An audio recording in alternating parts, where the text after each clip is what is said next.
Guin Saga. Volume 13. The Crystal Revolt. Garde, the day of judgment has come to the city of Canaan. The stone temple is in flames, the people are crying out and running for their lives, and the mother is throwing her child into the fire. Olaf, close the window, close the window. We can't hear you sing. The epic poem, Canaan. From Act 4, Scene 3. The characters. Guin, leopard-headed super warrior. Linda, the princess and seer of Paro. Remus, Linda's twin brother. The boy king of Paro. Istvan is a mercenary from Valatia. Aldo Neyris, Duke of Paro. Lord Crystal. Beck, Duke of Paro, commonly known as the Duke of Valor. Renaud, elder of the 12 holy marquises of Paro. Legia, female knight of Paro, daughter of the Marquis of Lunenskar. Prince of Argos, also known as the Black Prince. Tyron, White Knight of Mongol, commander of the Army of Occupation of Paro. Burke, Tyron's men. Naren, Tyron's men. Karslan, Black Knight of Mongol, secretary of the Crystal Guard Canorth. Carthran's men. Dallas, Carthran's men. Chapter 1. Uprising. Hoo, the wind rumbles. Hi-oh, like the blade of a cutting knife, the painful, even heavy, icy wind is known to the world as the Millen wind. This is Willen, the roof of the world, a deadly white world that no man, not even a winged bird, has ever crossed. Go-oh. Now, the biting wind from Millen has been replaced by a blizzard, and the blizzard is blowing down from behind, making it difficult to see even 2 tarpaulins ahead. Oh. That. Through the rumbling of the ice and snow, there is a faint sound of human voices. Oi oi oi. Are you safe? I'm safe. Their calls were like the flapping of wings of a fragile little bird in the face of a storm, a testimony to the final strength of the people who dared to commit the folly and outrage of venturing into this wilderness. There is no road at all, only roots, perennial snow, crevasses running fast in endless white terror. With each step, they pull their feet out of the knee-deep snow, urge their horses on, call out to each other, and plod on, like little insects crawling on the ground. There is a company of men and horses. How many hundreds have followed us? How many have fallen into crevasses? How many have fallen out and laid their corpses on the perennial snow, under the fresh snow? And, what is more, how long have we staggered along like this? How long have I walked like this? Even that was no longer certain. On their eyebrows, on their lips, on their eyelashes, a white stuff was sprinkled, and their eyebrows and eyelashes were frozen and crispy.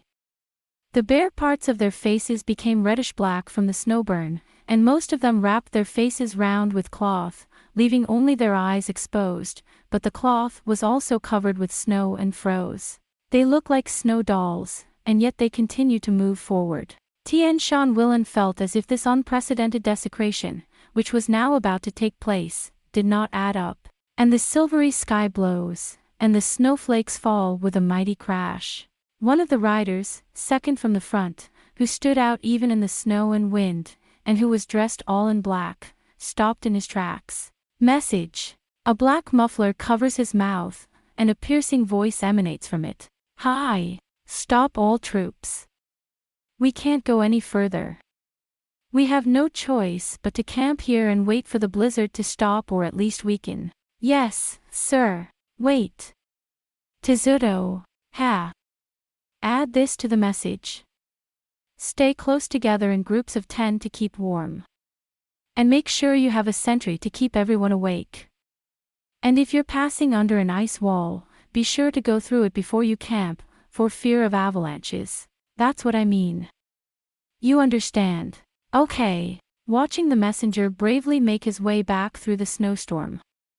Lord Beck. Li Fa. Bujika. Scar, the Black Prince of Argos, looked behind him and called out. The 2 horsemen behind you are approaching. Oh, I see you're still alive. Don't worry, your highness. Liwa, wrapped up in a cloak and fur, looks like a cute little bear. Beck let out a breath and pulled down the scarf that covered his mouth, but the wind blew him away and he turned his head. You'd better put the cloth away. The wind will take your breath away. I don't like this. I can't drink any more of this stuff to keep me warm. Beck rushed to put the cloth back and mumbled in a muffled voice. There is a shadow of a rock. We will dwell there. Scar raised his whip and gave a gentle tap to his tired horse. How are you, honey? Are you tired? The manes of the horses and the blankets that covered their bodies were covered with snowflakes, some of which had turned to ice. Scar brushed them off with his hand. Well, how many of us will make it to the foot of the mountain in time? Lord Beck said as he slumped down beside Scar. Scar helped Liwa down. But you're past the hardest part. Isn't that right, Tezuto? Well, I don't know. We've still got the Ulu Pass waiting for us. My God, we haven't even got to the UR Pass yet. Disgusted, Beck shouted. Don't yell at me. It's getting up there. The air must be getting very thin. Scar is calm and collected. The prince. Li Fa clung to Scar as if to hold on. That voice. And they listened. And the sound of the howling wind and the rumbling of the wind came again. It's a snow wolf. Scar muttered briefly and hugged Li Hua tightly in his left hand. Don't worry. Just stay with me and you'll be fine. But, as they came up in a long line, weary and tottering, one after another, they saw a huge beast with its fangs clattering at them, its white fur and red eyes blazing. Janice. Beck tried to speak, then remembered that he was about to violate the taboo of the mountain gods and blanched his lips. I know that this is an adventure that will go down in history, he muttered in his mouth. But who knows whether it will be remembered by the people as a disastrous failure or as a marvelous miracle, a triumph of humanity. Will I make it out of this holy mountain of death alive? Will I make it to the land of Paro again, to the crystal where Phyllis awaits? And what of Scar and the others? For now, no one knows the answer except Eldagon, the mountain god, or Yarn, the god of fate. Beck stared at the rumbling snowstorm. His eyes blurred, and a haze of dancing white devils spread across them, and then he was staring at his father, warm and familiar, leaning over the edge. Paro. That's the Crystal Palace. Such boundless nostalgia, such a sense of regret, grips this warrior. The city of towers, rainbow-colored, glittering in the morning sun, women in draperies, laughing and shouting, jewels glittering in their loosely tied hair, toasts to the beauty of the women, glasses filled with red jade wine. The beautiful sunshine, the gold of the afternoon, the crimson of twilight, and the fresh glow of tomorrow. There is no snow, no chill in the air, no cry of the snow wolf. Oh. He holds out his hands, from the warmth of the fireplace, gently, with the hem of her pure white dress drawn back and her eyes blazing, a young girl stands up and holds out her hands towards him. Phyllis. Lord Beck. Ha, and Beck's eyes widened. Scar's piercing eyes were right in front of me. Don't sleep. Its strong fingers dug into his shoulders. Beck tried to smile. I'm not asleep. I was asleep, Scar said. Remember. I promised you that you would reach Paro alive. An iron will and an iron heart. The piercing eyes of a prairie hawk stare at the white hell that swirls and blows as if it were staring down an army of thousands and thousands of enemies. From the midst of them, slowly, one by one, figures emerge, lonely and restless ghosts wandering the mountains. Oh. Then, Beck thought, we are not even allowed to surrender ourselves to a gentle vision. Ooh. The wind rumbles. Paro is still thousands of moons away, and now the armies of the steppe have lost sight of where they are, and still the wind howls and the snowy wolf howls. And the heavenly mountains seem to rise up in their wake. Paro. Crystal Palace. Anyway. Thumping on one of the tables, Mongol and Tyran, the commander of the army in Paro, looked around at the crowd with a challenging look in their eyes. Let's just say that things are going downhill fast. Bork, Naren, Karslan, the same faces as ever are gathered around the table. Ugh! A black crow garner stands alone among the egrets, a black uniformed Kothron sneaking a hand under his collar to relax. Don't be a fool again tonight. Not at all. Naren said, looking around for a moment. You've been acting strangely these days. It's as if it's an omen, isn't it? Karslan rubbed his forehead with an inexplicable grimace. What's the matter with you, Karslan? Secretary Tyron is in a bad mood. No, Mr. Secretary. It's going to be very muggy tonight, so why don't you let me bring you some cold calm water? Lieutenant Naren said in a good tone. Tyron was about to blackmail him, but changed his mind and nodded. That's a good idea. The meeting did not resume for some time until the bell was rung to summon the peasants and enough cold calm water was brought and distributed, and the people talked in secret. It's true. The Crystal City has changed in recent years. It is not only that the situation has become extremely unsettled, as Tyran fears. Paro has always had the mildest climate in the Central Plains, with a warm, everlasting spring, the cold air from the north blocked by the mountains north of the border, and the hot air of summer tempered by the surrounding forests. Or rather, as a matter of fact, all the leaders of the army stationed in Mongol who were gathered here were well aware that the people of Crystal were whispering secretly about the tragedy of Aldonairis, the Duke of Crystal, who was slaughtered on the occasion of the wedding of the Purple Moon. Ever since then, the moon has been dyed a strange black red, and there are those who point to it. Some have predicted that the terrible Black Death will spread from the lukewarm waters to the whole city. But in the end, no matter how many times the rumor was forbidden, no matter how many times the source of the rumor was identified and severely punished, the same thing happened. For the only reason that such wild rumors did not cease to circulate in the town was that the people of Paro and the soldiers of Mongol, as well as all the inhabitants of the Crystal, were gripped by a black anxiety like a plague. It was nothing else. And, as a matter of fact, even the cadres gathered here, below Tyran, were no exception. They were gathered in the inner hall of the main palace, in the beautiful unchased iris room, with its wide-open windows overlooking a courtyard of beautiful columns. The Mongolians, however, did not understand the elegance and style of the room and saw it only as the plainest hall in the palace of Paro. The darkness that lay beyond the great window was strangely warm and oppressive, and the moon, with its strange reddish tinge, loomed large in the sky. They did not say it, but I could see it in their anxious eyes. Tonight there seems to be no minstrels singing in the streets. Tyron looked with disgust at Kosulong, who had taken the last sip of the kalam water and placed it on the table, and deliberately poured the ice down his throat without making a sound, and then placed the cup gently on the table. Karthrin. What happened to that story? There was an impostor who said he was Aldo Nairis and that he had sent an army. Oh, you mean that? Karslan gave an indifferent reply. I don't need to go to the trouble of checking him out. He's just an impostor, a young lad of 17 or 18, and he doesn't look a bit like the Duke. The people of the Crystal didn't take him seriously, but they didn't want him to be taken advantage of by someone with an evil mind, so they threw him in Nerva Tower. I've thrown him in the Nerva Tower. Tyrant glances at Karslan complacently. Karslan twists his beard. However, as there was nothing in particular to reproach him with, Tyron simply told him to continue to take care of the security in the city. So, a favorite of Tyron's, Burke, told him to meet the secretary's wishes. What is the situation in Marga? Tyron has a difficult look on his face. It does not look good.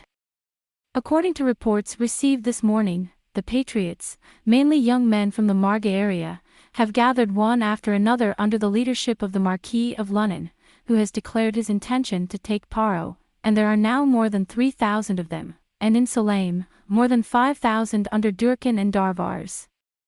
And in Durnham, less than 2,000 to Count Linus and Count Avidus, but at least in Marga and Salam we must expect more and more from all parts of the country as the rumor spreads. After all, they had something on their minds when they made their plea to go home. I was careless. As I was saying, Nellen made fun of him. If you look at each of them, you will see a small force which we cannot resist, well, it would be a little troublesome if they were joined by the armies of the three sides, but it would still be a fraction of the strength of our army in Paro, and if you call in Juno's troops, you will see a very small force. And if we call in Juno's troops, what a rebel force we shall have. Nevertheless, it would be better to send out troops and cut off communication between the three rebel armies while the three armies are still united, because it would be a little troublesome if the troops were sent out and the Crystal Palace was in short supply. Burke said thoughtfully. No, with all due respect, Burke, you're being overzealous. Rather, I have no objection to blocking the road, but think about it. Rena, Durkan, Darvars, Linus, and to a lesser extent Avidus, all of them rebelled against the provinces. Which of Paro's generals, then, would be capable of leading an army into the Crystal Palace when the crystal was in short supply? Aldo Neris is gone and Lord Beck is gone. Lord Mar is a civilian. Aurelius. He's a young lad and he's not strong enough to lead us. Lord Nerva and Lord Lansbert are old. Many of the knights of the Holy Order died at the Battle of the Black Dragon in Paro, so no one can take on such a great task. Maybe we in Mongol just don't know. Nellen mocked him, and Berg said, I've heard a strange story. There is or was a fourth prince in the family of Saint Paro, a half-brother of Aldo Neris. All those old royal families have a lot of concubines and stepsons attached to them. You don't believe me, do you?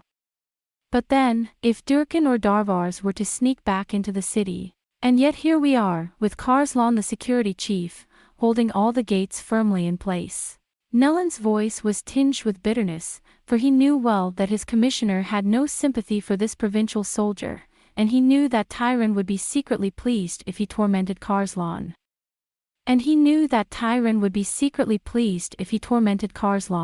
But Carthrin turned away and plucked his beard. That would be disrespectful to the director of security. Come on, Karslan.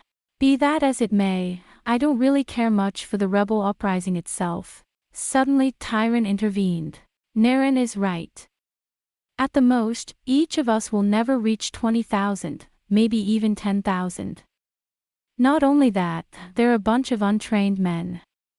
However brave Rena, Durkan and Darvars may be, and however wise Linus may be, they will not be able to lead the peasants against the knights of Mongol. Not at all. And, of course, if we move quickly to prevent the three armies from joining up, as Burke says, and hold the key points on the road, well, the Durnham Crystal and Salam Crystal, and also Aline and Lodland, we shall be able to put down this insurrection, which has no roots anyway, in a short time. If we can hold Durnham Crystal and Salam Crystal, and also Aline and Rhodoland, we shall be able to put down in a short time a rebellion which has no roots. Goodbye. I think so too. I'll also send Juno's troops to guard the feared crystal at once. No, I'm not too anxious to put down the rebellion itself. Again, Tyron repeated. So, what's on your mind, sir? Nah. Tyron frowned. Time of year, name. Time of year. I had hoped, in fact, that the death of Lord Crystal would have put a damper on the mood of the Paro subjects and that they would have become much more quiet. Of course, at first they imprisoned the nobles for fear of rebellion, but there seemed to be no sign of that, so why now, when the family of the Crystal Duke has gone to Zerudia, and people have almost stopped talking about his death? And why now? If you want to arouse the anger of the people and start a rebellion, it will definitely be more effective if the memory of the tragic death of the Lord is fresh in their minds. So they want to deceive us. Naren said it simply. But I don't see any of the rebels, by the looks of their hurrying horses, holding up Lord Crystal's image or talking about his grief. It may be, he said, that the handsome man was not so popular in Paro as he was in Crystal. After all, he was Lord Crystal. Tyron shrugged his shoulders slightly at this. Well, maybe I'm thinking too much. I hope I'm thinking too much.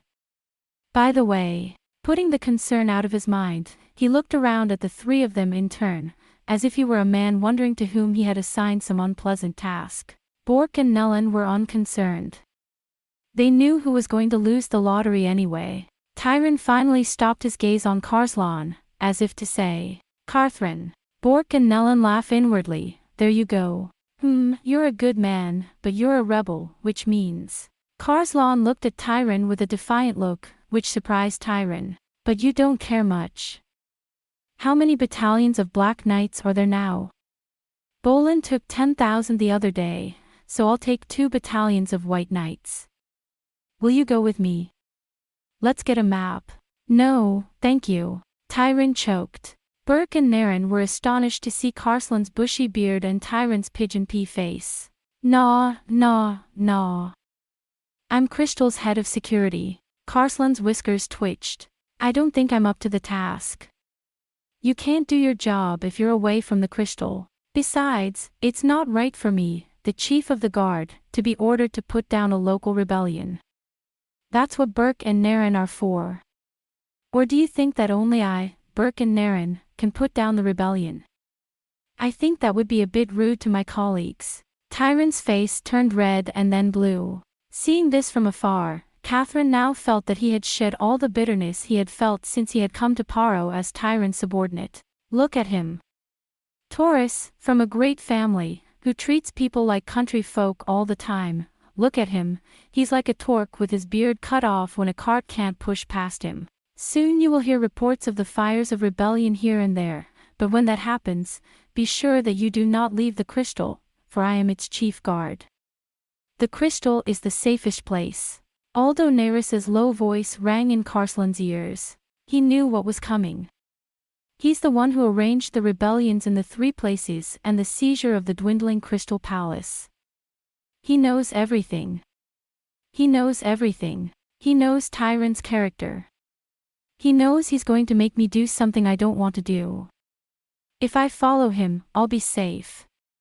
Everything will go exactly as he wants it to. And I put on a fur coat and took the Princess Lygia to be my wife. Tyron's desire to see him as he was, and the joy of dreaming of his future glory, made the bearded man's mouth begin to smile, but Karslan barely managed to hold it back with a bristle. Tyron groaned for a while, but he knew very well that he had always been unfairly hard on Karslan, and that he would always let Karslan win the poor lot.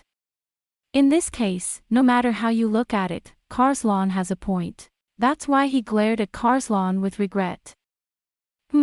The security chief says he's not sure. Eventually, he spat it out. Burke, Naren. Will you go? I suppose we have no choice. They replied absently and looked at each other secretly. Then Bork to Salahem and Nellen to Durnham, and Bork to Rhodoland and Nellen to Aline, and make sure that the rebels from Marga are not stopped. As usual, you are spitting. The 2 men looked at each other again. Take as many men with you as you can. If possible, bring back the ringleaders of each rebellion, but not kill them. Rena, Durkin and Darvars, who mocked the people in Sti. King's Square, let them die such horrible deaths that they will be talked about and the fools of Paro will never think of rebelling again. Be mindful. And, Naren, send for Juno at once. We can't defend the crystal with just a few men. Naren looked funny. Karslan, who had no idea what he was doing, kept twisting his whiskers up, trying to get them to point upwards. After Karslan's departure, Burke and Naren remained there, purportedly to discuss the operation and the deployment. As they had expected, as soon as Karslan was gone, Tyron began to get angry, but his curse words were quite vulgar for a smart city man, and it was fortunate that Karslan did not have a chance to hear them. What kind of devil is that servant of yours, and what kind of wisdom has he been given? Not at all. Well, I thought that country bumpkin wasn't clever enough to make such a slip. Nellen said, with the comfort of knowing that he was now alone with his master. It's a bit much for a ruffian to be talking to our faces, isn't it? Isn't that right, Mr. Secretary? Not at all. I think, Brooke almost said. But then he stopped. What, Burke? No, let's not. I don't want to slander my colleagues. I don't care what you say, just say it. No. I mean, you know. Isn't he looking a little too much like he used to? What do you mean? Instantly, Tyron stepped forward. What does that mean, Burke? No, I mean, the ratio of white to black in the crystal now is 3 to 1. He's the only Black Knight commander, which means he has no backers or companions. Now that Bolin has gone home, we could have taken advantage of that and tormented him a bit. But the way he's acting now, it's as if he's got a powerful ally, and if he wants to be angry, he can be angry. I've known Karslan for a year now, and I've seen that he's not a very strong man, that is to say, he's not so strong-minded as to come at the three of us without a word of warning, or to get on the secretary's nerves. I mean, he's not the kind of guy who'd get on the wrong side of the three of us without a backup. So, in view of that, turn over, Naren shouted. Yes, yes. It must be. No, you can't make up your mind yet. Bork raised his hand and tried to restrain him. It's not impossible that you've made some sort of secret contact with Taurus, but this is something. I'd put my neck on the line for that. Mr. Secretary, I think I'd like to keep a closer eye on Carthrin. If I'm right, then we'll be rid of that irritating beard for good. Tyrant growled. But I don't think Carthrin would go that far. That would be a betrayal, and country people are usually more loyal than city people. I think we may have bullied him a little too much, taking advantage of his solitude, Naren said. Bork nodded his head. Now I remember, he's an unpopular fellow, and one of his immediate subordinates often comes to visit me these days and wants to be reassigned. His name's Dallas, I think. Let's call him and have a little talk. In any case, it never hurts to be careful in these things. For the time being, I'll keep an eye on Carthrin. And now, about the suppression of the rebellion. The three of them put their heads together. If Karslan had heard what they were saying in secret, he would not have been happy. At that time, Karslan, who had never dreamed of such a thing, walked through the corridors of the spacious Crystal Palace, completely elated at having successfully defeated Tyran and avenged his long-standing grudge. It is now quite late in the evening.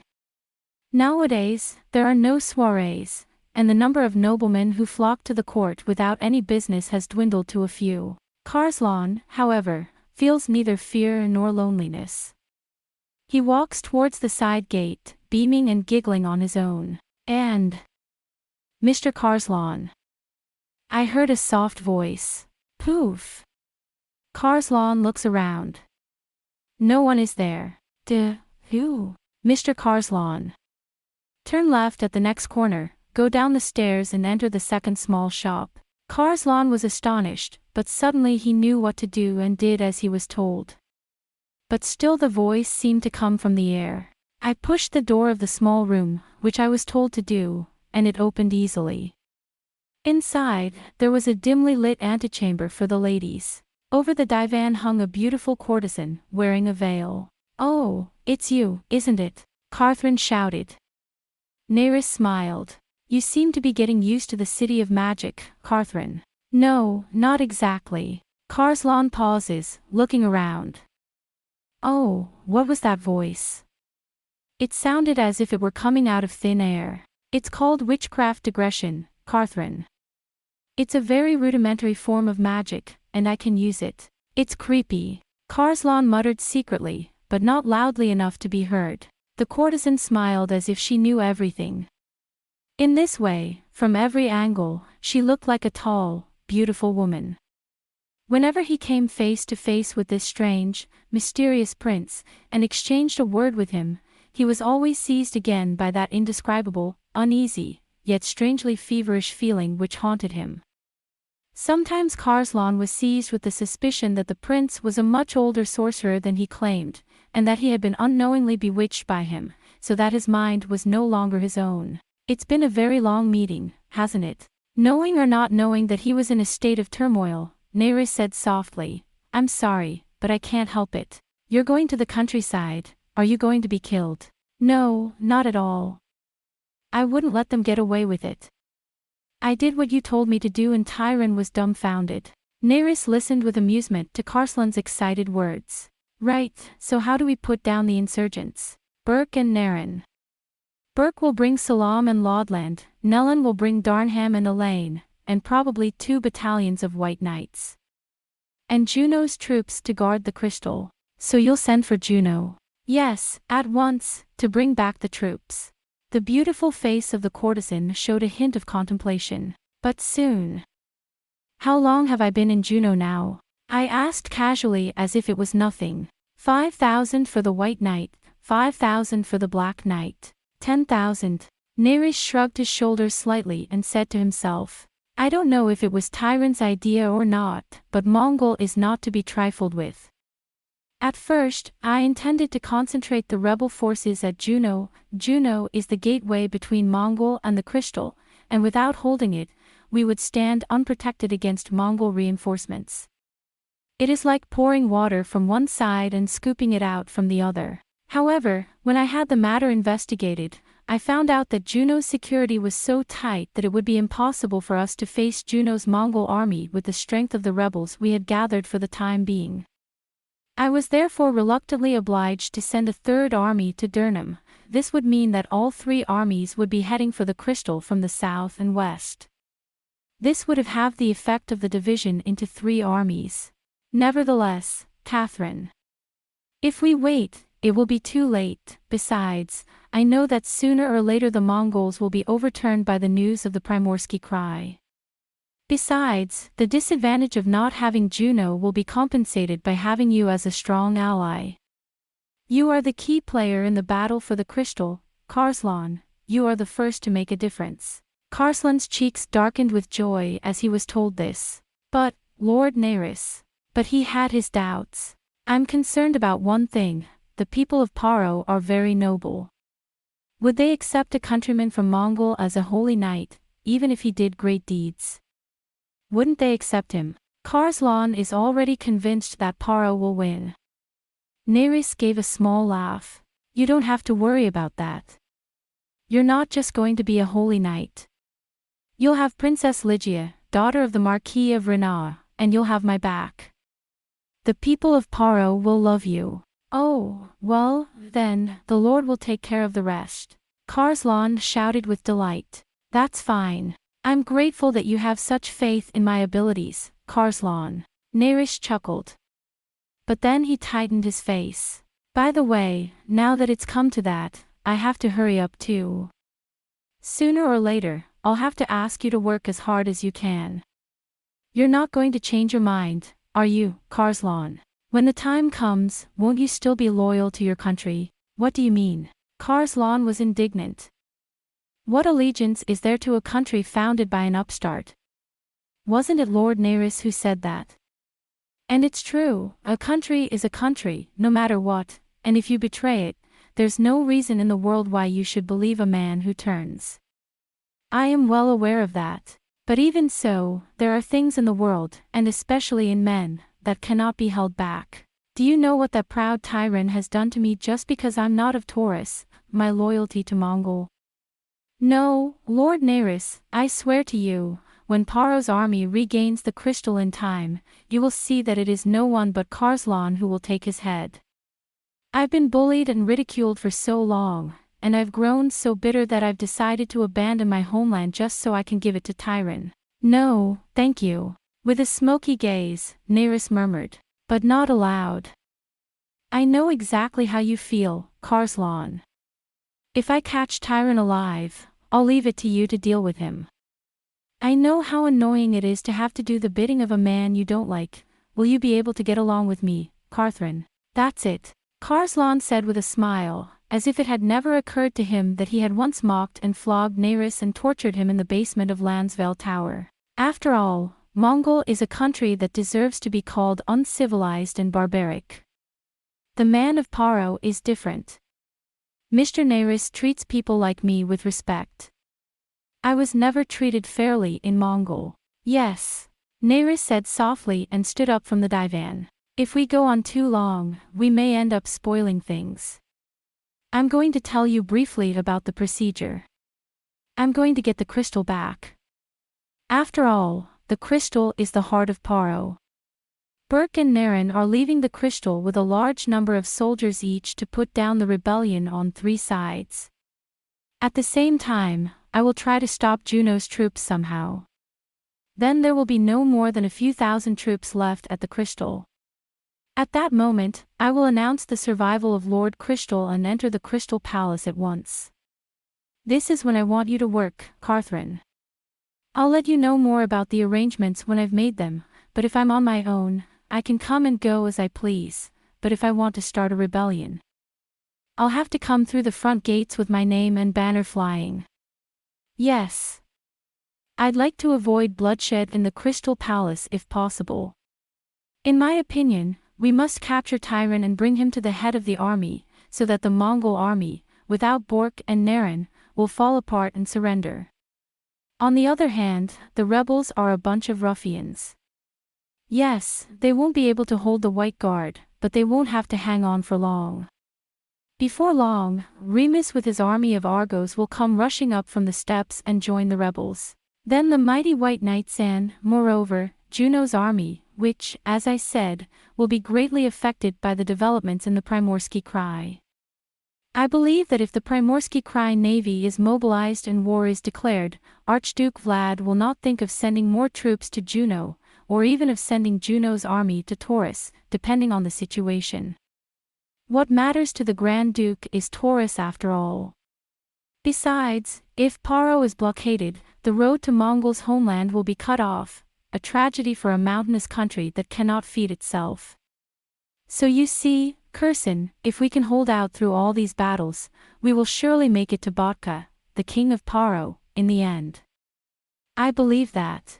Karslan's eyes widened as he listened, then he growled loudly. Modern warfare is a complicated business, Your Highness.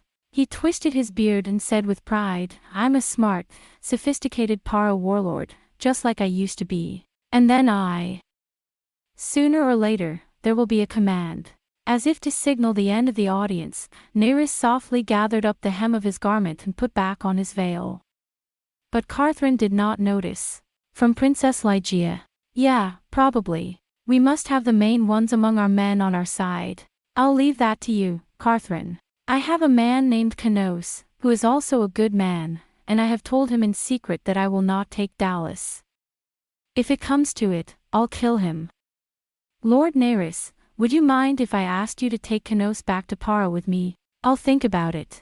Nerys was so careful not to show his annoyance to Catherine that Catherine did not notice in the slightest. Well, I'd better be going, I'd better be back before night falls. Now, be careful not to be spotted by Tyron and the others. I'm very sorry. I'll be in touch. Nerys fluttered his hand towards the door. Karslan stood up, thanked him politely and went out. There is still some time before dawn. The great red moon, Iris, is about to turn and hang over the sloping roofs of the palace. Karslan walked on with a grin on his face. His bald head was full of wicked, happy thoughts. The long night was not yet over. Open the gates. Open the gates. There was a rider knocking on the door of Crystal Palace, shouting loudly. Somebody. It's Hayama, Den Kanade.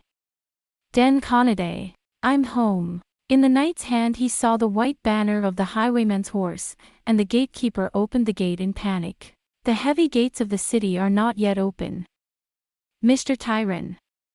Mr. Secretary. The messenger made a sound with his long boots and went into the house. Tyron had just gone to bed after a late night of meetings the night before. What the hell? Tyron appeared in the next room, grumbling, and hurriedly pulled on a gown over his nightgown. Please forgive me for leaving you on such short notice. The messenger, who seemed to have come from far away on horseback, raised his tired, dusty face. I have the honor to inform you that I have the honor to inform you, through the chairman of the Council of Rhaegar and Andonis, that the Primorsky Krai, Agraya, has recently made official the betrothal of the Princess Illumina, daughter of the King Borgo Valan, to Remus Aldros IV, the proclaimed new king of Paro. At the same time, he sent a messenger to the countries of Primorsky Krai, Rhaegar, Wallachia, Lent, Ifrakia, Thrace and Kendall to summon an emergency meeting. The subject of this conference is, of course, whether to declare war on Mongol. Tyron was silent for a moment as he contemplated the gravity of this information. Then, slowly, he said, I see. What about Taurus? Do you want us to send a contingent? No, a separate messenger has been sent to Taurus as well as to me. Okay. I'll have a full report tomorrow. That's for Taurus to decide anyway. You can leave. The messenger bowed and walked away. Tyron wondered whether he should inform Bork and Naren. But I thought, okay. In any case, it's a serious message, but it's not something we can do anything about. The Grand Duke's men will go to Primorai. But now, perhaps, Archduke Vlad might draw up Juno's troops and send them to Port Ross. With this thought in mind, Tyron rushed to send a message to the White Knight captain in charge of Juno's fortress, telling him to head for the crystal as soon as possible. Go now. Good. Ha. With that much done, there seemed to be nothing left to do. I was about to go back to the bedroom when I finally calmed down and said, well, I can sleep. There was no Tyron tonight. Your Excellency.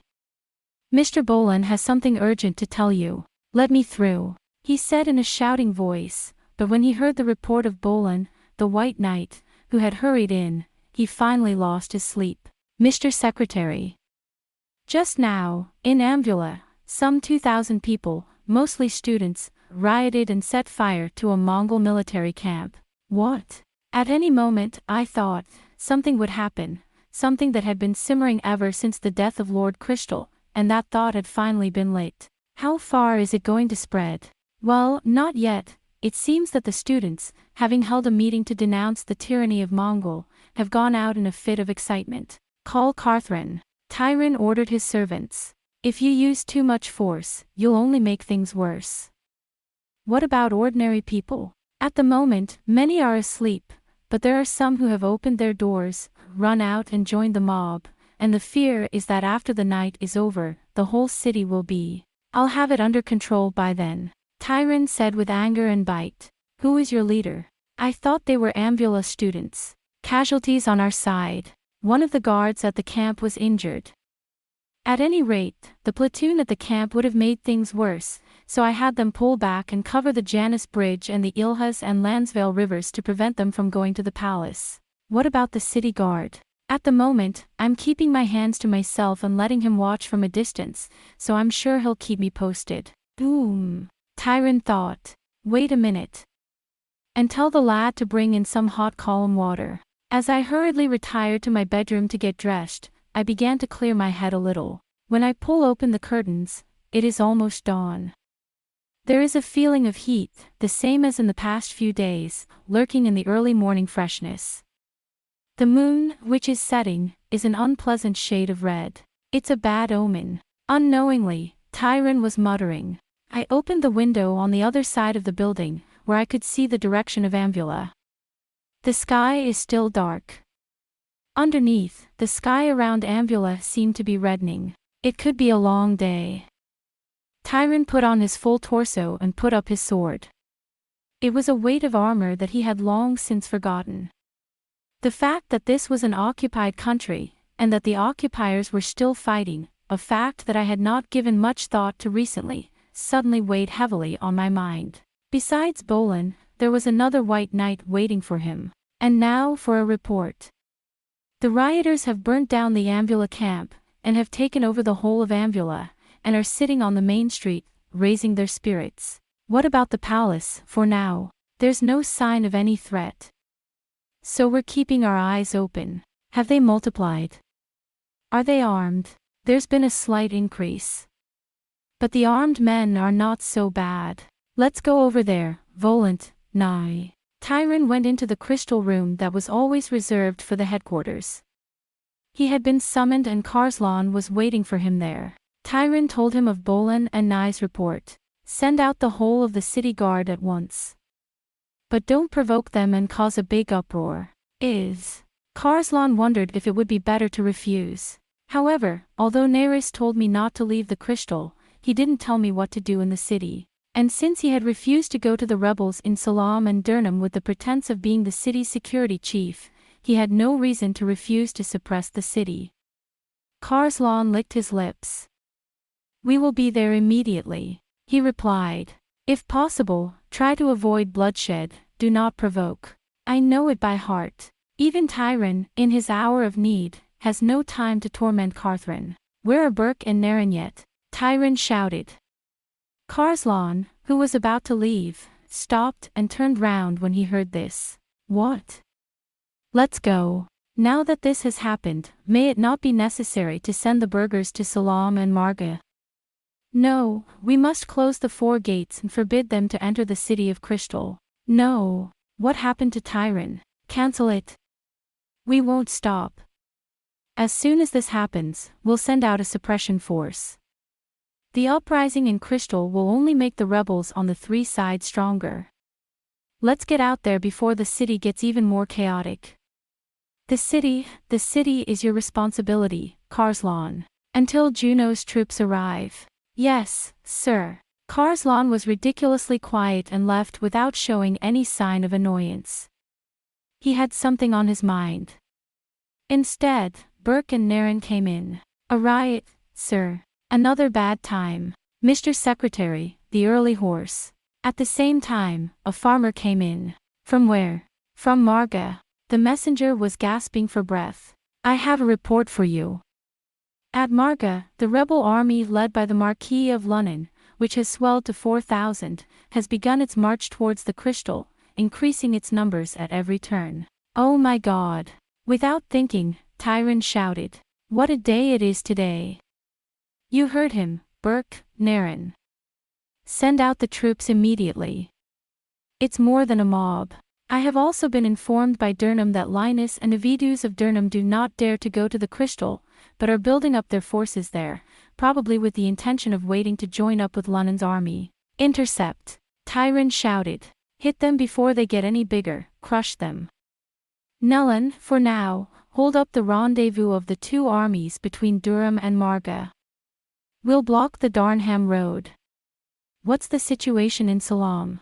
I beg your pardon. Just then, another person rushed in. In Salam, the army of 6,000 troops under Generals Durkin and Darvars has begun to head northwest along the Lansvale Road towards Kemi, northeast of the Crystal, instead of heading towards the Crystal. What? Tyron ranted. Kemi is the crossroads between Juno and the Crystal. Kemi. No. Burke, go to Kemi now. Is, however, the secretary. Oh, yeah. That's right. Tyron is puzzled, his eyes darting about. Bork approaches him. Mr. Secretary, I have an idea. I need your ear. What? Yes. Yeah. As they listened, Tyron's face gradually became brighter. It was only a little over a year ago. North of the Crystal Palace, the north gate of Lansbury Castle, which is undoubtedly the north gate of the Crystal Palace itself, there was a shadowy group of people who appeared out of nowhere at the foot of Lansbury Bridge, which is lowered into the Lansbury River from the north gate and raised in times of emergency. At the foot of the Lansvale Bridge, which is lowered from the north gate into the Lansvale River and raised in the event of an emergency, a shadowy group of people appeared out of nowhere and gathered together. Long black robes, hoods pulled down over their heads, these are the mages we all know and love. Where are you going? As he crossed the bridge noiselessly and was about to pass through the great gate, a guard saw his ominous appearance. At once, there was a spray of black powder. The guards were exhausted and crumpled. Good. Mysterious and shadowy, they entered the castle of Lansvale in silence. What kind of work was done in it? Then, with a muffled sound, Lansvale Bridge began to rise, sealed from within by the hand of the mage, and the northern gate, the gateway to Kemi, Juno and Far Mongol, was sealed. The northern gate, which led to Kemi, Juno and Far Mongol, was sealed shut. Also, at the same time, 2 horsemen, white knights with banners of command on their shoulders, were riding along the northern road, heading straight for Juno. Their hooves beat loudly, their cloaks flutter in the wind. His step suddenly became unsteady and he stopped. Who are you? From the mouth of the reined-in messenger comes a plaintive cry. On the still dark road, from the woods on either side of the road, a group of men emerged, like peasant soldiers, with no uniformity of dress or weapons. But all of them have a bright purple cloth tied around their arms, and their eyes are gleaming with the joy of revenge that is now coming. "We will not let the northern road pass," said the young knight at the head. "Die, you swine of Mongol." The messengers drew their swords without saying a word. But the enemy, though not so well armed, numbered 100, and we only 2. In less than a minute the fights and the moans had ceased. There are only 2 muddy moles lying there. The rebel soldiers dragged it away and disappeared back into the woods, leaving only a puddle of blood on the red road to tell the story of the momentary tragedy that had taken place there. "Do not let the messenger pass." The leader of the platoon, a young knight, tightened his cheeks and said to his men, who at first glance appeared to be a bunch of huddled masses, "We're going to have a good time. Do not let even a single soldier reach Yunho alive to call for reinforcements. Until the army of Durkandarvars arrives in Kemi, we will block this road with our own hands." Of course, there is no way for the Mongols to know about the shadowy band of witches who have entered the castle of Lansvale, or that the messenger to Juno did not even reach Kemi. It was also true that the garrison in Mongol had been somewhat depressed recently, or rather since the death of Lord Crystal. The splendor of Paro and the softness of the wind had made the stubborn soldiers of Mongol more or less like Karslan, and this city of sorcery resembled a beautiful and wicked woman, who, face to face, did not seem to want to do any harm or take any revenge. And yet, before you know it, she is clinging to you like a soft spider's thread, and is very clever in her attempts to win you over. And though the brawny Mongolese soldiers were accustomed to subdue an oncoming foe by force, they had little experience of how to deal with such things as lurk, creep and seep, in much the same way that the old Paro was perplexed by the way in which the enemy ignored treaties and taboos and struck out at him. It was exactly the same as the old Paro's disconcerting way of ignoring treaties and taboos, and suddenly coming at you. Oh, Mongol and Paro. Although they were neighbors, only 10 days apart by horse, no 2 countries were so different in mind, origin and climate. In fact, it was this very difference that was the original cause of the tragedy that engulfed Paro and Mongol. Perhaps it should have been said. One was a city of magic, beauty and pleasure with a dark history of 3,000 years, the other was an emerging frontier that had been established as a nation for only 30 years, not even a generation. The other was a wild desire for the other, a mixture of fear, longing and inferiority. And it is now more than a year since these 2 most unsuitable countries on earth were united by Mongols' rape by force, so to speak. In the meantime, Paro did not make any conspicuous counteroffensive or rebellion, nor did he ask for help from other countries, nor did the subjects of Paro criticize or insist on the occupier of Mongol face to face. Paro welcomed his mock conquerors with such softness and lack of pride that the sight of the Mongol soldiers clattering noisily along the capital's main road became a matter of course for the daily life of the Crystal in the morning and evening. The soldiers of Mongol, knowing that the people of Paro would give them women if they asked for them and beautiful goods if they asked for them, gradually stopped their unreasonable looting and raping. The commanders thought that this was because the people of Paro had succumbed to the rule of Mongol, but perhaps it was not so, but the result of the fact that the Mongol soldiers were gradually being domesticated by Paro. But some of the Mongol soldiers, who had been away from their homes for a long time, fell in love with the Paro woman, whom they had snatched and made their plaything. There were many women who were so happy that they were obliged to give her a house, buy her clothes and jewels, and even to support her relatives. When these women heard that their men had been ordered to go to war, they would have pestered them and told them in a nasal voice not to be rude to their fellow countrymen and to the beautiful city they loved, and this would certainly have discouraged the Mongol soldiers. In other words, and the people of Paro, these dark, foul people, ripe with the blood of 3,000 years, who in the course of a year, little by little, entwined themselves with the limbs of Mongol, sucked his blood, fed poison into his body, and, while he lay meek and still, little by little, sapped his wild strength. And while he was so quiet and still, little by little, he was draining away the wild power of Mongol, while he was raising to a critical mass the dark power, the stagnant, old blood, which could not be heated up overnight. And it was being raised to a critical level. Now, Paro hadn't exploded yet. However, underneath the apparently calm ground, a different, more violent pulsation is certainly felt, and the molten rock is beginning to burst into small flames here and there, as if it could no longer be contained. Tyran and his troops, occupiers of Paro in Mongol, were on the crater of a dormant volcano which was now becoming active again. Tyran felt it too. I wonder, however, to what extent he understood the true meaning of that. Stop. Now, slowly, beneath the surface, something was ending and something was about to begin. And it could be that Paro, the unfathomable monster, was finally shaking himself out of his long slumber. Well, it is a Carthran. When I received the order to move out, I was a little worried at first, but then I remembered Neris's words to be as unconcerned as possible, and was cheered by the reports of my men that there was no sign of a riot at present. They rode on horseback from the south gate across the Aurra's bridge into the city of Crystal. The Crystal Palace is separated from the city of Crystal by two rivers, the Lansvale in the north and the Aurra's in the south. Ambula, to the east of the Crystal Palace, has a Miroku quarter and a number of private schools, and is inhabited by a rather poor class of people. In the Crystal, many noblemen have luxurious dwellings to the west of the Crystal Palace, and knights, petty nobles and great merchants have their dwellings between the two rivers, or in the north of the Crystal Palace, towards Genua. The south side of the Crystal Palace is a commercial area, and around it there live many people of high rank but little money, and on the contrary many people of little money but little rank. And divination. In Ambula, too, there are mages, but they are much more suspicious and mountaineer-like, and those who wish to study but are not of sufficient rank to enter the royal academies come to Ambula and enter one of the many private schools or municipal academies.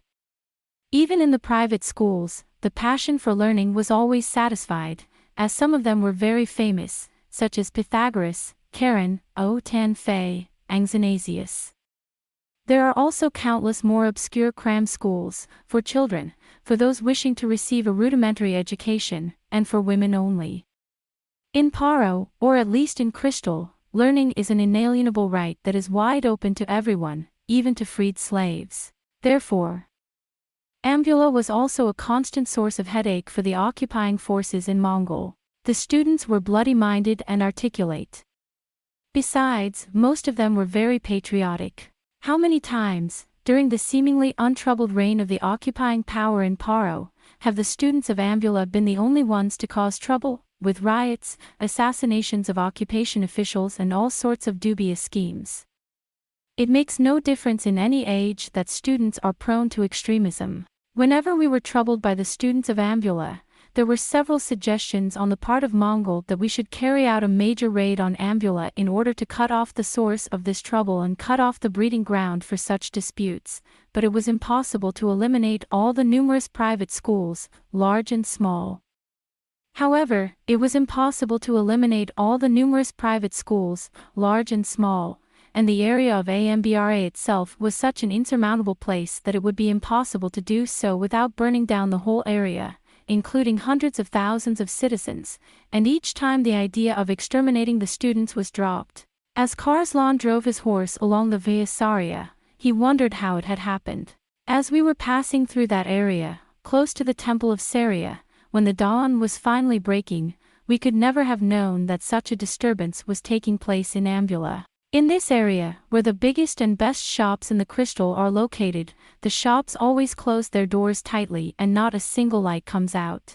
The smell of dawn mingling with the night air was lukewarm, but still clean, indicating that another hot and unpleasant day would soon come, and as I led my two squadrons through the streets, the lights began to come on behind the doors of the houses. It seems to be quiet around here.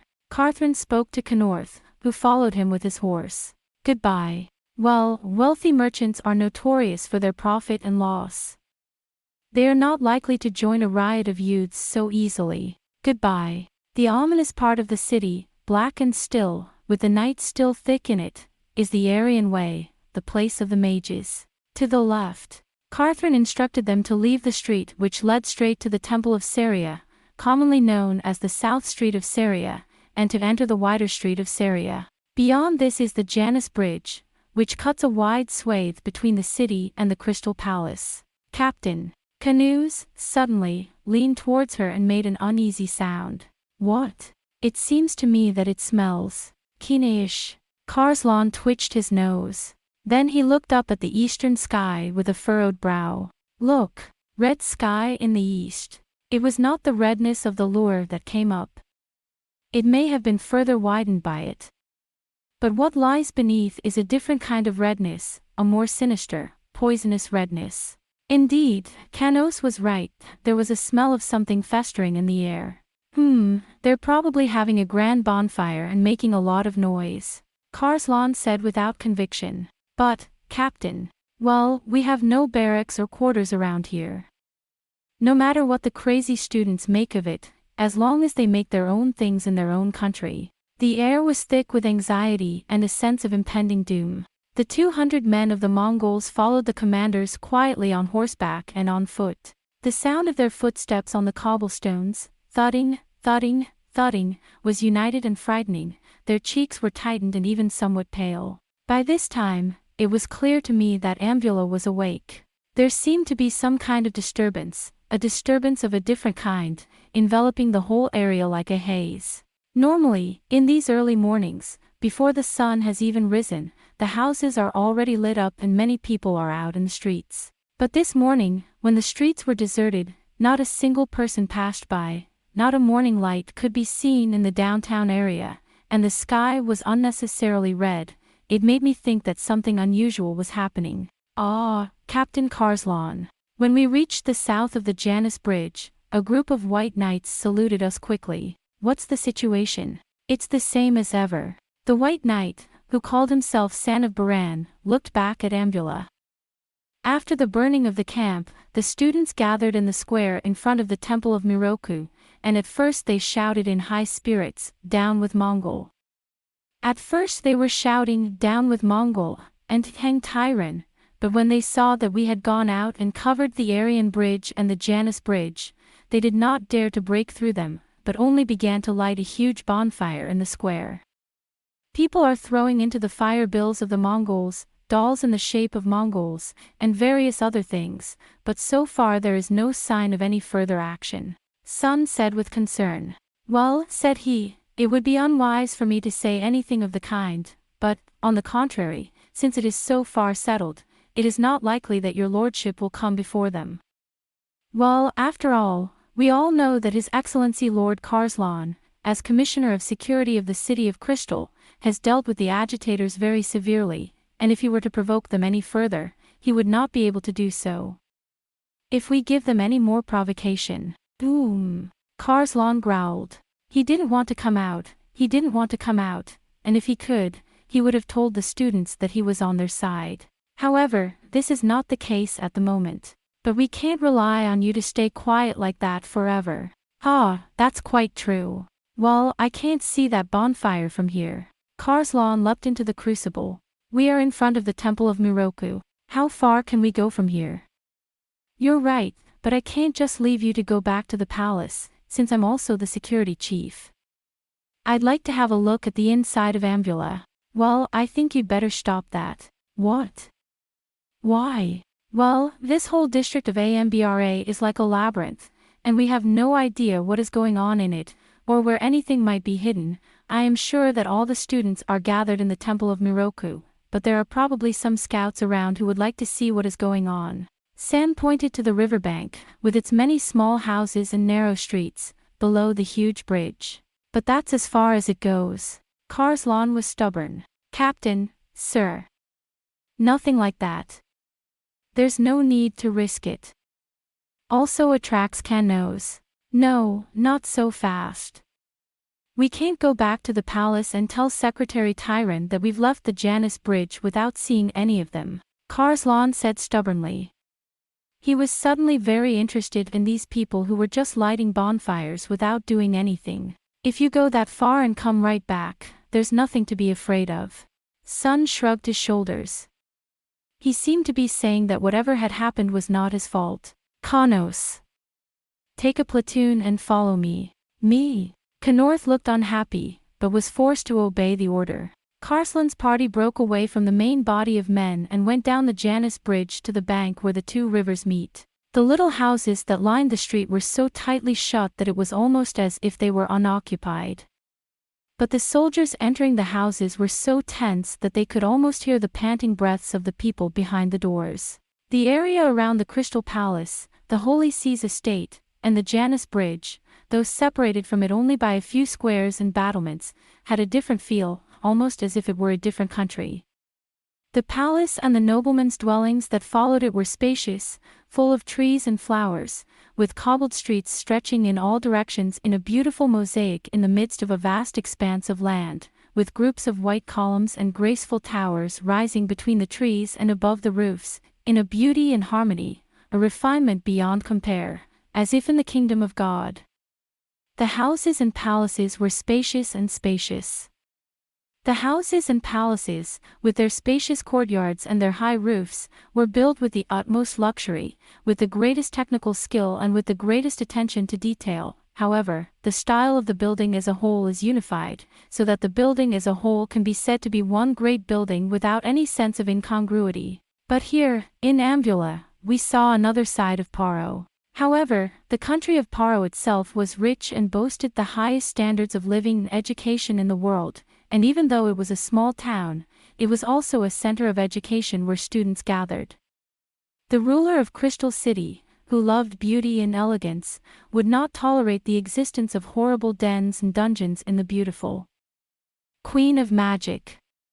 This is not to say that the poverty and misery, the epidemics, the hunger and the ignorance, revealed the true face of this beautiful princess. The houses of Ambula were small and crowded, but they were not ugly. They were made of stone, and though they were not decorated with the green of the trees and the flowers, the houses, with their old columns in front, pushed each other all the time, and the worn stone pavement, a combination of rhombic and runic shapes, stretched on and on and on. And on any given day, the worn cobblestones would be filled with horses pulling carts with their brightly colored festoons, and black slaves from foreign lands, and Caravian peddlers with baskets on their heads, and hooded Miroku monks and white-skinned the hustle and bustle of the people, with their long white sleeves and cylindrical necks, the imams, and the cute students with their peculiar manners, remind us of the indescribable vitality and prosperity of the people, and of something much deeper, that is, of the people who have lived together for thousands of years. I could not help but feel a kind of deep emotion, that is to say, the life of people who have been living for thousands of years. The endless cobblestones and the sudden opening of the fountains, where everyone can quench their thirst with the gentle, bubbling water. And then there are the many colorful signs, the richly stocked shop fronts, and the slow trickle of boats up and down the rivers Iras and Lansvale. If you want to know the real Paro, go to Ambulé. It is no wonder that they say so, for it is the heart of the Crystal City, bustling, boisterous, and full of enthusiasm. But, of course, there is no such bustle to be found in the streets where Carslan's horses are now being ridden.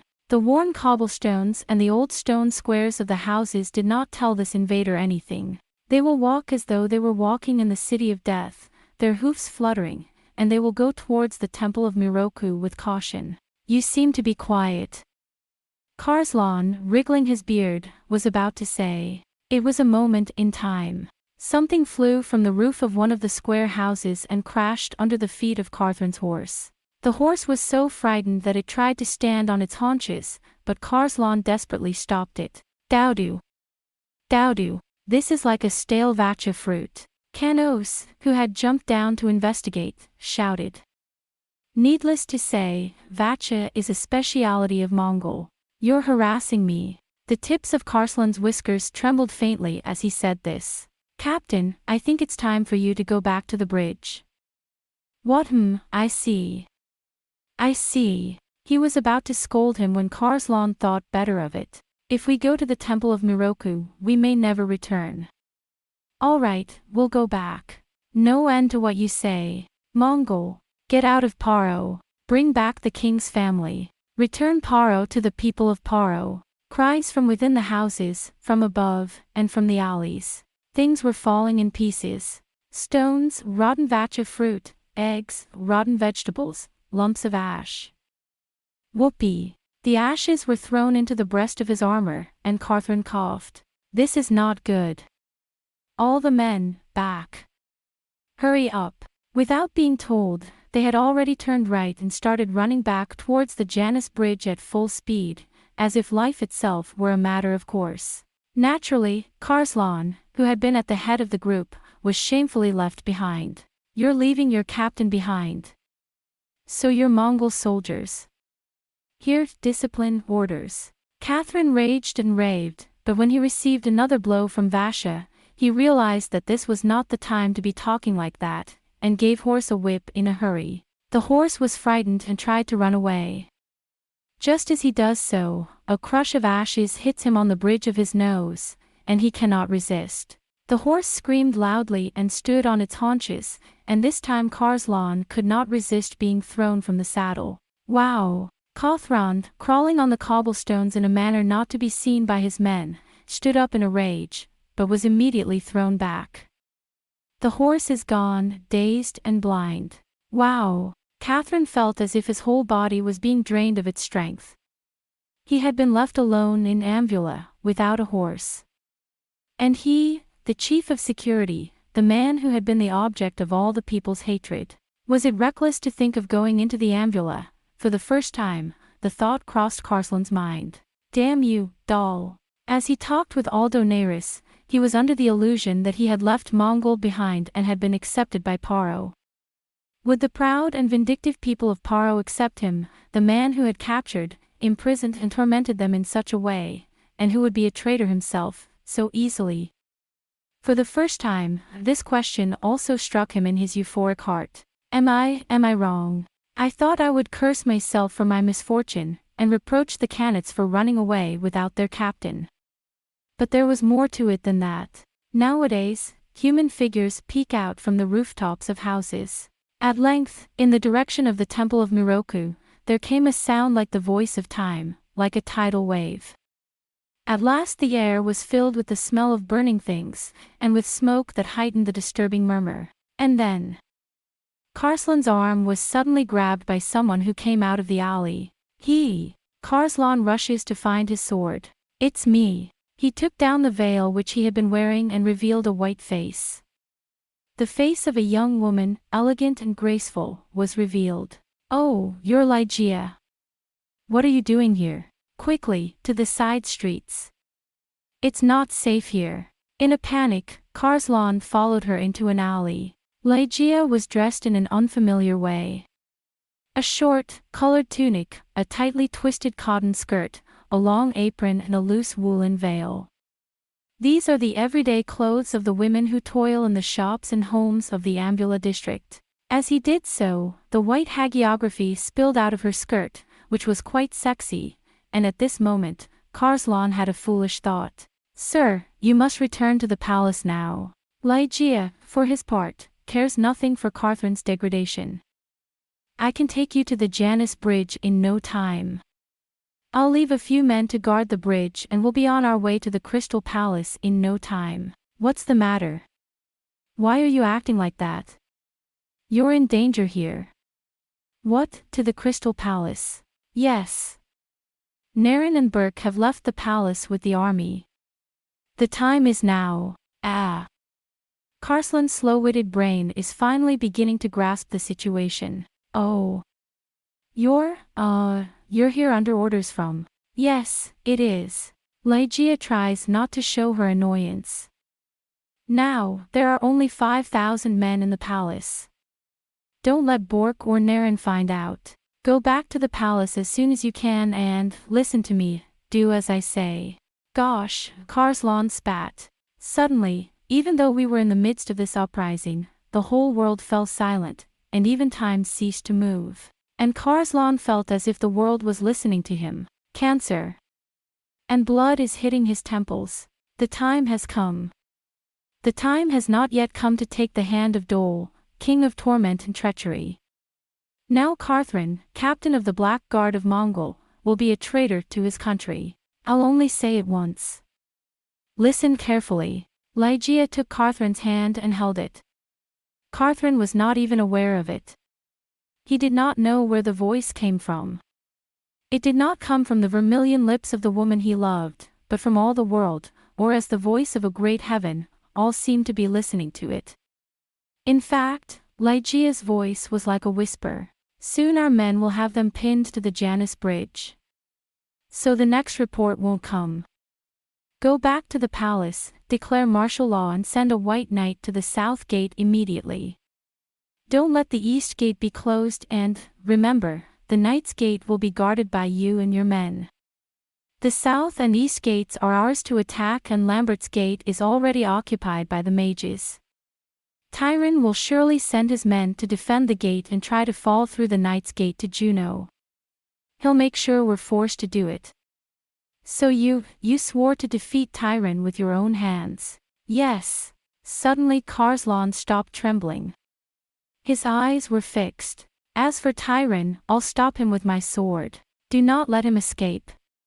If you kill Tyron, all the Mongols in the palace will surrender. Yuck! Karslan's eyes began to glisten, as if he were in a fever. You can't miss. I won't let him escape with my life, is that right? I'll drive the soldiers to the south gate and the east gate, and I'll hold the knight's gate and kill Tyron. Is that enough for me to become the Holy Knight Marquis? Yes, sir. And you, oh, Legia. Carthrin suddenly embraced Lygia.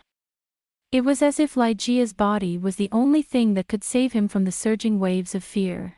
Are you sure? He repeated as if he were gasping. Yes, so hurry up, please. Oh, Lygia, will I ever see you again? You really like me, don't you? What are you talking about, Lord Karslan? Carthrin closed his eyes as if in prayer. Then, suddenly, his eyes widened and he started to run, dragging Lygia with him. Chapter 2. The ghosts are coming back.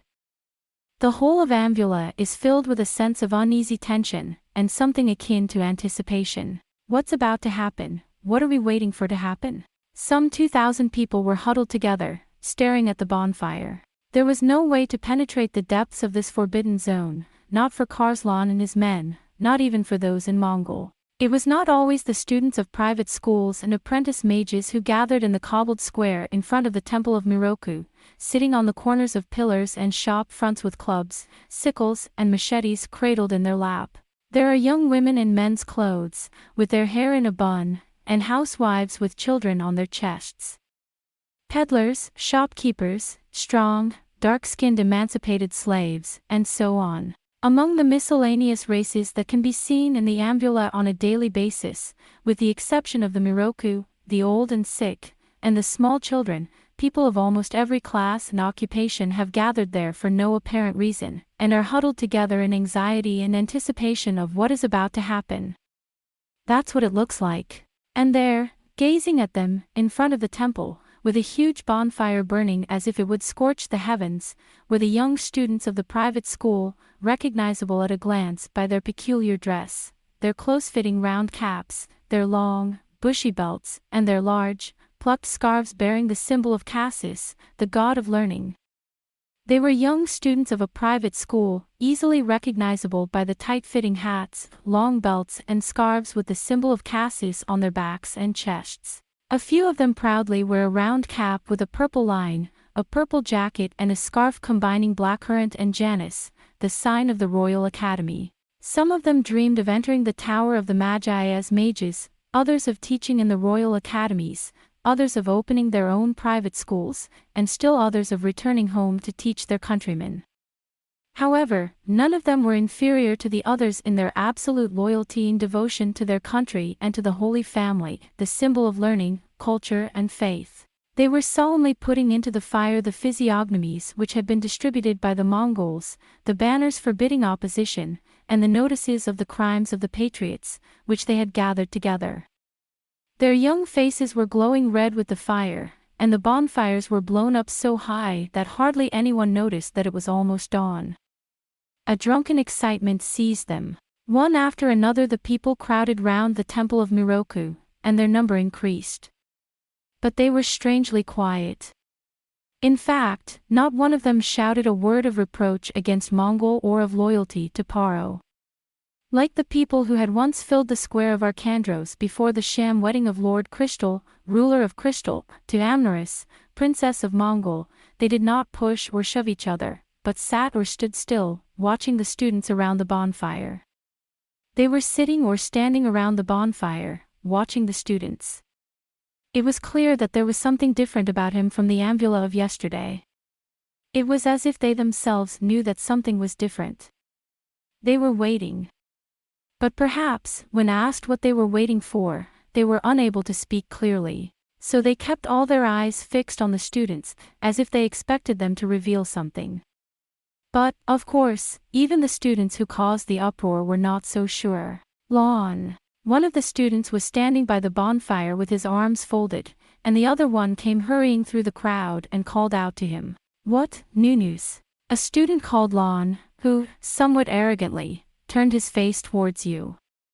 He was one of the apparent leaders of the troop. She is tall and slender, with astonishingly clear gray eyes. She wears a white cotton tunic with a blackcurrant scarf slung over her right shoulder and clasped at the left hip by a belt, indicating that she is a student of the Katai Imam O Tang Fai, the oldest and largest of the private schools of Ambula. He was not a well-built man, but his rugged, thin face showed great intelligence, and a fierce single-mindedness, a wild confidence and conviction. 2 fingers of his right hand were missing as he slowly uncrossed his arms, and his physique had obviously been squeezed by hard work. His long, bushy black hair was held tightly in place under a white round cap. In a word, he was one of the most striking and obviously the most distinguished of a group of highly individual students. Lawn, Carslan's men have left a squadron of black knights behind and pulled them towards the palace. That company has joined up with the White Knights and is holding the Janus Bridge. Right, Rand said. His voice had the accent of Caravaya, the southern tip of Paro. I don't know. Nunus looked at him in disgust. What are you going to do? We can't just stay like this, can we? Wait, Nunus. So we were just discussing that. There were 2 students who walked up to Nunus and said in a low voice. Because, Maurice. Tangerine.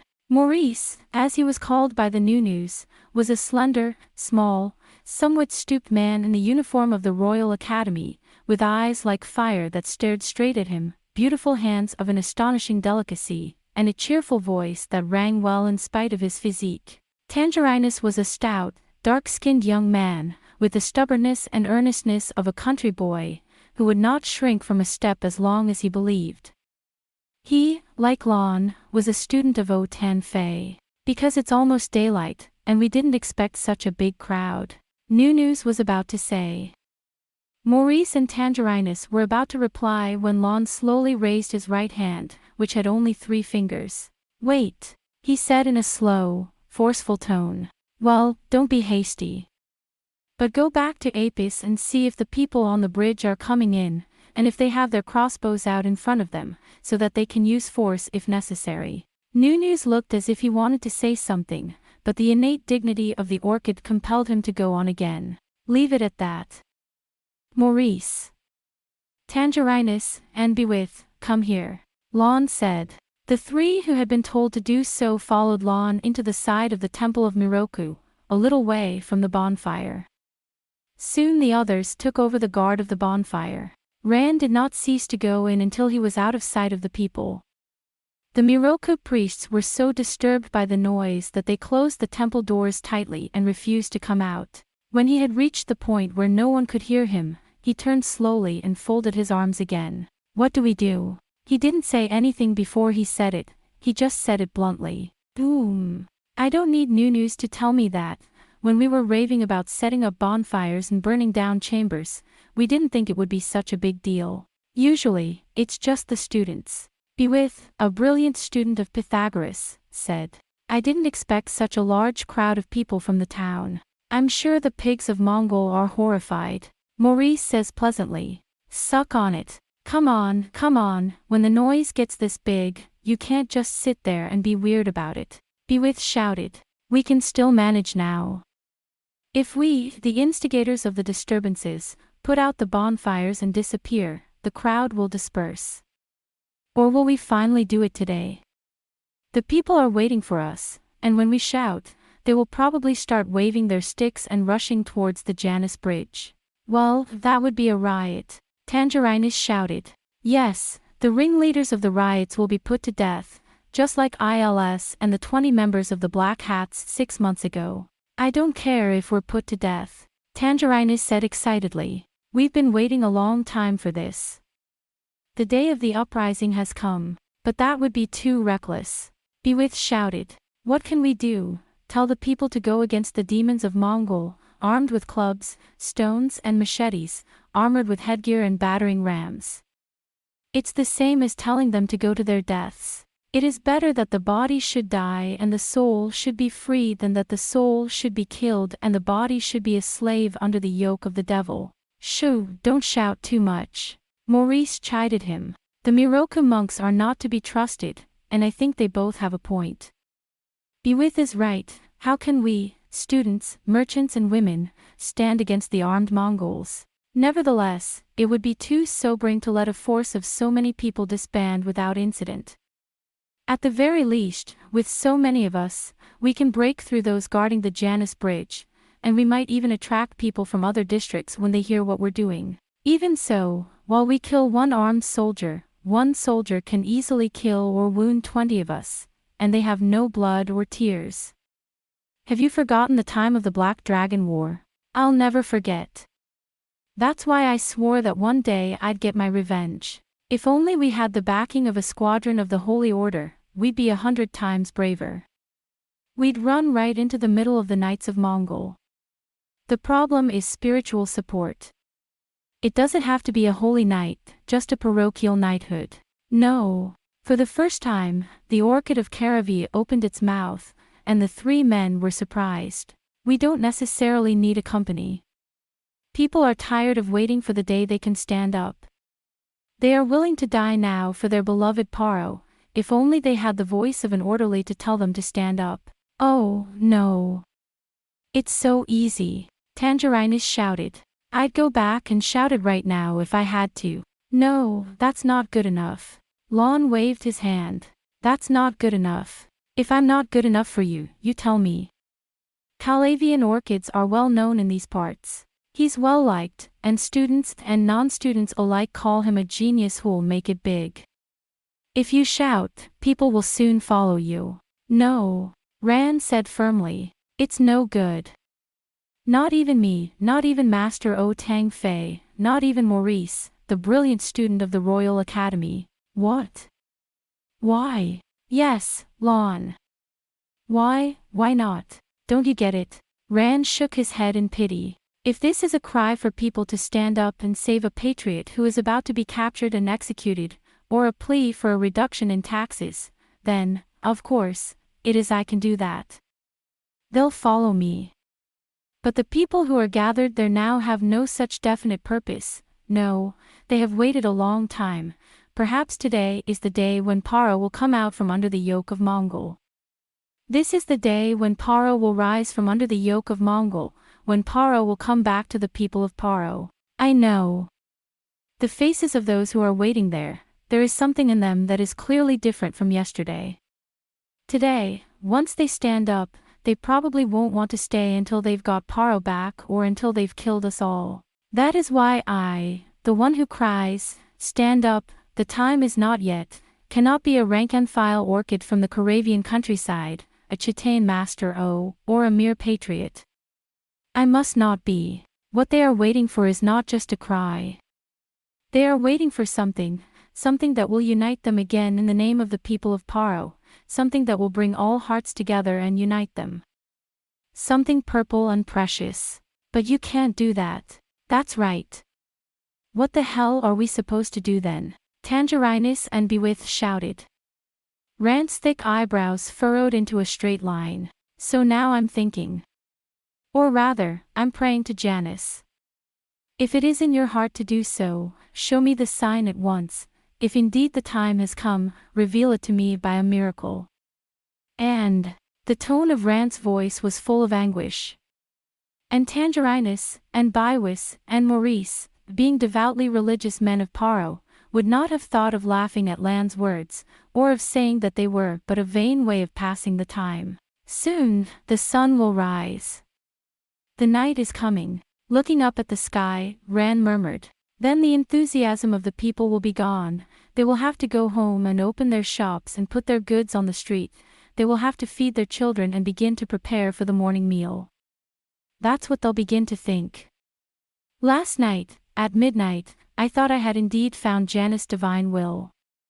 In a moment of slumber in the midst of the feast, I heard a voice whispering, "The time has come." It was as if he had heard the voice of a man commanding him to take up his sword and go out. When I saw the people gathering one after another, I thought more and more that the will of God had finally been revealed. But was it the same vain dim dream that my and so many other dead patriots believed they had seen? Are the thoughts of the people fading away again today, with nothing to pour into them but the dream of someday and the ever-increasing frustration? We've already endured more than a year of Janus. The king and his wife, the symbols of our country, have been murdered, the prince is lost, the people who love our country have been killed and maimed, we have toiled under the filthy hoofs of other nations, forbidden to be proud, forbidden even to express our feelings, and we have toiled away under masks of silence, unresisting hostility, fierce rebellion and feigned obedience. Under a mask of silence, unresisting hostility, fierce rebellion and feigned obedience. Our women have been taken by the Mongols, our harvest carried away, our lace pulled up, our beautiful palace, our pride and joy, has become the home of the Mongol swine. Oh, is this not enough for you? That the trials and punishments inflicted on us are not enough, that we have not suffered? Oh, Janus, show me, is the time now? Or is it not? If that time will never come, why did I see such a vision? If the time will never come, why did I see such a vision of silvery, flaming heroes? Oh Janus! Give me your strength. Oh Janus! Show me a sign before your people, the loyal people of Paro, who have always been your most faithful servants. Even if in return you take my life. Help me, oh Janus, now. Now. Now. In a fit of emotion, Lon threw himself on the cobblestones and smashed his forehead. The others followed suit. Janus, help me. Your people are in need of your help. Janus. The lure is. It has become a gigantic disk, still bathed in the pure, white light of the day, and is now just about to ascend the eastern hills. But the light still does not reach the city of Ambra, where the light is blocked by rubbish and buildings. Janus. Reveal thy will. I wonder when Kagari was erased. The deepest darkness and anguish of the pre-dawn hours came down with a chill on the young men who prayed in this stone temple of Miroku, in the narrow, dirty alleys between the buildings. The whole world is silent, waiting for something to happen. There is no sound, no human voice. Reveal unto me thy will, and show me the way to follow. Oh, if my love, my beautiful and tender Paro, were to escape from the hands of the ravisher, I would have given my body, my little life, born in Karavaya, 1,000 times over as a stepping stone, to the ravager of the rebellion. As the ringleader of the rebellion, would gladly accept any torturous and cruel death, if it would make the people rise up against my corpse. Oh my fatherland! Oh my love, which is denied, defiled and shamed, oh beautiful, proud, meek Paro! He rubbed himself against the cold earth and prayed for a revelation, for a miracle, for his 5 bodies to be torn apart now. The sun was beginning to shine, and the darkness was fading like a thin sheet of paper. In less than a moment, the sound of the first carriages rumbling on the worn cobblestones, the laughter of children and the cries of babies will be heard from house to house. For 3,000 years, the life of the people has continued unchanged, a healthy and dusky chain of life that cannot be stopped, even if its head is shackled by fetters. It is for this reason that Paro is here today, Lon thought. What could Mongol, with a history of only 30 years, know? The roots of Paro stretch, penetrate and stretch in the depths of 3,000 years. You cannot pull it out or cut it with a great sword. Janus. Janus. I have to decide, thought Lon. If Janus has not yet revealed the sign to his people, he has no choice but to make up his own mind, praying that it is a decision that is in Janus' will. He stood up lazily. His forehead, which had been rubbing against the cobblestones for a long time, was cut and covered with blood. The other 3 men stared at him. They were a little dissatisfied that Janus had not immediately appeared to them or given them some sign, in spite of all their prayers, but they knew that they were too little to be worthy of his oracle. But if you're an orchid? They looked at Ran. There was a strange expectation in their eyes, and an eagerness in their hearts. Did Ran receive an oracle, a testimony, which had not come to them? He straightened up and opened his mouth slowly and hesitantly. But at last the words did not escape his lips. Suddenly they looked back towards the square with a start. They heard a whale's wave of noise, an extraordinary change from the silence of the past. Hey! And they looked at each other. At that moment, a student came into the alley to see them. Oh, run, Maurice. He stammered. Come on. Oh, my God. I don't know where she came from, but she's crazy. Are you a crazy woman? Ran shouted plaintively. Yes, that's right. She's jumping up on the top of the stone wall of the temple and screaming at everyone. People are so excited, they might run out any second. Oh, we don't know what to do. Woman. She's a woman. Maurice and Tangerinus exchanged a puzzled look. But this was not the case with Ran. Soon his eyes began to shine with a piercing light, and a look of dread came over his face. Let's go. Shouting, he suddenly ran out of the alley at a great speed. Wow, wow, wow. The whole ambula is shaking and throbbing. It is as if the stone-built area itself is being lifted up by a huge earthquake or tsunami. Ack!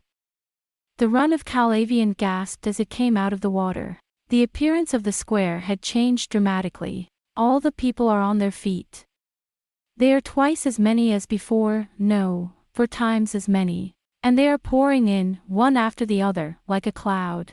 Wow, wow, wow. The world itself seemed to be screaming, even bellowing. The bonfires were extinguished, smoldering black beneath the feet of the men, but no one cared. The students, as if frightened by the unexpected turn of events, were pushed to the corner and grouped together. They spotted the orchids and, feeling a little relieved, tried to come towards us, but could not move. Every fist was raised, every mouth was screaming. All their eyes were turned in the same direction. Lon followed them. There was the high stone wall of the Temple of Miroku, before the great door. You have to get up. A woman was standing there, waving her hands and shouting. The voice sounds familiar. It's a woman I don't recognize, obviously Paro's woman. She wears a shabby tunic and skirt, a shabby veil which she grasps in her hands and wafts about her. Her shapely feet are bare, her dark hair is braided, as women here are wont to do, and wrapped round her shapely head like a crown of Lunarian leaves. She is a beautiful woman of 25 or 26, her eyes and cheeks blazing with passion. What are you doing, just huddling here, huddling there, waiting for the time to pass? Is it your hope that you will grow old and have no strength to do anything? How brave and righteous are your hopes? What are we going to do? What are we going to do with all these bonfires and temples of Miroku? What can you do? What can you do? What can you do? Are you all 70 years old, or are you sick and dying? Have you no cudgel or axe in your house? If you don't, put a stone in your pocket. That's enough for the pigs of Mongol. The women will scratch them and pick out their eyes with their 10 fingers. Don't you remember what they did to you? Do you not remember what they did to you? Is this not enough for you? The time has come. It's time. So why are you wasting your time? Why don't you get up and tear them to pieces with knives and bread slices and flouring sticks and sip their blood? They've let their guard down. They're convinced we can't do anything. I'll hug them, and I'll throat them, and I'll rub their heads, and I'll bite their throats off. That's what they deserve, the traitors who cheated us. Come on, why don't you get up? Why are you still here? Brother to brother, son to father, daughter to mother, take each other's hands, tell each other the time has come and take up arms. We've had more than our share of patience. We can't hold out a day longer. Now the day has come. The day has come. Surely Janus will rise up and give us his power. Trust in Janus. Come, people of Paro. Old and brave people of the city of witchcraft and the seven towers. Stand up. Take the sword. Stand up and kill them. There was a tremendous roar, and the earth was agog. Lon. The students look at Lon in dismay. But they were astonished to see that Lan's eyes were glittering, and that he was gazing at the woman with a fierce and strange look, as if he were a wild beast on the verge of being preyed upon, like the black leopard of Caravaya. Oh, hey, Lon. Lon. It is unlikely that he saw his friends calling out in panic. His eyes were blazing, his fists were clenched, and his nails were digging into his palms so hard that they bled. Voice from heaven. He tweeted. Janus used her mouth to show his will. I believe it. In a flash he snatched the sword from the sheath of a student standing beside him, which was hanging slackly in his hand, and sprang forward through the people, pushing them aside. He put his hand on the stone wall and climbed up. The woman looks at him as if she were a little petrified. Up close she is even more beautiful. However, the people of Amvula were well acquainted with the orchids of Caravaya, the treasured disciple of O Tan Fei. Run. Calavias, run. Tell them. What are we supposed to do? You're a genius, you know what you're doing. Run. The Lady of the Veil, perceiving that he was no enemy, looked at him with a black, piercing glance, like a sword.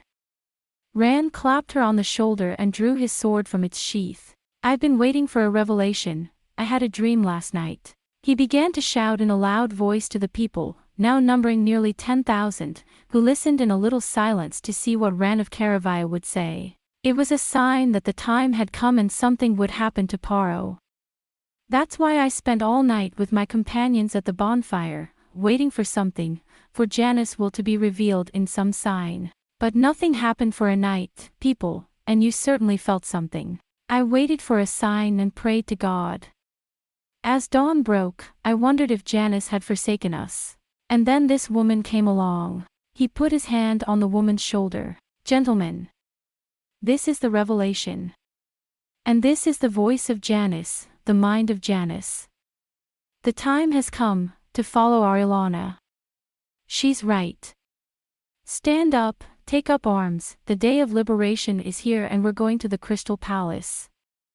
Wow!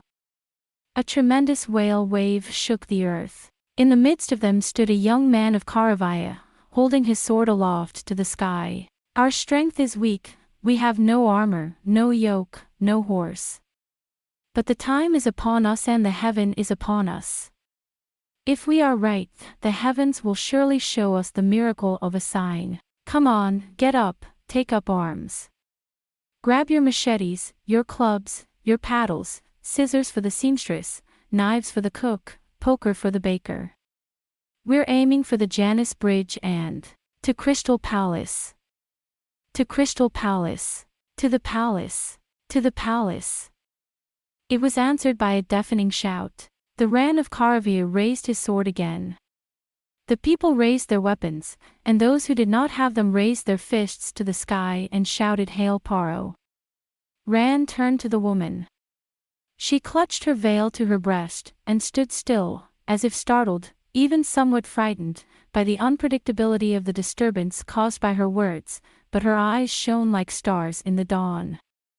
His eyes shone like the stars of dawn, like a fountain of light breaking through the clouds. Ilana. Our goddess of victory. Bonsai AI. Long live Paro. Hooray for the Holy Family. Take back Paro into the hands of the people of Paro. Take it back. The cries of the people are echoed in the cries of the orchids. Oh. The orchid sprinkled a glowing glow behind the sword. The night is dawning. The long night is over. The dawn has come to Paro. To Crystal Palace. To Crystal Palace. To Crystal Palace. The people split in two like a divine wave and cleared the way. In the midst of all this, taking the hand of a poor woman, whom he did not know by name, he jumped down from the stone wall. Come on, follow me, lads. The goal is the Janus Bridge, where the people of Paro will use their strength to defeat the Mongols. We only have one goal, the Crystal Palace, Tyrant's Head. Tylan, Tyrant's Head class. Dodo dodo. And it was as if the earth had been loosened from the earth. The swelling, throbbing waves of people have now been broken up into a tsunami. What? The raider was a watchman who had sent a scout up to the tower to see what was going on in the distant city of Ambra. Oh, no, Captain Bolin. Captain Canos. The crowd, no, the mob, is coming this way. The Janus Bridge, the Umbra is shaking. The whole earth seems to be groaning. Be Bolin. Canos. The two captains immediately turned their heads and looked at each other. And how many of them are there? What about weapons? Is it just to show off, to try to appeal to something, or is, from here, as far as I can see? The soldier had gone pale. His good-natured country accent shook violently. I do not know how many they are. Every street, every alleyway is filled with them. I can't tell for sure because of the dust, but I think it's no more than 20,000. 20,000. Canos shouted angrily. Bolin was already running for his life. No, not that one. You can't protect this place with a few hundred men. Canos, we've got to. Well, wait. Stop the Canos. And armed. They all took swords, machetes, sticks, and any other weapons they could find, and brandished them, and chanted the names of the holy King Paro, Janus, and Lur, and went straight to the great bridge. And I hear them shouting, "Come, come, the head of Tyran." It's a riot. Stunned, Bolin muttered. Hearing this, Canorth shook his head timidly. No, no. This is a rebellion. It sits certainly no longer in our hands. Hey, Gammon. Yes, sir. Go back to the Crystal Palace and tell Lord Carthran what has happened. And bring all Carthran's troops with you to put an end to this as soon as possible. Yes, sir. Wait. Bolin, who has just returned from Crystal Palace in a hurry. I'm going back to the palace. I'll have to go back and tell Secretary Tyran how it all went. Yes. The Canaanites were in a panic. Even as he did so, he felt as if a smokescreen of dust were emerging from the morning mist of Ambula, enveloping the horrified crowd of Paro, who had turned into a huge, undulating viper. Hey, wait a minute. You can't just leave me here on the Janus Bridge. What can 200 men do against a mob of 20,000? We, the White Guard under the command of Lord Tyran, have the primary duty to protect the Secretary and the Crystal Palace. Bolin said. I suppose the Carthronians will be on their way soon. Lord Bulk and Lord Naren have left to crush the rebels. The Crystal Palace is empty. If they come after us there. Yes, damn it. All right, so the White Order wants the Black Order to die. Canorth ranted in desperation. Sure, go back. In the meantime, leave my men for now. Bolin was about to say something, but nodded and rode off in the direction of the Crystal Palace, accompanied only by a few of his entourage. You heartless people. Selfish white people who only want to save themselves. Canos was poisoned. Oh, yeah. There's no time for that. Somebody, once again, tell Lord Carslan to move out and tell Dallas men on the Aryan Bridge to pull out and join us here. Now. Ha! Cavalry, go forward. Then put a sandbag in the middle of the Janus Bridge to block their advance. And then, as he was about to say this, Canorth closed his mouth and wiped his forehead. Under his helmet, his forehead is soaked with sweat. Outrageous things have happened. And now, of all times, when the defense of Mongol is the weakest, and I bite my lips. I can't explain it well, but it's as if, suddenly, the light of day had gone out over Mongol, and the goddess of fortune had turned her face away, or, rather, that, unknown to them, everything had gone wrong. Bit by bit it seemed to them as if it were now about to come crashing down upon them in an irreversible way. Goddamn Janus. I feel like I've been cheated by that Janus. Suddenly, the normal and peaceful world is overturned, and you're trapped in a nightmare. A beautiful golden day, peculiar to Paro, has only just dawned, and yet it seems to me that they have been waiting for a long time under this bridge, breathing hard, for the appearance of the giant snake. The lure was not on their side either. Oh. What's that? Groaning, Knorth murmured and raised his heel slightly. What is? In the distance, something resembling the roar of the tide, or the throbbing sound of huge drums being beaten, can be heard. That's. Both Karslan and Bolland left him alone and rushed back to Crystal Palace. Why should I alone stay here? But what a nasty, rumbling sound. Yes, when Kanos mumbled in his mouth. Kanos. Oh, Dallas. They had never been on good terms with each other, but now, in this case, their familiar black-clad appearance seemed to Knorth like a Buddha in hell. What are you doing, Kanos? But Dallas, who had come riding towards us from the Aryan bridge with his men, was dismayed. Why are you lingering here? Do you want to die? Yes. No, but it would have been impossible to defend the Janus bridge with so many men. From where I was on the Aryan bridge, I could see across the river Iras to the temple of Miroku. That area is filled with people. Not just strong men. Women, too, wielding scissors and knives and bone cutters, shouting for Tyrant's head to be thrown into the square. It's not the usual riot, it seems. Well, yes, but there is no scarecrow. Just go back to the Crystal Palace. And if you don't send all the troops in the palace to the East Gate, or to the South Gate if they split up, and send out crossbows to subdue them, you will die in vain. If we don't do that, we will die in vain. You've got a point, Dallas. He had been eager to do so for a long time. He left 3 or 4 unfortunate spectators behind, and quickly gave the order to withdraw. The soldiers, with great joy, started to pull them up. They were not prepared to face an angry mob of 20,000 with only 200 men, no matter how well armed they were. It's not going to be easy. Kanos and Dallas, as they quickly gathered their troops and made their first retreat, so to speak, to the Crystal Palace, looked at each other in secret, but in reality, deep down, they still had no idea that this was the second beginning of the Battle of Paramonkol, which had ended a year ago. And that the 2 great knights of Mongol, so proud of their valor, should have been replaced by a mob of mere townspeople, without leaders, and armed with nothing more than bread slices, balance bars and fire sticks.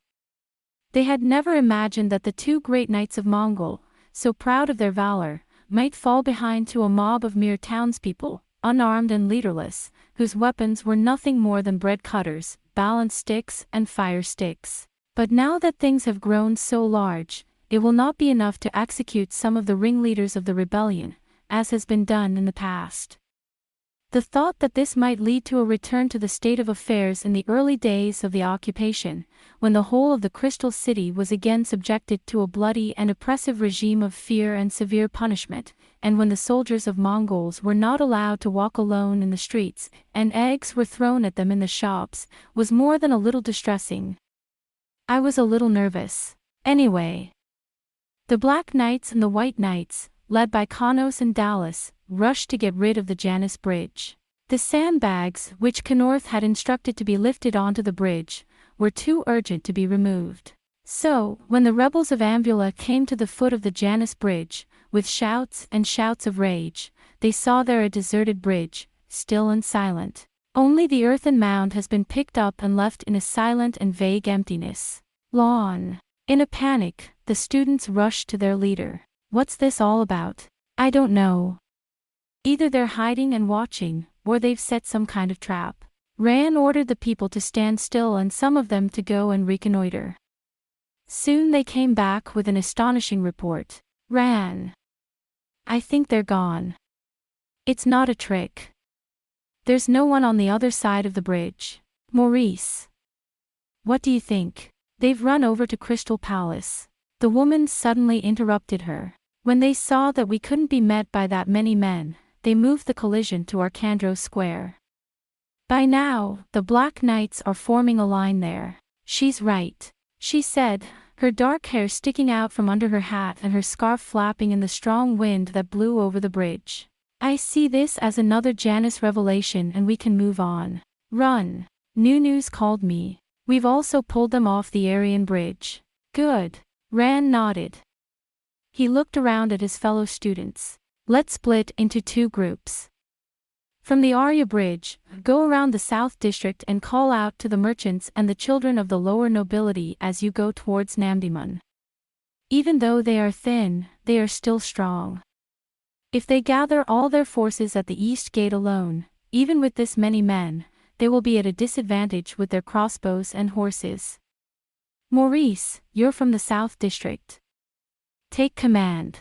I know it by heart. Maurice's face flushed. So, Lon. You, us? Rand smiled.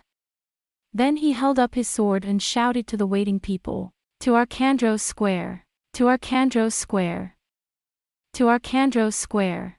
It was the same place where, in the purple month of the past, on the day of Saria, hopeless, despairing and despondent people came across the Janus Bridge to save those who were about to be condemned to an unpleasant marriage with their bitter enemy, Mongol. And they heard the sound of the gold coins thrown from the carriage of the bride of the Lady of Mongol falling on the cobblestones, and the flowers of Amneria being trampled underfoot, and the cries of "Long live Aldo Nairis, the new king of Paro."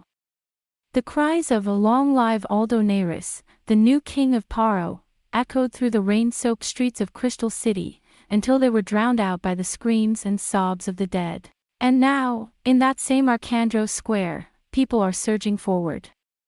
Moved by the love of their country, by the fervor of their indignation, and by the hope of freedom that rises and overflows. Even from the western side of the Crystal, from the Hill of the Crystal, which is the farthest from Ambula, they could have heard the shouting of the 30,000, the clanging of pots and pans, and the shouting of the machetes, and the sound of their feet, which shook all Paro like a distant tide. It must have been like a tidal wave. Paro, long live. The crystal is in our hands. Tyrant's head, crush the Mongols. Could it be that the people of Paro, who have always been relatively quiet, who have made few conspicuous attempts at defiance, and who have always seemed rather easy to deal with, have been hiding such a fierce loyalty and love for their country, such a burning pride in their freedom and independence? It seemed to be a muddy stream overflowing to the east and south of the Crystal, filling all its alleys, all its boulevards. In response to the agitation of the students Maurice and Bewith, the children of the lower nobility and their sons and daughters, the young shopkeepers, the coachmen and ferrymen who were secretly ardent patriots, grabbed all the weapons they could find and rallied to the front of Namdimun. And the number of them was increasing. "Ei, what are you doing?" In front of the east gate, Canorth and Dallas were ranting and raving. "Crossbowmen, forward. Line up the shields. Infantry, get inside the shields." The archers line up in 3 rows behind the crossbowmen. They take turns with the crossbow and shoot one at a time. "I don't care how many men you kill, even if you have to kill every man in the Crystal. No matter what happens, don't let them break through Arcandros Square. The eastern gate is the last line to be defended. Now, quickly, load the crossbow. When they show themselves, give the order. We'll get them off to a flying start." The commander-in-chief, Carthrin, is nowhere to be seen. 2,000 of the Black Knights were in front of the Great Gate, forming a line around the square, and another 1,000 were positioned between Nerva Castle and the Steel Tower, guarding the East Gate. A mixed force of White and Black Knights should also be guarding the South Gate. It is said that the Arcandros Square can hold 50,000 people, and there is nothing to block the view of its vastness except the statue of the Holy Great King Arcandros, which stands near the Great Gate. Now, on that wide expanse of cobblestones, the proud crossbowmen, shield-laden infantry and archers of Mongol kneel, each with his own weapon, waiting patiently for the command. As if nothing had happened, a peaceful, violet-blue sky of infinite beauty stretched out above the Crystal Palace, the abode of men and of the gods of the earth. The towers are silhouetted in a graceful and beautiful harmony, and the roofs, glistening in the sun, cast graceful shadows over the fountains and the stone fountains. The world lies still, waiting for the moment to catch its breath, and the wind does not move. A strange silence in the midst of disturbances. In the vastness of the beautiful crystal palace, from early in the morning, there must have been an untimely uproar. The maids would be running about, crying and screaming, the frightened servants would be searching for shelter, the ladies would be wringing their hands, and the young men would be crying and screaming. And in the corridors and galleries, where on the occasion of the ball the ladies and gentlemen walked about beautifully dressed, and the flowers were in abundance, the monstrous soldiers of Mongol would be coming and going with their armor clanking and lumbering. But the sky is still blue and clear, as if it did not know that. Lean, gone, lean, gone, lean, gone. Suddenly, the clear ringing of the bell nearly knocked Knorth off his horse. Whoa! What? It's the Janus bell in the morning, Captain. Yeah, right. Knorth nodded. He was annoyed by the carefree ringing of the bells at such a time. The beautiful, clear sound of the bell is still ringing. Captain. Here we are. They will be in front of the square very soon. All right. Knorth raised his right hand and held it up. Ready, crossbowmen. All right, fire at once on my command. Ha! Archers, are you ready? Ha! Don't flinch. Don't let them break the square. Ha! Zack, zack, zack, zack. Through the still ringing of the bells, I hear a low tide. Wah, wah, wah, wah, wah, wah, wah, wah, wah, wah, wah, wah, wah, wah, wah, wah, wah, wah. With a gulp, the Mongol soldier swallows the spit. There is a clatter, a clatter, a clatter of cheeks being lowered here and there. Here it comes. With someone's scream. Suddenly, the bell stopped. The sound of the world has disappeared. In it, a swollen, overflowing river that swells and swells. The Paro mob. Shoot! The hand of Kanos is lifted. A semblance of silence was quickly broken. A stone pellet arced into the air with a dull whistling sound. Immediately, the river was transformed into a scene of defenseless people, screaming, crunching and screaming. Shoot! Shoot! Keep on shooting. Keep away from him, Kanos ranted. Perhaps the people did not expect that the Mongols would appeal to the power of the crossbow with such impunity. They were in a hurry and tried to fall back. But those behind them did not understand what had happened before. They still shouted the glory of Paro and the name of Janus and tried to rush forward, forward. Again, in unison, a volley of stones crushed the human wall. Huge stone pellets, which could easily pierce and crush soldiers in full armor and ramparts, would be fired at close range at living people. In the midst of the screams and confusion, those who were grazed by the bullets fell into a coma, and those who were unfortunate enough to receive a direct hit were reduced to shadows like overripe vatch of fruit. Blood splashed on the cobblestones, and many more fell on top of those who had fallen trying to escape. Knorth sent the crossbowmen back. This was to save ammunition. Archers, attack! The bowstring rings and the arrows whistle. Wah! Gaw! Help me! Help me! Janus! Second row, forward! Knorth ordered his infantry to light the arrows. Second row, Uda! There were flaming, smoking, oil-soaked arrows. What? Oh! The square is in chaos. Already on the side of the square close to the palace there were dead bodies, crushed by stone bullets or hit by arrows, lying on the cobblestones smeared with blood. Run! Once you're on the Janus bridge, run over. Fire arrows fell on the people who were shouting and running for their lives. Immediately, the fire spread to their hair and clothes. The fire spread rapidly from one person to another, screaming and pushing each other. Hiccup! Hickey! A desperate cry rang out beneath the azure sky. It was muffled by screams of desperate anguish, horrible, deafening cries. At last, after the mob had retreated to the Janus bridge, there lay charred and crushed corpses, crossbow and arrow victims in a heap. Han, trivial. Knorth was in a good mood. I was not so sanguine as to think that they would now give up and go about their business, but I still think that a few of them would be nothing more than a mob. It was not an underestimate that I thought I could not do much anyway. At this rate, even if it lasts a little longer, it will not be much different from the previous riots, and if we take our time, we can put it down easily.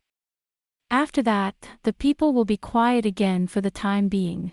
Sooner or later, my term of office will end and I'll be replaced by someone new and I'll be able to return to Taurus. Water. Yes. You raise your cheeks, gulp down the cup, sigh, and wipe your forehead. The quiet morning spreads out again as if it were a lie. If I didn't have to look at the mess of dead bodies in the square in front of me, I'd feel relaxed and at peace. Sir. Shall we go out to the Great Bridge and drive them away at once? No, no. We haven't lost that many men yet. If, by any chance, we are surrounded, the crossbow and bow will be ineffective. We'll leave the palace behind us and prepare for the next attack. The fire arrows were more effective than I thought. Can-nose is all smiles. Keep another line of arrows ready. Then the crossbowmen, archers, shotgunners and arrows. For all we know, they're just a bunch of ruffians. It'll all be over in a zong or two. Maybe we won't be around long enough for the Black Knights to make their appearance. Somehow, the breeze has died down. Little by little, the temperature rose, seeming to reassure people of the disgusting prospect of another hot and humid day. Run. It was Tangerinus and Nunus who came staggering up to him. Oh. You're safe. Somehow, I heard that Luca and Meve were beaten. Ran was grazed by an arrow and had a slight wound on his cheek. Rub it carelessly with your fingers. Yatsuraim. Lon said with a look of hatred in his eyes. You even used a fire arrow, you cruel and inhuman demon of Mongol. Lon. Tangerine sounded worried. What about him? Has he been beaten? Ilana. Lon squeezed his chin. He said he'd bring me some water and went away. Here we are. As if she had heard the voice, a woman appeared with a jar in her hand. Come on, water. Look, the veil, it's burned off. She looked cheerful and not the least bit disheartened. Her glossy black hair shone in the sun. Thank you. Ran drank thirstily and devoured it. The woman looked at Tangerine and Nunus with the air of a commander of a campaign. What's the damage? What? Yeah, we're pretty beat up. But Lon pulled him out quickly, so even if we count many, the casualties won't be more than 1,000. Yes. She put her hands on her hips and looked around. The people of Paro spread themselves out from the top of the Janus Bridge to the foot of it and to the side of the ambula, sitting down, dressing their wounds, and weeping and mourning. The light in their eyes has not yet gone out, she said flatly. But if we don't do something soon, it will disappear. And if we think we're going to do it all over again, just bumping into each other without a plan and getting killed, it'll go away. But what are you going to do, Lon? Are you just going to sit on your hands and wait for Janus to reveal himself again? Or are you just going to sit here and tell people to die with us, but not you? If you kill us all, Mongol won't feel a thing. I know, Rand said gravely. I'm not asking people to just die for Paro, but what can you do in the face of a crossbow and a flaming arrow? We've got nothing. No shields, no armor, no nothing. How can we stand up to a flying weapon with a poker? It's easy. She said it so plainly that they were astonished and rolled their eyes. What the hell? A crossbow or a flintlock can't protect you with a small shield or armor. Don't think about how you're going to stop them. We are much more numerous and wiser than they are. We can't afford not to take advantage of that. That said, good things.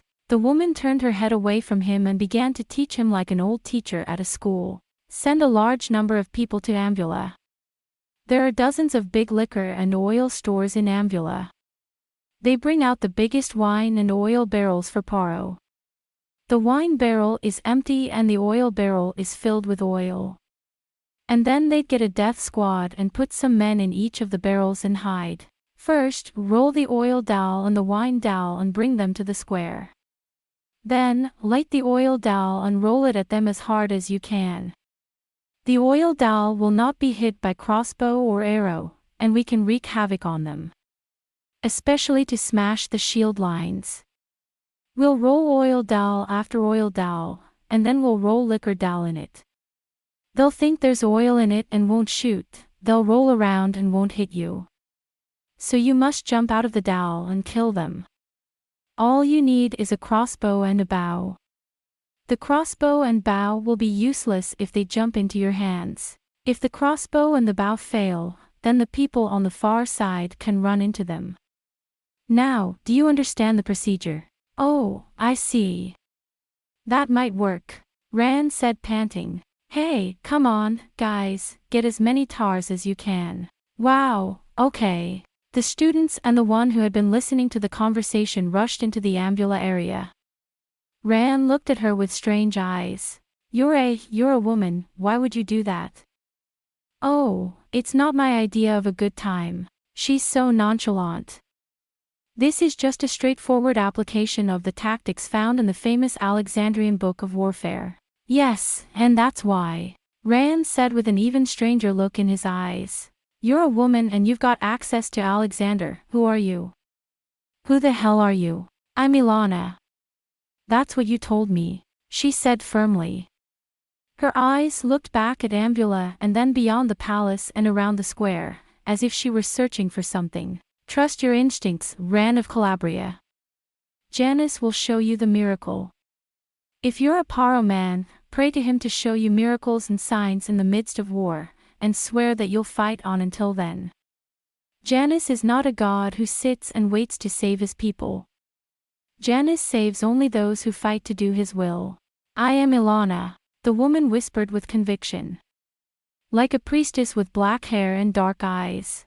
And I have been sent by Janus to reveal his will to you, Captain. A farmer came and knelt down in front of Kanos's horse. I have a message from the Lord Dallas, who has driven the rioters from the south gate to the river Iras. Oh, yeah. Same here. However, the rioters have regrouped and, with the Protectorate as their backing, they have countered with stone throwing and arrows.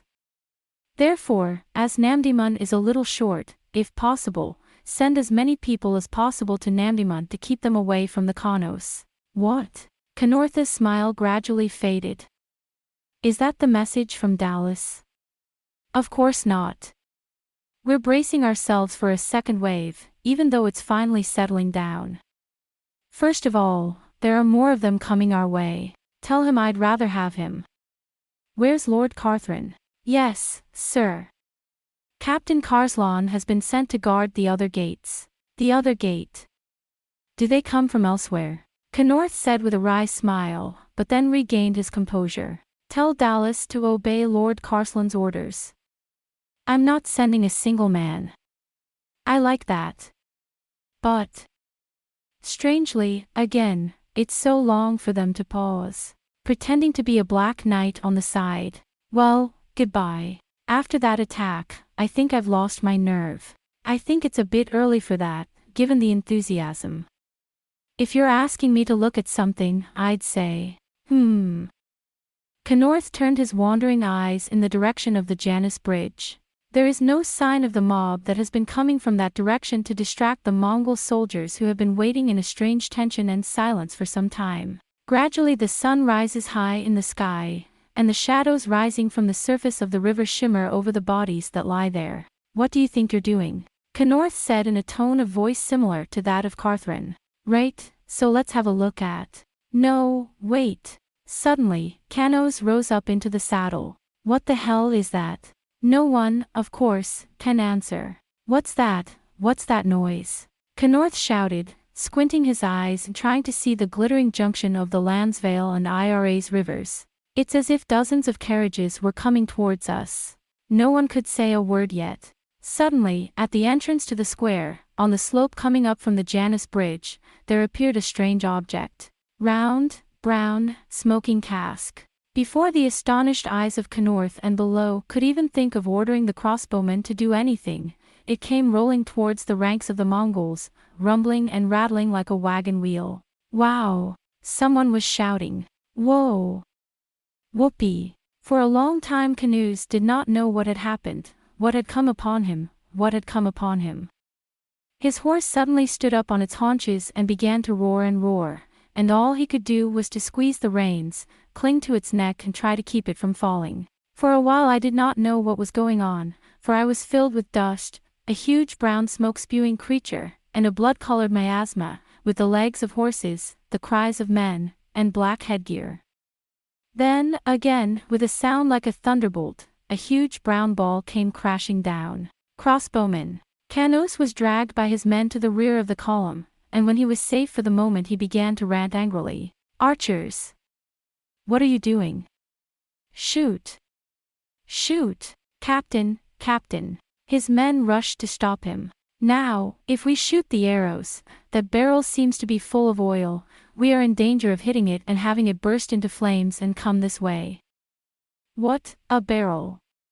What the hell is a barrel? He was about to say something when Canorth realized. They're so clever. Don't panic.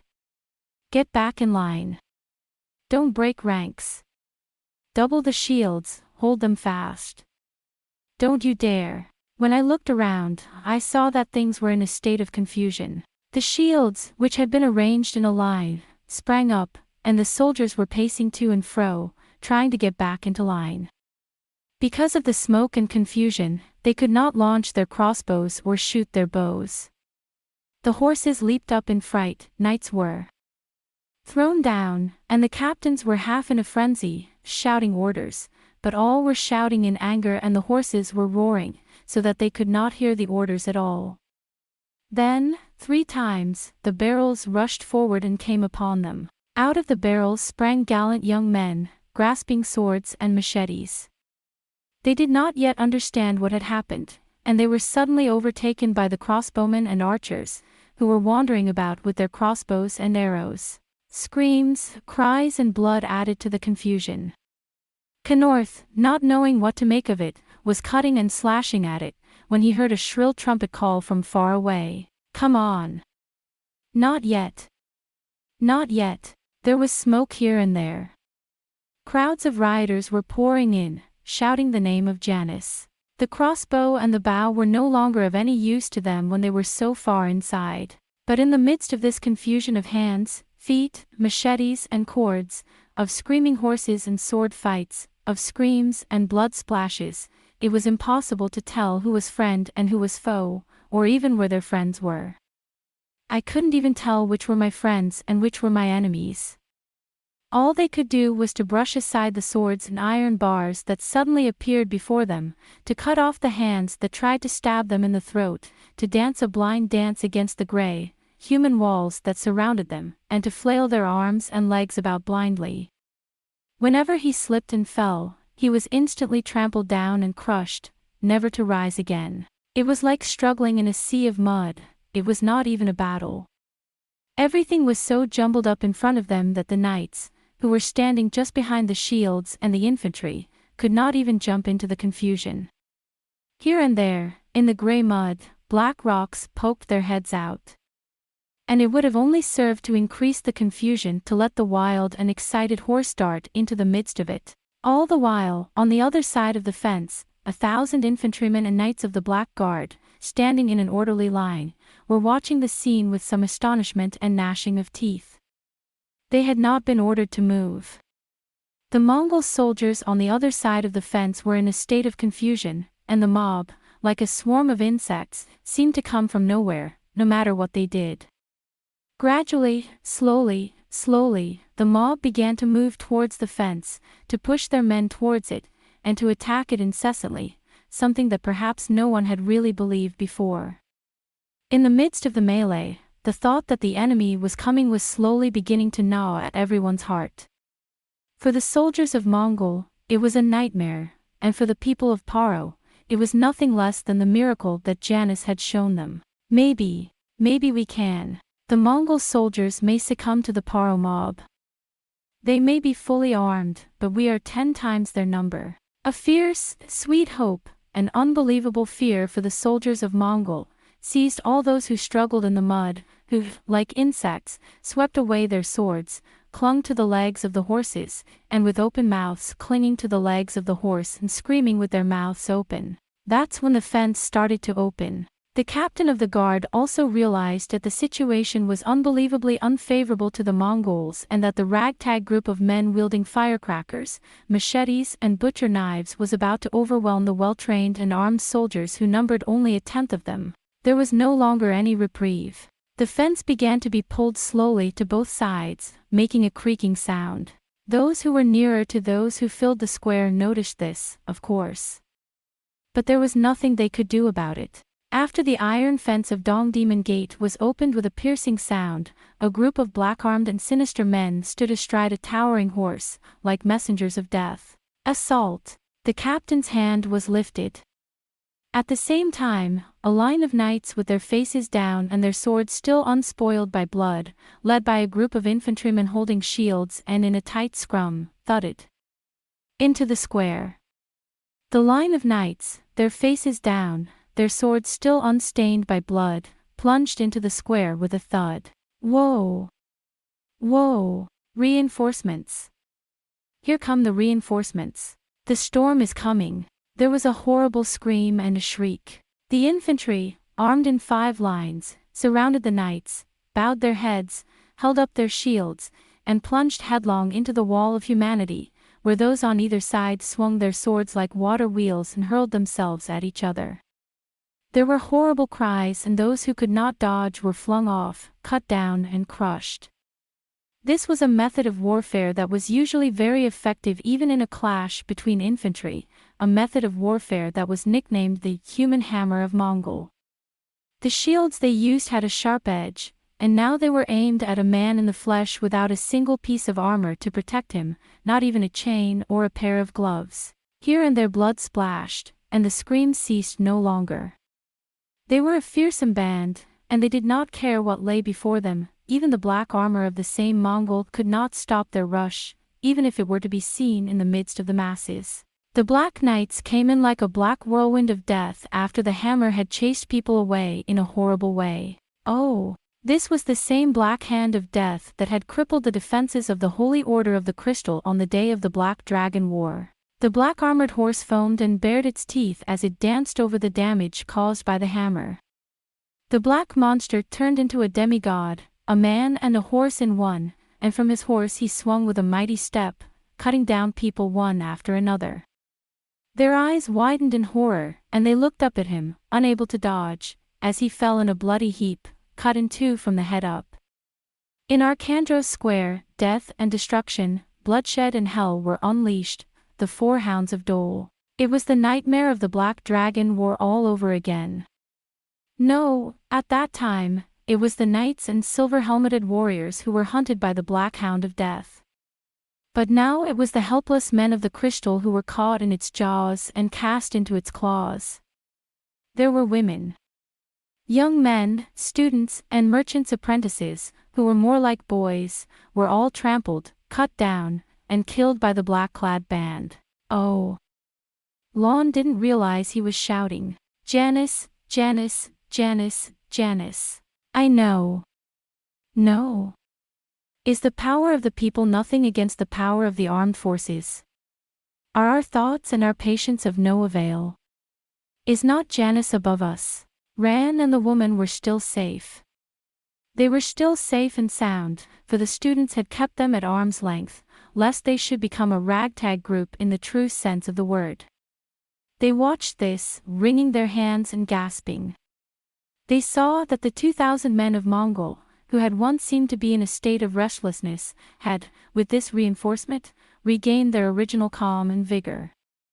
They had been taken by surprise and confused, and had done unexpected damage, but they were, after all, fighters by trade and well-armed.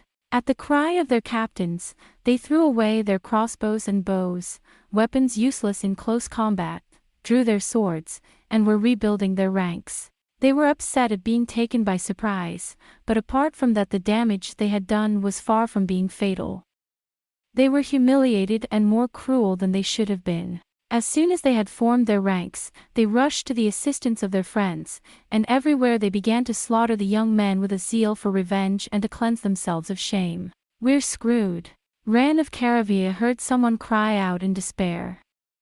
There were 20,000 of them, and only 3,000 of their men, but now they were being hunted and hunted at will, and they were becoming a hunted animal, and those behind them were afraid and wanted to flee from the battlefield. Those behind were beginning to fear and to flee the battlefield. Some of them must have fled to the safety of Ambula. They had no commander to rouse their morale and rekindle in them the fear and shame of military discipline, no captain to rally the troops and lead them in a stern retreat.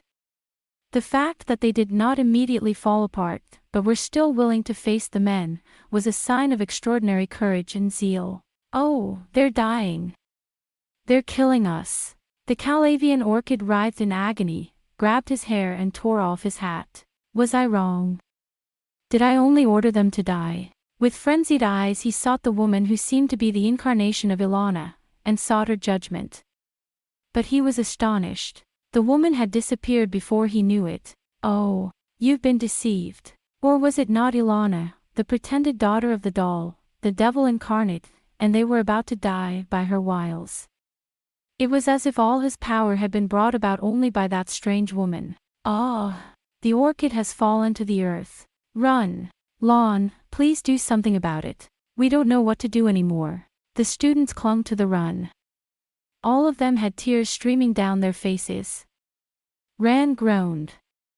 The thought of what he had done crossed his mind. What could he have done?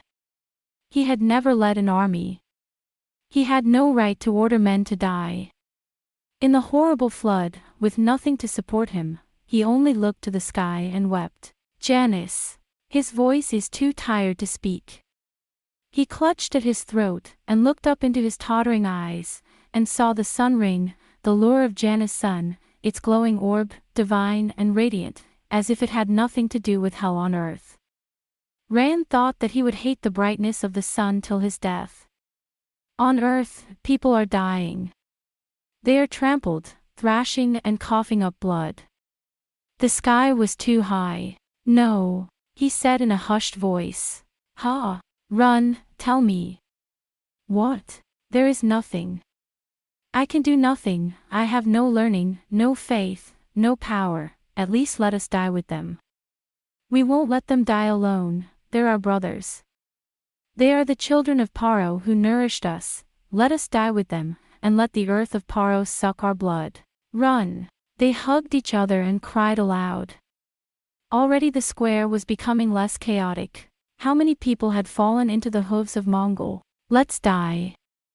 We'll die too. I'll die and curse Mongol. They're all dead. They're all dead." The students took their swords back. "Plug it in. Give our lives for the motherland. I'm not afraid to die. Long live Paro.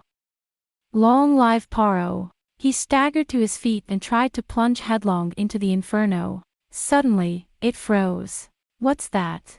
A faint moan escaped his lips. "I hear the sound of a trumpet." The students, no, not even the rioters fleeing through the square and the Mongolese soldiers chasing them, had no idea what was happening. It stopped for a moment. The sound of the trumpet is familiar and clear. Oh. The people looked away and looked at each other, not knowing what to do. The bugle call of the lure was heard. "What are you doing?"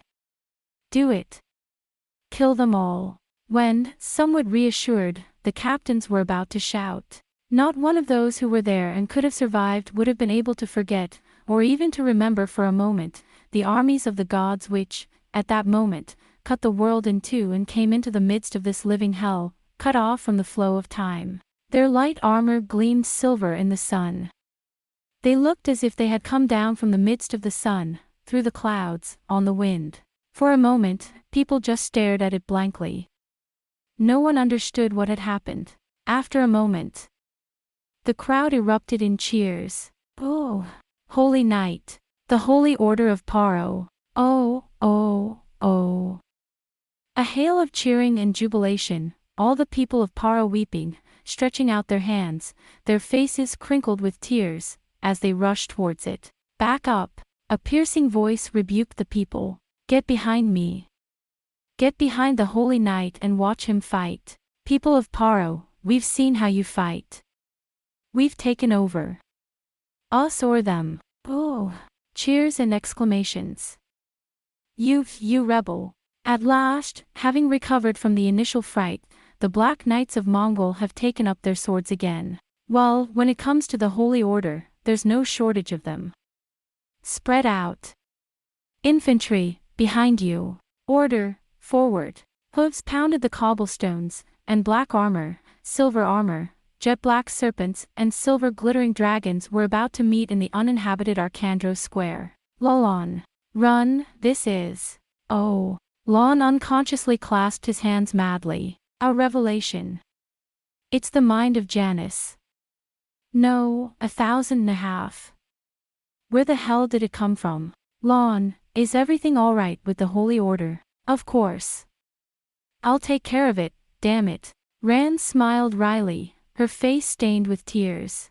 We have the great Janus with us. But, who on earth, hey, who's in charge? Who's in charge? That's the thing. It was the last thing that Rand and all those who watched with bated breath from the depths of hell wanted to know. It is not difficult to discern which of them is the commander. At the head of an army of about 1,500 men, he is leading a fearless troop, his horse is turned to the left, and he is riding proudly on a white horse. The horse is mounted on a white horse. The fact that he alone wears a long silver cloak, and that his helmet is decorated with a unique and splendid truss, shows at once that he is no mere commander, but must be at least a holy knight or a nobleman. The armor is also splendid, with the coat of arms in silver and white. The least you can do with that ornament is to be an earl, possibly a holy knight, but who? Rena, the Marquis of the Holy Knights, is in Marga, leading the rebels. Darvars and Durkan are in Salem. Avidus, the Holy Knight and Count, and Linus, the son of the minister, are in Durnham, leading the rebels to the Crystal. If that's the case. The warlord who is now in the Crystal, the one with the name. Aurelius, Count Lyre, Marquis of Wallace. Count Aurelius. There was a whisper that it might be Count Aurelius, that it must be, a whisper that spread among the people in secret. Lon shook his head. Count Aurelius was a brave and valiant man who was bound to become a holy knight, but for some reason the idea did not sit well with Lon. The appearance of the Holy Order was too dramatic. It was a revelation worthy of Janus, and to attract it, he, too, must be worthy of the name of miracle, even more truly astonishing. For example, Lord Beck, who is supposed to be in a far country, and the Dauphin, who is rumored to be alive, haunt his mind like a dream. The Knights of Mongol felt the same way. Name it. What are you, a false holy knight? Don't be fooled. There is no one in Crystal who can be the head of the rebellion. Say your name. Is there any reason why you can't name yourself? A shout went up from the dispersed Black Knights. And the commander stepped forward. The quietness of the Arcandros Square. Suddenly, Lon saw a woman running across the square towards the commander. Ah, Ilana, it's that woman.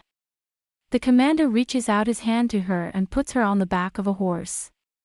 One of the knights hands her his sword. Come on, Lygia, the commander said, and then, in a frightening silence, slowly looked back at the Order of Mongol. Name it, you say. Very well, it would be unpleasant for you to be killed without knowing who you are. Zaha, people began to murmur. But it was quickly broken by an overwhelming silence. Oh, that voice, that tone of voice. And they know it, but I didn't think. Disbelief and anticipation, my heart is about to burst with a dizzying gasp. Oh Knights of Mongol, false conquerors of Paro. And loyal people who love Paro, listen carefully. My name is. Not a sound was heard, not even the clash of swords. The commander did not want to go on. While people were waiting for his breath. Then he lifted up his gloved hand, and took off his cheek, and lifted up his richly ornamented helmet, and took it off. Her jet black, nubile hair flows over her silver cloak. No one moved a muscle. The soldiers of Mongol and the people of the Crystal, as if the shining face that appeared from the helmet was that of a cyclope, forever turned to stone. I just stared at it and forgot to breathe. The ghost who came back from the depths of Dole. The face of Aldo Neyris, Duke of Crystal. Chapter 3. The End of Carthrin. Ah, people. I stared at it, forgetting even to shout.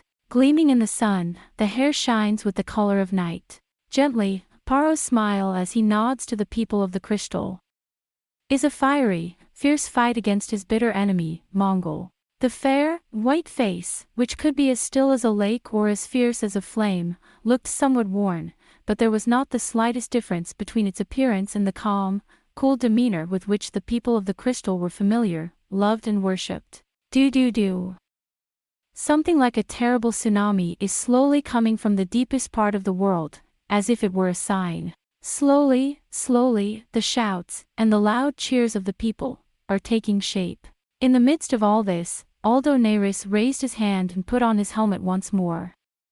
But he only put it on carelessly from above, so that the long black hair, which had been completely tucked into the headgear, flowed from under the headgear and over the cloak on the back, as if it were the figure of Aurra in a statue, and formed a brilliant accent in the silver and white of his whole body. In a stifled silence, Aldo Neyris drew his sword. A slender sword, held aloft, reflects the light and glitters, like the blessing of a lure rising from the fold into the air. Neyris shook it off quickly and forcefully. Assault! Woohoo, woohoo, woohoo! It was as if the cry of Neyris had broken the spell. The people came back to life. Dear Neyris! My lord!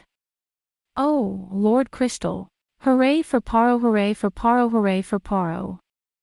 The screams finally turned into a tidal wave that swept through Arcandros Square. All the people of the crystal wept. Many of them ran out to tell what was going on.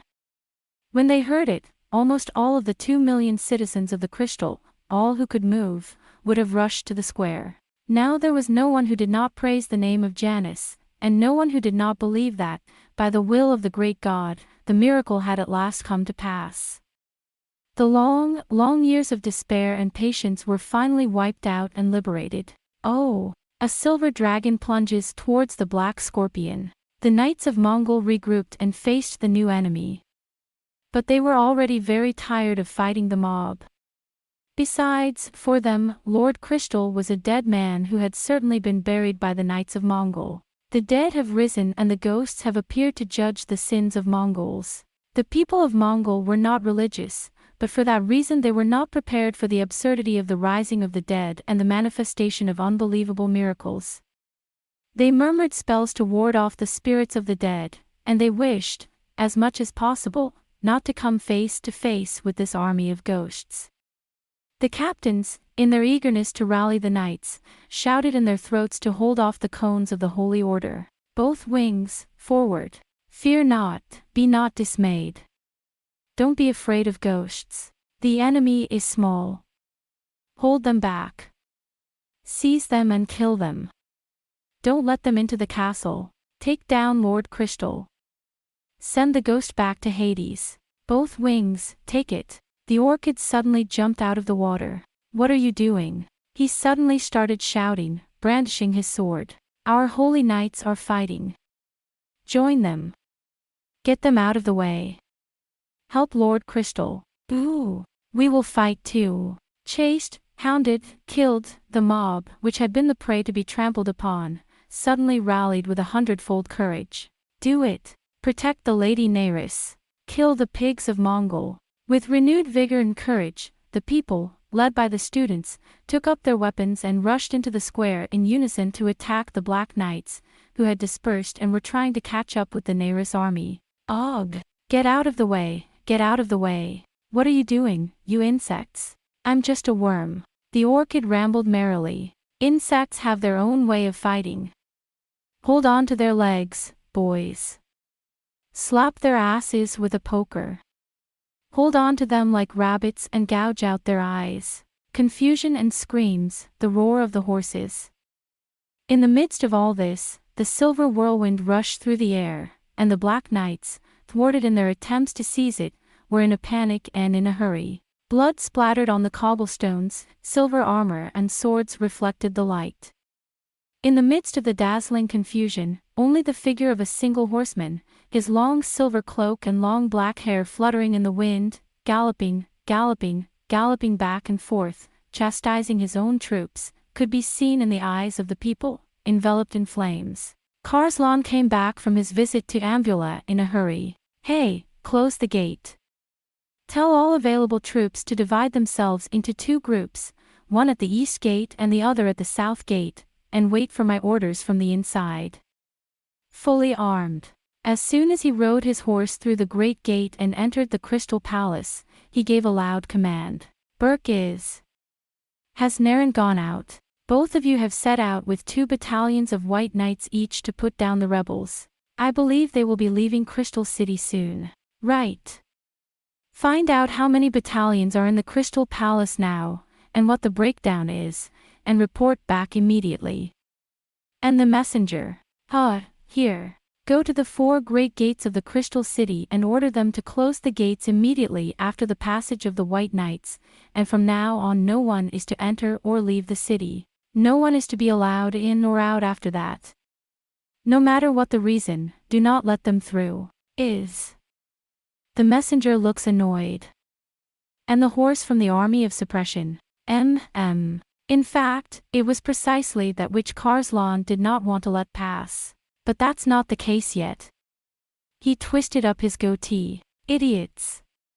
Not the fastest horse at all times. But show me the bill. Isn't that common sense? Well. I'm sorry, sir. Good. Go on. Nothing but a fast horse, you know. Karslan watched with a stern face as the messenger staggered off. Keep my immediate troops in line in the courtyard. After giving one more order, he strode into the room assigned to him as his commander's quarters. But soon afterwards he called the messenger again in a restless manner. Hey! What's the situation at Dong Demon? I am doing as you ordered. I see. No, nothing.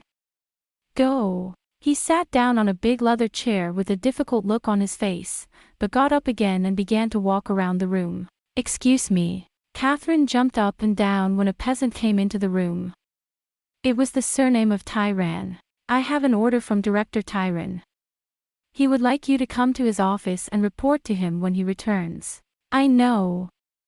I've got some urgent business to attend to here. Please tell me you'll be with me as soon as you've done that. May I say so, sir? Get on with it. Karslan shouted and slammed the door behind him. And again he began to wander about the room. When he is in a state of disorder, he usually drinks a lot of liquor, even in the daytime, and does not get drunk at all, but on this occasion he was so absorbed that he did not even think of calling his master to order him to drink. His eyes were downcast, and he was licking his dry lips incessantly, but he did not notice it. His mind was occupied with only one thing. It's here at last. It's here at last. There are only 5,000 men in the Crystal Palace now. You swore to take Tyran down with your own hands. Lygia's burning eyes, their fearful whispers ringing in my head. At last, the time has come. When I pressed Aldo Neira's hand, when I nodded to Lygia's whisper. In truth, he probably did not really know what he was doing. He betrayed his motherland, Mongol, and helped Paro to become a holy knight marquis in a fur coat. He took Lygia for his wife, and Marga gave him the land, Marquis Karslan, holy knight. The sweet, tempting sound of the words fascinated him, and he dared to kill his fears and doubts and the scruples of his conscience. What Tyran and his friends had done to him so far, they had put all the blame on him alone, ridiculed him to his face, mocked him, humiliated him, tried to blame him for their sins, And the fact that they wanted to make him a sacrificial goat in order to get away with it, the anger and resentment that he had to endure against them made it all the more tender. But he had to know clearly now that there is a big difference between thinking in one's head and actually doing something. I'm. If the matter were known, the guilt would be visited upon his old father in Kadain, upon his countrywoman wife, upon his red-cheeked daughter and his studious son. But when Karslan thought of their fathers and husbands, and that they might be dragged off to Taurus, burned at the stake, torn to pieces, or at best beheaded, he could not help thinking of the children of his own blood. He could not help thinking about the child who had shared his blood. No, but, Lord Naris assured him. Soon Taurus will fall and the country of Mongol will disappear from the face of the earth. If Mongol is lost, there will be no punishment. First of all, I've decided to leave my country. A new and glorious life is opening up for me, and now I'm going to betray my country, my family, my children. Since it is said that he will take Ligeia as his wife, it is not good for him to have Kadane's wife and children. And though Carthren was madly in love with Ligeia, even allowing for that, there was no comparison between the fat wife of Kadane and Ligeia. And Ligeia was still young. He was not much older than his wife. From now on, he could have as many children as he wished, and in Carslan's opinion, a child born to Ligeia seemed more desirable and promising. Forgive me, father. I'm a cruel man. I am the man who abandoned my country. It was a somewhat theatrical thought that comforted Carslan greatly. From Carslan's point of view, it was far more sinful to give up one's country than to give up one's family, and as long as one gave up one's country, it did not seem a great matter to give up one's family. First, has he not always served them, fed them, and nourished them throughout his life, which has been a very humble life? I have a right to a little happiness, a little glory. If Nerys was right, then Taurus would fall, the Grand Duke would die, and the country of Mongol would be lost. Then, Carslan thought, it would not be necessary to capture, torture and execute them, and he tried to relax. As you may have guessed, Carslan was in fact, if not a family man, then basically a weak-minded man who did not want to do evil. If there had been no Ligeia, and if all that Nerys had promised in return had been rank and money, perhaps Carslan would have relented at this point and decided to walk away. He had ambitions, and he was always full of passionate grievances, but he was fundamentally unfit for big things, and he was just the law-abiding countryman that Tyron mocked. Yes, and yet, if he failed, and the greatest proof of his character was his body, which could not stop shaking at the mere thought of it. Horrified, he thought with an embarrassed shudder. By the way, he had never even suspected himself of being a coward before. This was because, as commander of the Black Knights, he had led his men into battle dozens of times and had never once felt afraid. Because, as a matter of fact, he did not have much imagination, so he was able to deal with real battles in a very practical way. It is often the most imaginative people who are most frightened of things before they happen. For the first time he was afraid, because even with his fertile imagination he could see clearly what would happen if he sold his country, betrayed his colleagues and superiors, and failed to do so. He began to wander around the room. He saw himself being tortured in his underwear on a stone torture table, the same searing torture that he himself had inflicted on others as Commissioner of Security. I saw the axe of the decapitator falling on my boar's head, which had become like a sack of rags. It was so stark that he felt the coldness of the axe on his neck, and his head contracted. Why didn't I see it coming? For the first time, the thought crossed his mind that he had been deceived by Aldo Nerys. As a matter of fact, there is no other man with such a beautiful face and such a gentle voice who is so clever in deceiving people. As a proof of this, even the Princess of Amneris was deceived by him, and she still grieves over him, thinking that he is dead. Moreover, Aldo Nerys is quietly gloating over his plans to retake Paro.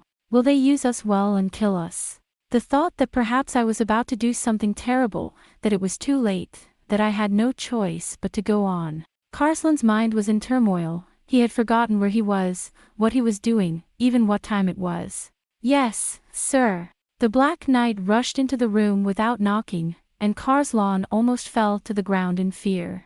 B, knock on my door, knock on my door. I'm sorry, sir. It was an emergency. No. Yes. Has come with a breakdown of the troops currently stationed at the palace, as you ordered. All right, say it. Here's your drink, lad.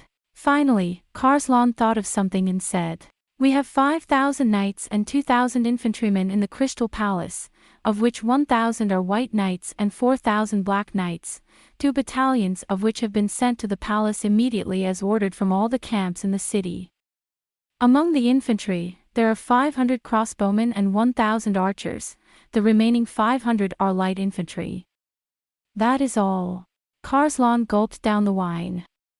As the strong wine burned his belly, he became a little more comfortable. How may I help you?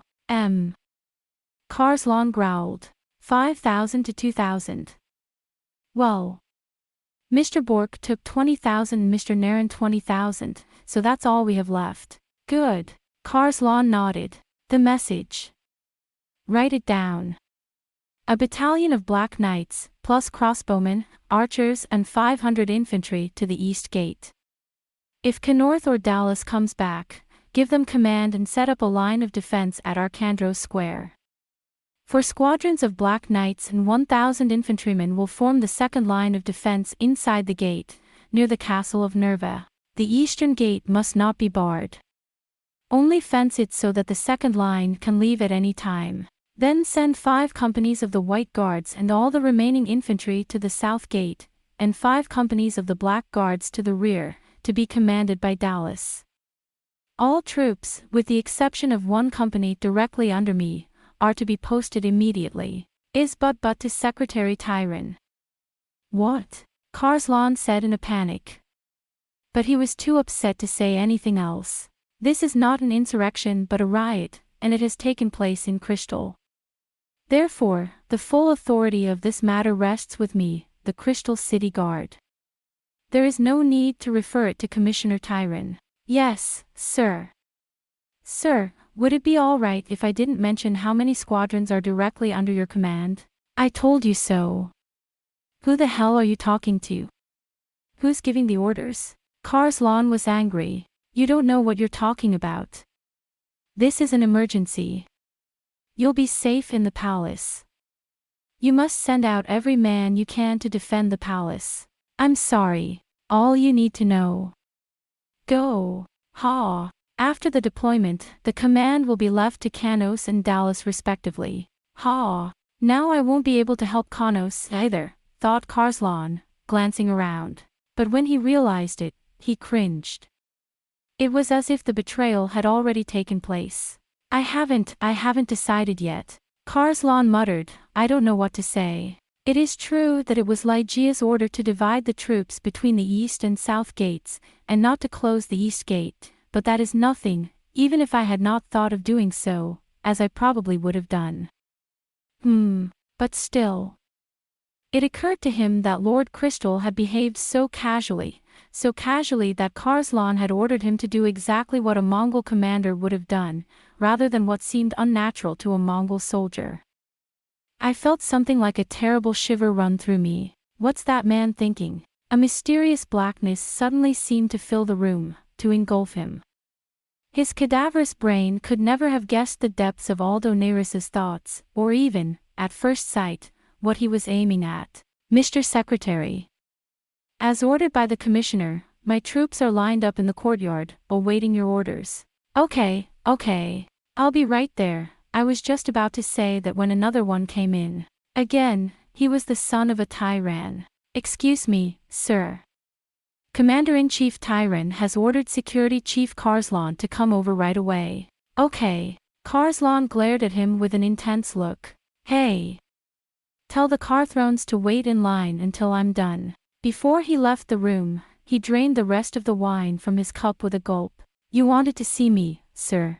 Tyran was waiting for Karslan with great irritation. Karslan did not need to see the blue veins bulging at Tyran's temples, his hands flailing on the desk, his face drawn. What are you doing? He shouted at her. Didn't I tell you to come at once? At this critical moment. With all due respect, sir, it was only because of the urgency of the situation that I could not come to you at once. Carthrin replied. Tyran became even more angry and pale, but he thought that it was not the time to talk about it. Well, that's enough. Tell me what's going on. Yes. The riot which broke out at dawn this morning in Ambula was somewhat different from the usual riots, and by morning the number had risen to about 20,000, and when we sent the guards up from Janus Bridge, the number had risen to 30,000. It is reported that the rioters are armed, and that they have divided into 2 groups and are aiming at the Crystal Palace. They are shouting to break away from the rule of Mongol and to raise the head of the Tyran chief, but they are not led by a general or a knight, and there is no leader in sight. It is probably a ragtag group of patriotic students from Ambula who are the agitators. If it's a ragtag group, we're soldiers. We should be able to drive them away easily. So we are working very hard on it. I was just about to inform you of how we are dealing with this. I know that I have broken Carslan's speech. Tyron looked annoyed. Continue. Because it is. Carslan continued. We tried to keep it within the city of Crystal if possible, but when we found that we could not, we changed the scene of the clash to Arcandro Square, and thus. Carslan explained in simple terms the position of the troops at the east and south gates. Immediately, Tyron became angry. He did not like the fact that Carthon had taken matters into his own hands, and not only had he not consulted Tyron, but that he had sent not only the Black Knights under Carthon's command, but also the White Knights, to guard the gate. Why don't you ask me, the Commissioner, whether I am the Commissioner or you? I am His Excellency, the Secretary of State for Tyron. Are you going to ignore my orders? The Black Order is yours, but why do you, the leader of the Black Order, give orders to the White Order as well? Since when did Mongol, the White Knight Order, stand in the Black Knight Order's way? It was an emergency, Carslan said, disgusted. Tyron became even angrier. He has always believed, in his heart of hearts, that the White Order is above the Black Order, and all the other 4 great orders. Why don't you tell me? You can't even send a messenger, no matter how urgent the situation, and I've had no report until now. For such a lazy thing. As none of the commanders of the White Order are present, I thought it would be appropriate for me to give the order. Without Burke and without Naren, all orders to the White Order will go through me. Tyron stood tall and even forgot about the mob outside the palace. Excessive authority. And you didn't leave my banner men behind. What's the meaning of this? Who's going to protect me if I don't keep my own troops? With all due respect, sir, I thought perhaps it would never occur to you that the absence of your immediate troops would be a problem. The rioters are neither organized nor armed with powerful weapons. It is unlikely that they will be able to enter the palace. You're looking very confident again, Carslan. Tyron is only in the middle. The Black Knights alone are not enough to protect the palace. I've even recruited my own White Knight, so you can talk so big. I knew it was my duty to protect the city, Carslan said impatiently. I do not know if this incident is to be regarded as a mutiny, but as a mere riot of a large scale.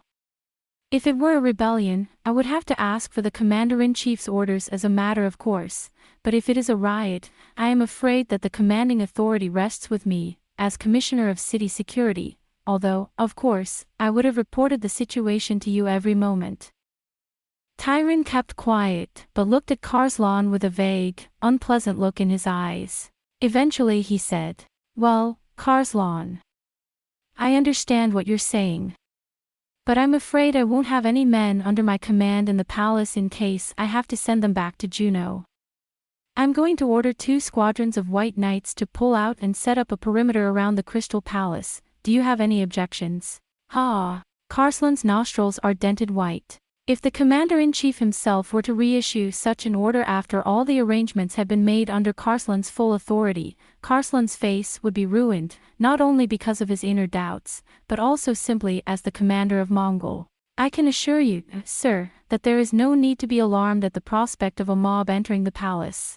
Carslan's face grew pale and then black. He restrained himself and shouted in a gruff tone. The troops are already in place. If we reposition them now as you say, we'll be too late to stop the mob. If, by any chance, the gates should be breached, my troops will be there. If you are worried, I swear to you, Carslan, I will protect you at all costs. As I was saying this, the old patriotic aspirations of this clumsy Mongol soldier overflowed his heart, as did his antipathy to Tyran. The mind of a soldier is not so complicated as it seems when he sees the enemy before him. Carslan found that the hesitation and vacillation of his mind from earlier had suddenly shifted to the side of loyalty to his country. Not to Tyran or the White Knights. It was for Mongol, the northern province that had given him birth. Yes, I'm a soldier of Mongol. I'm in charge of the Black Order, I have nowhere to turn but Mongol. If If Tyron hadn't opened his mouth at this moment, perhaps, forever, Carslan's mind would have been free of all doubts and dreams of the Marquis and Madame de Ligia of Paro. But Tyron couldn't possibly have known that. He just couldn't stand Carslan as a human being. He disliked his greasy face and his provincial manner. Most of all, he couldn't stand the fact that Carslan was not always so gentle with Tyron that he would not submit to his life, and if he had been violently opposed to him, that would have helped.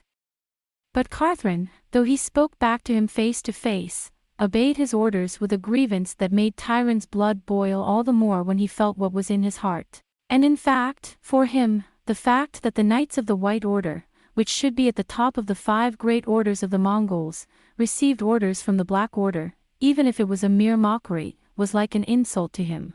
Then he looked at Carslan with a look of utmost scorn and said bluntly, as if to remind him that there was no point in talking any more. No, I'm not in the habit of asking the Black Order to protect me. Since this is a riot, you say the Commissioner of the City Guard has full command. Very well then, take all the Black Knights and put down the rioters. Send your direct troops to the East Gate, and in exchange, I'll draw up a guard of White Knights. Call Bolin. I'll need someone to protect me. When he heard this, Carslan's face became as white as paper. He fell silent and bowed very politely. I will do as you wish, Lord Commander Tyron. In a voice that sounded as if it was hard to breathe, he said, thanked Tyron again and left. When he came out of the room, even Tyron, who had always made fun of him, must have been shocked. His face was as white as paper. His eyes were fixed. A white knight came from the other side of the corridor, and when he saw him, he saluted him. What? Yes. I have just discovered that Grand Duchess Rana, accompanied by the Duke and Duchess of Mar, entered the great temple of Janus in Genua late last night and has not returned since. Right. You've taken steps to avoid being taken hostage. Carslan muttered. He did not understand or realize what he was saying. All right. Go back to your unit. Mr. Tyron, I'll tell you what. Get back here. Ha! As the knight rode away, Carslan called the commander-in-chief's surname. Mr. Tyron would like you to know that for the time being, I'm not going to hear any more about the operation, except when I call you, because I'm going to write you a secret letter, and don't let anyone near you. Yes, sir. He had already heard that the battle had begun in Arcandros Square. He nodded again and again, his eyes tense. Carslan went straight to the courtyard. The corridor beneath his feet was unsettling, and he felt as if he were floating on a cloud. In the courtyard, one of his companies, 200 men, are lined up waiting for him. He had a strange feeling, as if he were occupied by something that was himself but not himself, as if he had a strange and unsettled feeling in his stomach, as if he were only dreaming this dream while he was lying warmly under the covers. What's it like at the Great Gate? Before he could say anything, he asked. A quarrel has broken out between us and the mob. The rioters are trying to break through the Arcandros Square, but our troops are trying to crush them easily. How about Namdimun? It's the same, sir. Captain Canorth has asked me several times to come and take command as soon as possible. Volunteers. I had tried to be as casual as possible, but suddenly Carslan's armpits began to sweat like a waterfall. We are in the process of suppressing the rioters at Namdimun. The knight's voice was a little unsettling. Right. Carslan said, advancing in front of his troops. But then he stopped talking and a puzzled look came over his face. He is not a fool. As the captain of Mongol's Black Guard, he has the trust of his men, but I don't think they'll be convinced to follow him if he tells them what's on his mind right now. I've decided to betray Mongol and follow Paro. I have decided to betray Mongol and go to Paro. It is not yet the right time to say, come with me, I will not do you any harm. My men know nothing. I should have been better prepared, I should have won them over a little at a time, I regretted it, but there was nothing I could do now. 100 men will guard the north gate. The other 100 will guard the perimeter of the Crystal Palace. At last he said, but it was a very natural thing for him to say. He regretted that he should have kept Canorth by his side. Knorth was a man with whom he had a good rapport, a man with whom he could talk, a man with whom he had no qualms. If he knew that Mongol was in danger and that he had a promise to be useful at Paro, he would probably not hesitate to join forces with Carthron. Karslan, however, was not too worried. The rivalry between the Black Knights and the White Knights is not only because of the personality differences between Karslan and Tyron, who is the leader of the Black Knights. Rather, for Tyron, the most disagreeable thing about Karslan is that he is the captain of the Black Knights. This is the reason why the secret rivalry between the Black and White Knights is more deep-rooted than between the other three orders. It was a deep-rooted problem, probably stemming from the fact that the Black Knights were always looked down upon by the White Knights, even though they were the strongest of the 5 great orders. Don't worry. If I were to tell them to come with me to my country, they'd think of their families and other things and they'd say no. But if I tell them that I've won Tyron's head and that I've avenged their vendetta, they probably won't say no to fighting against the White Knights. It's safe to assume that the Black Knights won't try to beat their friends. It all depends on whether I successfully raise Tyron's rank. Ever since Tyron had asked him if he could trust the Black Knight with his personal security, and since Tyron had shown that he did not care whether his reputation or the reputation of his men was ruined, Karslan's knees had mysteriously stopped shaking. His mind is made up. I'll turn against Mongol and kill Tyron. When he had made up his mind, he felt at ease. He no longer wavered in the slightest. At least for now, I wasn't thinking about the Marquis reward or even Lygia. Don't worry. Bolan's White Knights can't leave Namdimun. There's no one left to defend Tyron except a few peasants. It'll work. Once we've taken Tyron, there's nothing left to worry about. He urged his men, who were going to guard the north gate, to act only on his orders, repeating that they should never allow anything to enter or leave the gate, and that if a mob should break in, they should hold the gate firmly, for they were few in number. And if a mob should come, they should not fight back, but obey their own orders. Finally, he added, "Listen. If anyone tries to leave the Crystal Palace in the midst of battle and run away to Juno or Taurus to save himself, even if it's the secretary of Mongol, I won't spare him, I'll slash him." The soldiers looked at him in astonishment. He waved his hand to them to go quickly, and told the rest of the men to keep a tight circle around the main palace and not to let anyone in. He told the 4 platoon leaders to gather round and took them into a room where no one could hear them. "Captain, is there something wrong with you, sir?" By now, the platoon leaders have already sensed that something is wrong with Carthron's attitude and the way he talks. Or maybe some of them think it. Looking round at them, Karslan said briefly, "I'll only tell you once. I'm going to kill Tyron and surrender his head to Paro. Will you follow me?" The 4 platoon leaders were astonished. They looked at their commander with a twinkle in their eyes. Karslan said in a somber tone that he had thought out how to convince them in general. "I don't want to turn my back on Mongol. But I can't be trapped under Tyron anymore. Earlier I was seriously insulted by him in his office. I won't tell you what kind of insult.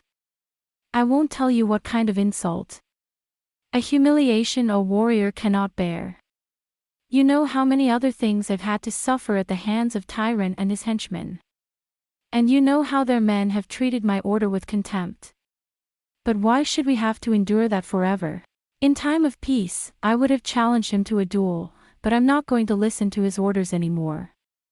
Moreover, gentlemen, he has made us fight like this, shielded us from arrows, and now he wants to escape alone, or rather with his men, to Juno.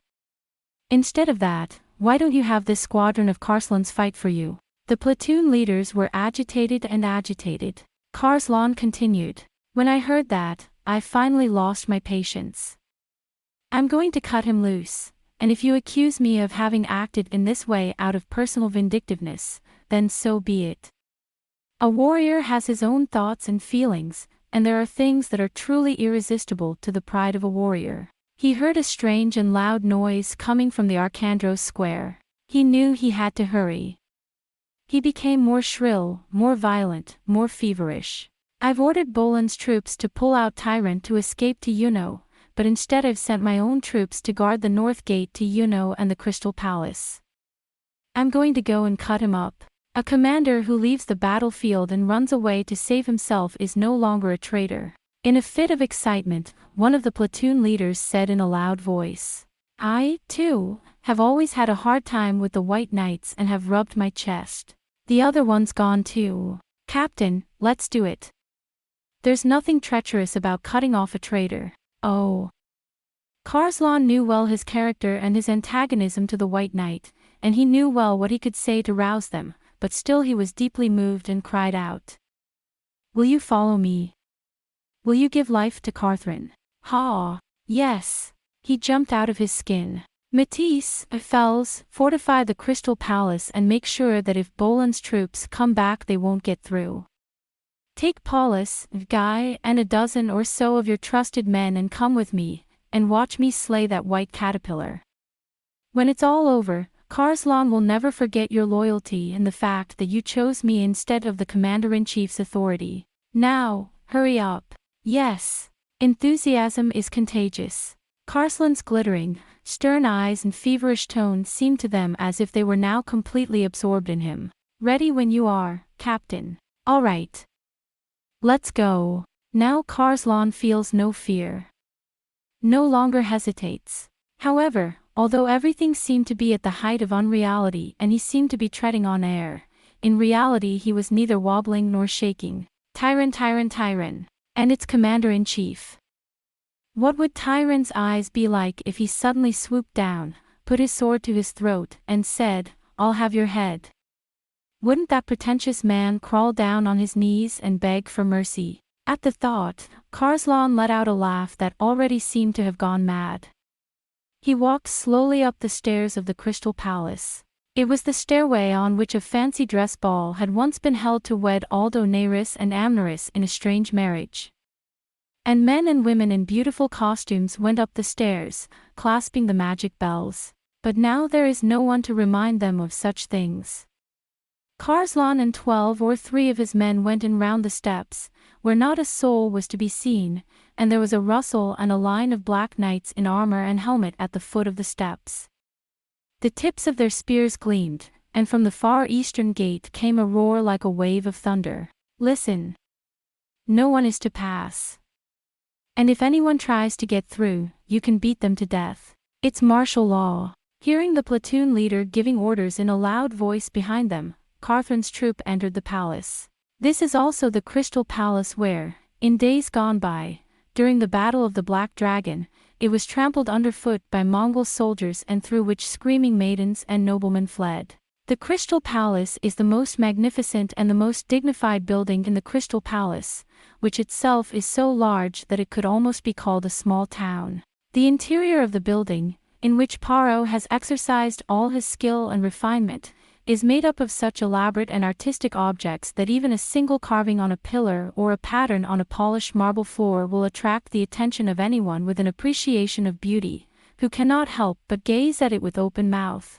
And yet, because of the delicate unity and scrutiny that has been applied to the whole, no matter how elaborate the design, it never stands out from the whole, but rather, in harmony with it, increases in beauty and perfection. But the splendor of the carvings, like the hair of Salia, and the elaborate inlays beneath the clacking feet of the boots, do not even enter the eyes of Karslan and the Mongols.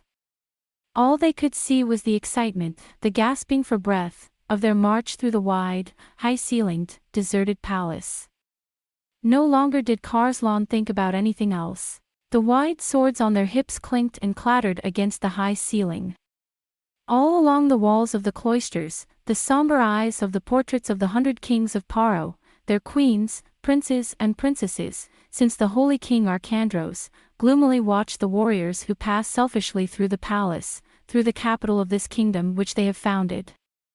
As they pass by a lady's chamber with the door wide open, they are startled by a black figure, hovering like a ghost in the very chamber from which they had fled, and they stop to put their hands on their swords. But there was nothing to be seen, for they saw themselves in the shining silver front of the mirror, which ran all the way up the wall from the wasteboard upwards, and reflecting their dark gaze, a black figure like a warrior doll shook itself at them, and they left the room in a panic, without even closing the door. And they went out of there without shutting the door. It was an irreversible road to betrayal and bloodshed. Or perhaps some of them wished that this corridor went on forever and ever, and that, like the wandering knights of the old legends, they could wander through it forever, with their ambitions and their cruel designs. Such may have been the thought of some, but they were real, not legendary assassins. Soon they passed through the corridor, silent as stones, into the hallway leading to the audience chamber and the 2 or 3 rooms which Tyron had occupied from the first as his headquarters. The hall was originally reserved for the king of Paro, of course, but Tyron thought that since he was the new ruler of Paro, it would be most natural and legitimate for him to take over what had been the honor of the old ruler. 2 of Tyron's maidservants were standing there, and when they saw the Black Knights coming in, they looked somewhat perturbed. Karslan did not care what they said. Has anyone come to report? Have you received any reports from the volunteers since I left? Nothing, sir. The secretary has written a letter. He said we mustn't be disturbed, except in case of emergency. Right. Karslan gave the signal to his men. Then I'm coming through. I have an urgent matter to attend to. With these words, the 2 Black Knights fell upon the 2 peasants. The peasants were not expecting anything. Even as the Black Knights' blades gouged out their throats and chopped off their heads, leaving almost a piece of skin, the faces of the 2 who had been killed, without making a sound, were still wide-eyed with expressions of foolish astonishment and disbelief. The Black Knights drew the bodies of the peasants behind their curtains and hid them, and wiped their bloody swords on their clothes. This first sacrifice aroused and excited their hearts, so that they felt no more guilt or anxiety, and they were all the more animated. Carthrin left one of them to guard the others, and at first he wanted to go on his own, but then he thought better of it, and he led them all into Tyron's room. Tyron was writing a letter at his desk, just as his maidservant had told him. He was in a very bad mood because the letter was a difficult one, in which he had to explain his rebellion to the Grand Duke at home and ask him to send a replacement general. At first, when he heard Carthrin's voice, he thought it was Carthrin alone, as usual, so he shouted in a sullen voice without turning round. Why do you come in here without asking for help? I've already told you not to disturb anyone. Behind you, nothing. There is a clattering of swords and armor. Feeling the presence of a large number of people, Tyron put down the pen with the feather and turned around. And I rolled my eyes. I had no reason to be frightened. At the entrance to the room, Carthrin and the 2 platoon leaders stood with their right hands on their chests as a matter of courtesy, but the door to the next room was left open so that he could see the Black Knights crowding into the next room. There were only 10 of them, but it seemed to Tyron that there were as many as a platoon. What's all this? What's all the fuss about? Tyron yelled, but a little less loudly than before. Karslan bowed his head. As you requested, I have made arrangements to escort the Secretary of State safely to Juneau. There is no sign of the riots. If Your Excellency is ready, you may leave at once. What? I don't remember ordering you to do that. What happened to Bolin? Tyron said, but somehow he sounded more anxious than before, and there was hardly a note of authority in his voice. Unfortunately, Mr. Bolin is already outside the gates fighting, so I can't reach him in time to give him your orders. Since it is dangerous here, I think it best to retreat to Juneau, as you have decided. Lord Bolin will join us as soon as his orders have been received, and until then, I am at your disposal to protect you. Karslan was very polite. In his voice there was an irrepressible crack of mockery and satisfaction. Tyron's eyes darted from one to the other, as if he were lost in thought, and he looked from Carthrin's grim beard to the expressionless faces of the 2 platoon leaders. Their faces grew somewhat pale, but Tyron pretended not to notice anything. Has it become so dangerous? Is it so dangerous for you to be here? Calmly, Tyron asked. Well, but we have learned a terrible truth. What? It's a horrible fact. Yes. It has come to our attention that the man behind the mob, leading the rebels, is Lord Crystal, who was thought to be dead. Nah, what? Tyron almost fell out of his chair. Is it true? Carthren. If it's true, it's a terrible thing. The mob is carrying the flag of Lord Crystal. Carslan said solemnly. You know what I mean. There's not a moment to lose. Get to Juno as soon as possible. In the meantime, one of the gates must be breached. Tyron looked again with an indescribable look at Carthren, at the captains, at the Black Knights in the next room. All right. In that case, I guess we'll have to go back to Juno like you said. Tell Bolin to join us as soon as he can. Oh, yes. Tarzan, wait a minute. I'm in my loungewear, after all. I'll get my clothes, my cloak and my sword. The platoon leader saw Carslan. Carslan thought about it for a moment, but then nodded, thinking that the inner room was Tyron's bedroom and there was nothing he could do about it. Please hurry. Yeah.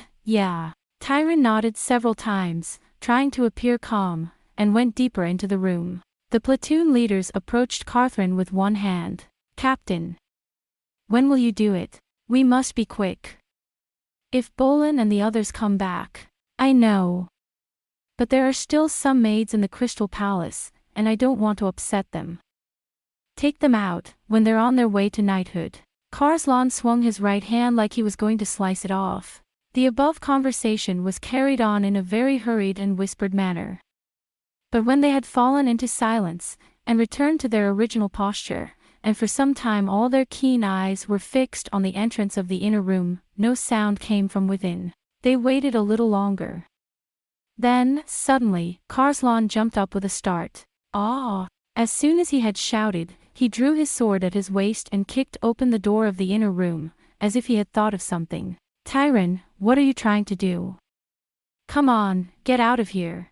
But in the room the chamberlain's loungewear was thrown on the bed, his cloak on the wall, his sword underneath it, with his boots, neatly draped, and there was no sign of his having touched it.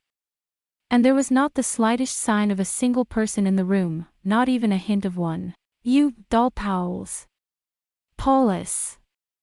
Guy. Hearing Carthren ranting, the two platoon leaders came running in. Seeing the look in Carthren's eyes and the state of the room, they knew at once what was coming. You have escaped. He's the only one I won't let escape. But it's strange. There's no other door in this room, as you can see, but he could be hiding in there somewhere, look. Ha! So the knights were summoned. In a beautiful, richly furnished room, they wreaked havoc. The bedclothes were cut up, the furniture damaged. But Tyron was nowhere to be found. Carthren was growing restless. Make sure that Tyron is defeated, that is the only thing Aldo Naris has ordered Carthren to do in the event of a clear betrayal. Everything else, that is to say, the dispatching of the men to the Great Gate, was Carthren's doing, even if he had not betrayed him, and no one would think it strange. In other words, Carthren would not be accepted by Naris without Tyron's head, and now that Tyron knew his true intentions, he could no longer pretend that nothing had happened and wipe his mouth to protect the crystal. Carslan was brushing his beard, feeling as if he were a beast caught in a trap, when suddenly his eyes were drawn to the rich, heavy tapestry that covered one wall. Could it really be nothing more than a wall covering? Suddenly his suspicions were aroused, and Carslan drew himself up and looked at it, and pulled it. It was easier than you might think. At once Carslan and his men screamed. The tapestry hid a window, not very large, but large enough for a man to sneak out. And the window was wide open. Now Carslan knew he was being hunted down. He started to shout, "Chase, chase! After him!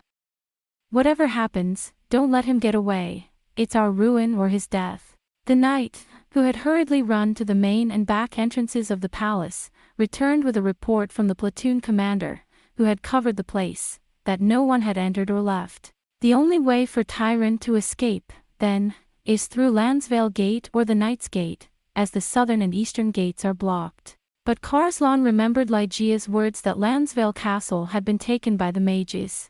There wouldn't have been enough time to escape that far anyway. Carslan rode his horse and yelled at him while he was riding. "We haven't been waiting very long. We've only got time to get as far as the Crystal Gardens at best.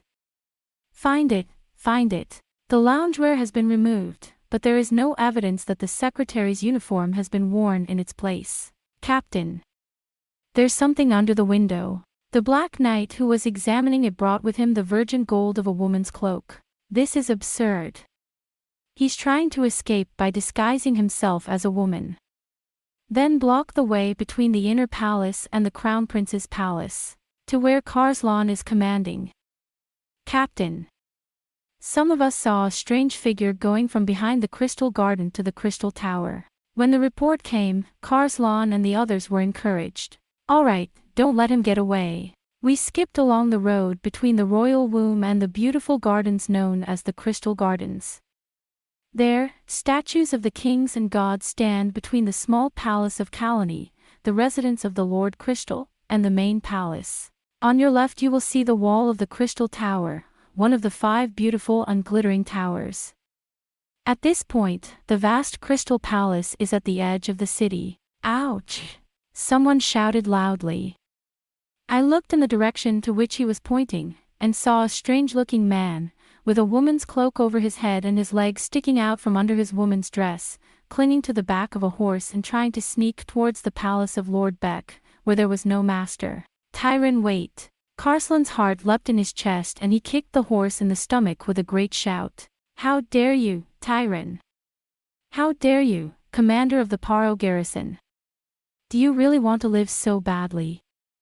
Is that what the White Knight of Mongol wants? As soon as he heard Carthrin's shout of abuse from behind his back, Tyron reined in his horse, put down his hood, turned around and shouted back at Carthrin. Traitor, traitor, shameless man. From the beginning I didn't trust you one bit. I knew a man like you would come to harm, I could tell by your face. That's why I've kept you hidden. How can you be a commander if you can't see into your own belly? You stupid, despicable Torque. A servant. A rube. Karslan's face turned pale when he heard this. He stared at Tyron with an intense look in his eyes. I've been waiting for this moment for a long time. From the very beginning, I've secretly known that I had no choice but to kill Tyron one day, and I feel that Lord Crystal has only given me the opportunity to do so. He let out a snarl, but of course it did not reach him. That's how you've always made me look like a fool. He ranted. You've always insulted me, embarrassed me, killed me while I was still alive. No, Tyron. I'm not a traitor. I'm not a traitor. I just have a hard-on for you. Hearing this, Tyron turned round again and clung to the horse's neck. The woman's cloak fluttered merrily, but no one was laughing. Hi! Hi! Furiously, Tyron began to run away with his horse. Once past Lord Beck's house, the road led in a straight line to the Knight's Gate. Sigh. That was the thought that crossed Carthrin's mind when he realized that Tyron was trying to escape to the Knight's Gate. The Knight's Gate was already manned by Carthrin's own troops. You can do it. The head of the Tyron is raised and carried triumphantly to Lord Crystal, who is now probably rushing through the East Gate to the Crystal Palace. Then all that awaits you is a fur coat and a young, beautiful, lusty wife. The Marquis of Carthrin. As he chased after Tyron with his horse, Karslan saw that Tyron's head was nothing more than a sign that he was ready to part with his past and embark on a whole new and glorious life. As the Marquis of the Holy Knights and the bridegroom of the Marquis of Lunnon, no one will mock him for his lack of talent, or look down on him as a provincial. Tyranny. If you're fired, you won't be able to say that. Catherine was drunk with brutal vengeance, thinking that if he lifted Tyron's head, he would slice off his ugly muzzle up to his ears. But he did not think only of such bloody things. Legia. The skin, which he had already known many times, came to his mind dazzlingly and fondly, as if it were a woman whom he had not yet acquired and longed for. Yes, he thought. As he drove the horse and caught up with Tyron, his mind was filled with such thoughts as if he were dreaming happily in his own room. Yes. The wedding must be grand. Of course, the barbaric ways of Mongol are of no use to me. I'm taking the princess of the Marquis of Paro. I don't care how much you spend. Once in a lifetime, yes, once in a lifetime. I shall, of course, if I can make it in time, be dressed in the fur coat and long cloak of the holy Marquis. I have seen it before at the wedding of Aldo Neyris and Amneris, a fine, splendid garment that complements the wearer wonderfully. I'll make Ligeia a fine wedding garment that will be talked of for years to come, no matter what the cost. In his happy dreaming, he almost forgot where he was and what he was doing. But in the meantime, his body was moving with the precision of a machine and he was getting closer and closer to Tyron. Tyron let out a cry of curse when he saw Carthren and the others chasing after him. His face was so pale that you could see it even through his hood. Although he despises Carthren as a provincial nobleman, he knows well that Carthren is bold and skillful, despite everything else. Hey, Paulus! Hold the line, Carthren commanded. Paulus nodded and leaned forward. Seeing this, Tyron seemed to think it was all over and pulled back on the reins. Carslan, I may have had some things go wrong. He began to clam up. It's true that I'm not the most agreeable person to you. But if you're really doing this out of hatred for me, not out of any desire to sell the country. Hey, Carslan, that's exactly what you're doing at this moment, in a very private matter. If you hate me so much, I'll accept a duel with you after I've put down the riot, and… Shut up. Shut up, Carslan yelled at him. He felt all the bitterness of the past year blowing away at once. I won't listen to your tricks anymore, that's how you've always played me, mocked me, mocked me. That's enough, a man like you can't be trusted unless he's head and shoulders above you. A marrow-eaten Taurus man, a soft-spoken one. It's only because there are men tilling the soil black in the countryside you mock that you can put on your big faces and say you're noblemen. In fact, he wanted to tell Taurus that he was about to become the Marquis of Paro, a country that was itself despised as a country in the middle of nowhere compared to Paro. But at the last moment Carslan restrained himself. His men still did not know that he had a secret agreement with Neyris. I'll take your fucking head off with my own hands, Carthren shouted and drew his sword. Tyron turned upside down and clung to the horse's neck, but then he looked as if he had heard something, and suddenly he recovered his strength. Ha, if you can do it, you can do it. After all, that's the extent of your wisdom. That's why they call you a countryman. A boar warrior who knows nothing but wielding a sword. What? Carslan shouted, not understanding the sudden change in Tyron's behavior. Tyron was now sneering at Carslan to his face. You shall see, he shouted arrogantly. Paulus suddenly stopped his horse.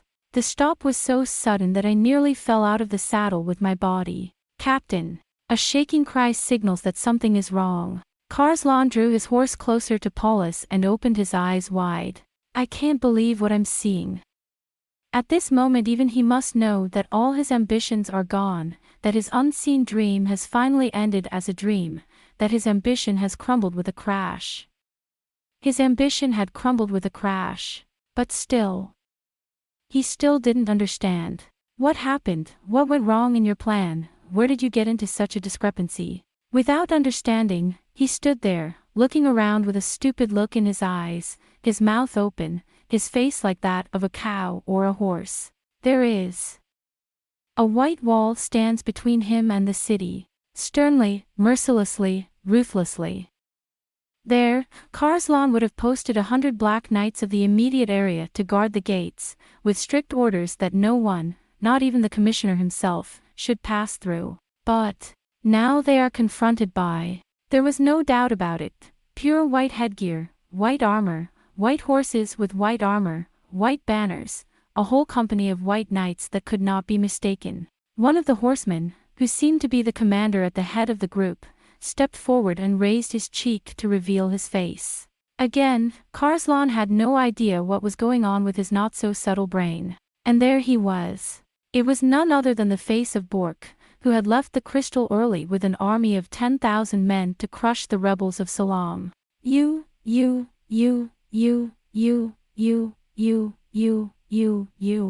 Carslan, not knowing what he was saying, spoke up. Yes. It's me, Burke, Carthren. Burke, who had settled down in the shithole, shouted mockingly. You seem to be quite frightened. Well, that's just as well. We've known for a long time that you've been behaving somewhat suspiciously. You never dreamed that we were aware of it, for you are not a very good actor at hiding your feelings, and we are not.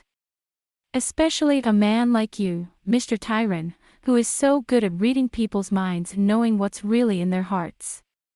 That's why he told me to keep an eye on Carthren. Pretend that you don't notice anything, that you don't even think there's anything wrong, that you're behaving as normal, that there's nothing for you to notice. And when it became known that your disobedience had been conclusively established by your behavior, we confronted the Lord Chancellor and made a mockery of you, pretending that we were leading an army to Salam, when in fact we were leading only our own troops secretly back through the gates. In fact, we have decided to sneak back through the city gate with only our own troops and see what happens. And guess what? You've fallen head first into the trap. Like a dumb ox, you ran headlong into it. We've got irrefutable proof of your treachery. There's nothing you can do to escape. Give up, Karslan. You're trapped. Karslan listened vaguely to Bork's long, broad tongue. It was almost as if he did not understand the meaning. The words slipped through his mind and disappeared under his feet. The wisdom to find a way out of the situation seemed to have disappeared with it. Well, Karslan. Say something, Tyron shouted in triumph. Tyron fled behind Bork and his men, who, realizing that they were now safe, were frightened and unrelenting. There is a song of the recluse. You filthy traitor, if you could only make an appeal, I'd listen to it. Come up with one or two more of your rubbish lies somehow, and plead for your life to be prolonged and saved. My man. Karslan did not seem to hear Tyron's complaint. Suddenly, he had an important thought, and it was as if it was all he could think about. What have you done with my men? Oh, the poor fools who were trifled with by the rebels. Burke said flatly. I have grabbed them without question, disarmed them, thrown them into the Nerva Tower, and killed on the spot anyone who complained or resisted. There is no one left in the Crystal Palace who will do as you command. You killed him, you killed him. Karslan suddenly came to his senses and, in a fit of rage, began to shout. Killed, imprisoned, and condemned without trial or apology. That's what you do. Curse your mother 1,000 times for giving birth to all you white knights. What did your men know? What's their fault? They were just following my orders faithfully. Suddenly Karslan was so angry that he could not speak and wept bitterly on his beard. I know. You think everyone else is like a bug. You think it doesn't matter if you kill the Black Knight. Even if they hadn't done anything, you would have killed them, I'm sure. The wicked, the devil. Which one of you is the devil?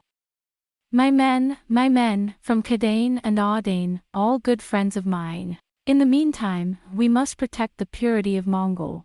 Burke had no problem saying it back. It would be very unpleasant at this time of year if the knowledge of the captain's imprisonment should arouse the curiosity of his loyal men. But you needn't worry about that, Carthren. Your ruse has been exposed and prevented.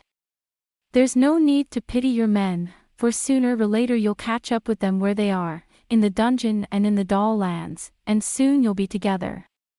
And there weren't many of you who were loyal to your captain and resisted until Carthren gave the order. If you want to know.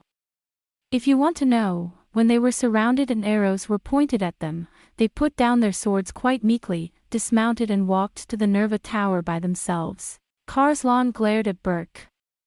He was so angry that he could not speak.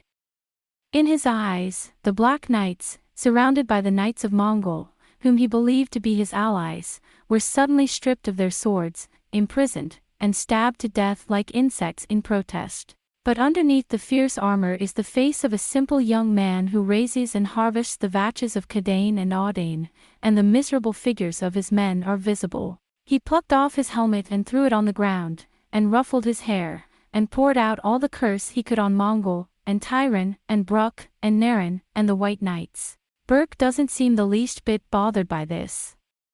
Rather, he looks at Tyron and laughs in amusement, as if the more angry Karslan gets, the funnier he gets. But he suddenly stopped laughing and said cruelly, "Now, enough of this farce. We have no more time to waste on you when the enemy is at the gate." Bork looked at Tyron for orders. Tyron nodded nervously. "We must find out everything we can about him, how long he has been plotting against us, who his guides are, and who under him has been drawn into the gang." "Of course, Burke, you're right. Now is not the time for this. The right thing to do would be to take him and throw him in the dungeons of Lansvale Tower and interrogate him as soon as the riots have died down for the time being, or send him to the Taurus for the Archduke to deal with him himself." "Ha! Yes, sir." Bork grinned in satisfaction. "Hey! Take the rebel's sword and his rank insignia, pull off his helmet, put on his nape and lead him to the Tower of Lansbert.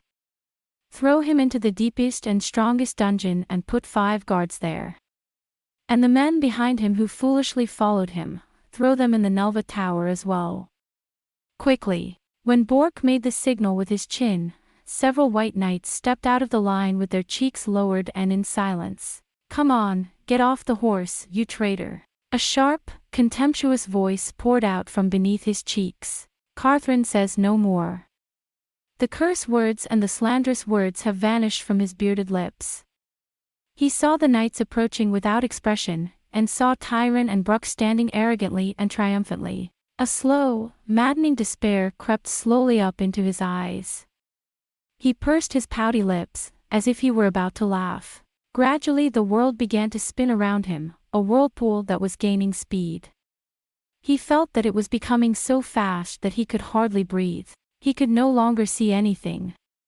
But in that whirlpool, that huge whirlpool of a world, there were 2 places where he could see very clearly, very vividly, frighteningly clearly. Only there, in a whirlpool of gray, brown and white, was the horrible void, white and stark, in which stood 2 figures, Tyron and Burke. No, Karslan was no more than a hunted beast. In their bloodshot, piercing eyes, he could no longer tell who they were.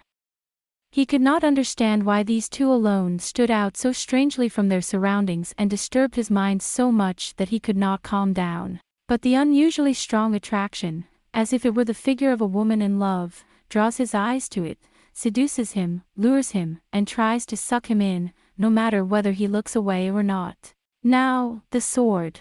Suddenly, Karslan heard a grave voice coming from the nightmare world, a wall of gray spirals, and felt a hand on his body. Karslan already does not know who did it and for what reason, but the voice seemed to ring through his brain like a broken bell. "Come on, swords. Come on, swords. Sword. Sword. I'm going to fall off my head," Karslan shouted and held his head. Then, in the sudden and slow flow of time, which seemed to him as if every second tally had been stretched to a minute tally, his hand rose slowly, unsteadily, to his waist. And, slowly, fearfully, the sword slips from its scabbard. Ligir. Ligir. Karslan probably did not know or understand what he had shouted. To himself, it all seemed as slow and sluggish as a nightmare, as if a sticky thread had entangled him and he was struggling to shake it off, to rush forward, but to those who watched from afar, it all happened in an instant, like a jolt, but to those who watched from afar, it all happened in an instant, like an electric shock, and then it was over. Despite his screams, Carthren drew his sword, slashed his horse's belly and rushed towards the only breach in the world, Tyron. Tyron's eyes were wide open, his mouth wide open, and he cowered and raised his hands lazily, as if trying to defend himself. The sword is about to fall on Tyron. The great sword caught Karslan's sword with a tremendous crash. As Carthren drew his sword back to strike a second blow, the White Knight's spear slid out. The tip of the spear pierced Carthren's throat. Karslan's eyes widened and for a moment he straightened up on his horse, grasping the spear with his left hand, as if it were the only support for his body. Then the knight twisted his spear, and a meaningless cry burst from Carthren's mouth, and his body rolled from his horse. As soon as the spear was jerked out of his hand, fresh blood spurted out of him like a fountain. The blood poured out on the pavement in such an astonishing quantity that it was as if he had cut the throat of a domestic animal. A crowd of knights rushed upon them. But the knight of the spear, to show his right, drew his sword and leaped from his horse. He ran at Carthren, who was lying on his back, faintly flailing his arms and legs, and, not caring that the blood of the wound had stained his pure white armor, he drew his sword to finish him off.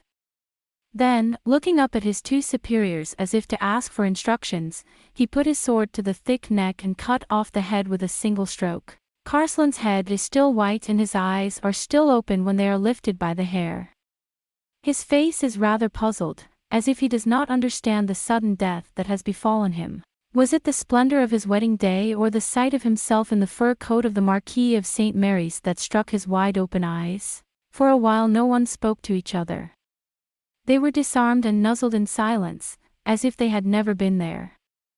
The only sound in the silence was the clattering of swords and armor being stripped away and thrown onto the cobblestones. Tyrone and Bork look at the headless corpse of Carthren as if it were a fool, blood spurting out of it. Finally, Tyrone came to his senses. "Ah! Ah!" A gasping voice is heard. The White Knight, who had lifted Carthren's head, seemed to be holding it, and stood anxiously grasping it, keeping it as far away from his body as possible. When Burke noticed this and made a noise, Tyrone finally cleared his throat and said, pausing, "What's your name?"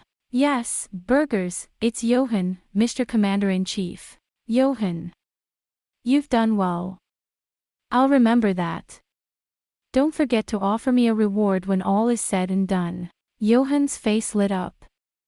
Tyrone cleared his throat again. He was going to kill me. He wanted to kill me, my superior. He seemed stunned, unable to put into words what was going through his mind. He was a traitor. I was a traitor. I was a traitor to my bones. Burke said as if to pronounce a sentence. "It is true, but I never thought that you would put a sword to my head." Tyrone frowned bitterly. "It's true that I have sometimes put him through some nasty and unpleasant things. But we are not enemies because of that." "The same, of Mongol, of the order. Mr. Secretary.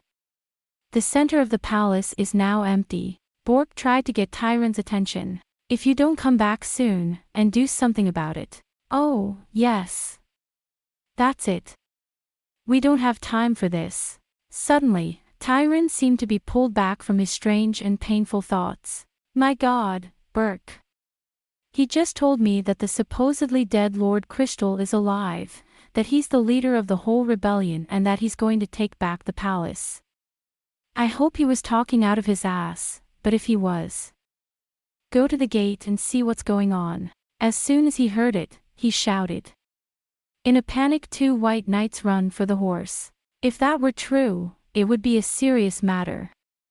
"We can't afford to get involved with Carthren," Bork shouted scoldingly. "It is quite possible that Carthren is telling the truth, for he is not a man who can do things on his own. And speaking of Lord Crystal, he is the only one who knows all the secrets of the Crystal Palace, and I've even heard that he could come and go from anywhere, if that's true.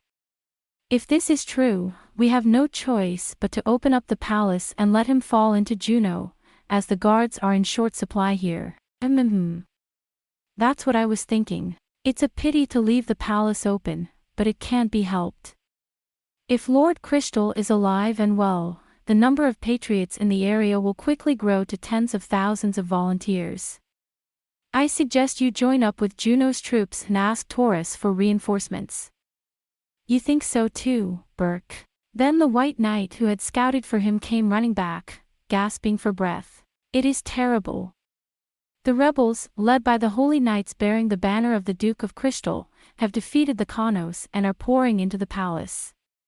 The Lord Crystal himself is leading the army, and the citizens are shouting for King Paro." When Tyrone and Burke heard this, they looked each other in the eye. No more reprieve. Tyrone shouted, "Now we're going to fall into Juno. We'll rendezvous with Burke's party near Kemi and head for Juno.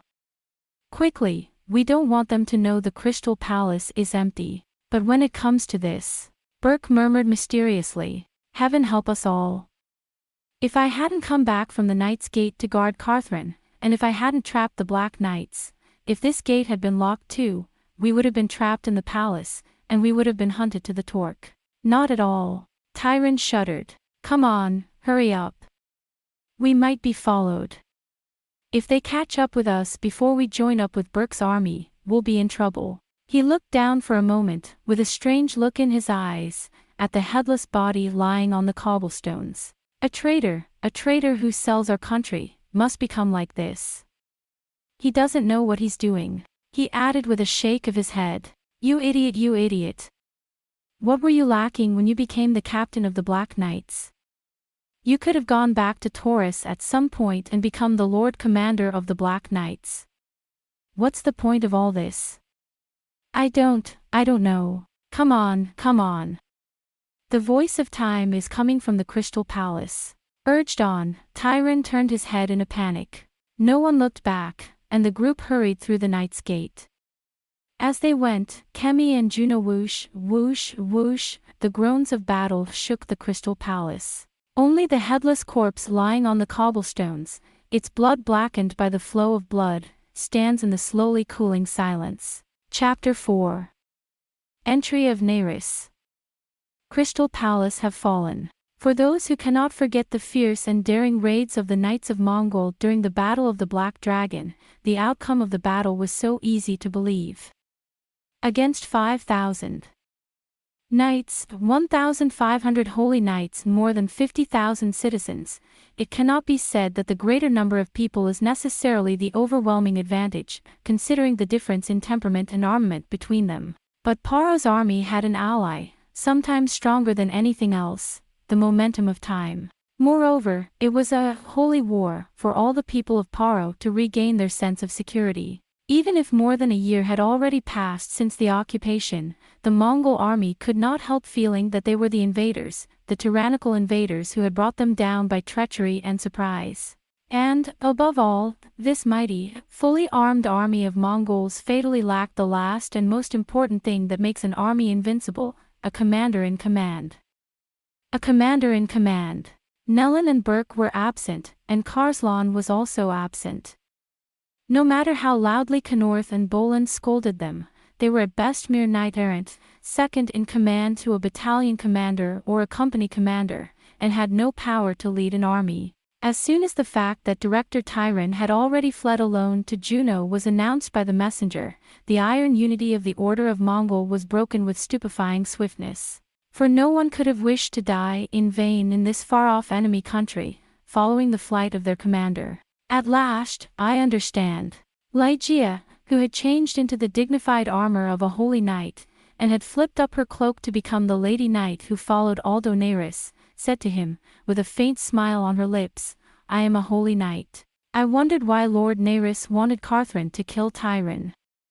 I wondered why he didn't order him to do something more treacherous, something that would make better use of his position as Lord Commander of the Guard, like opening the Great Gate.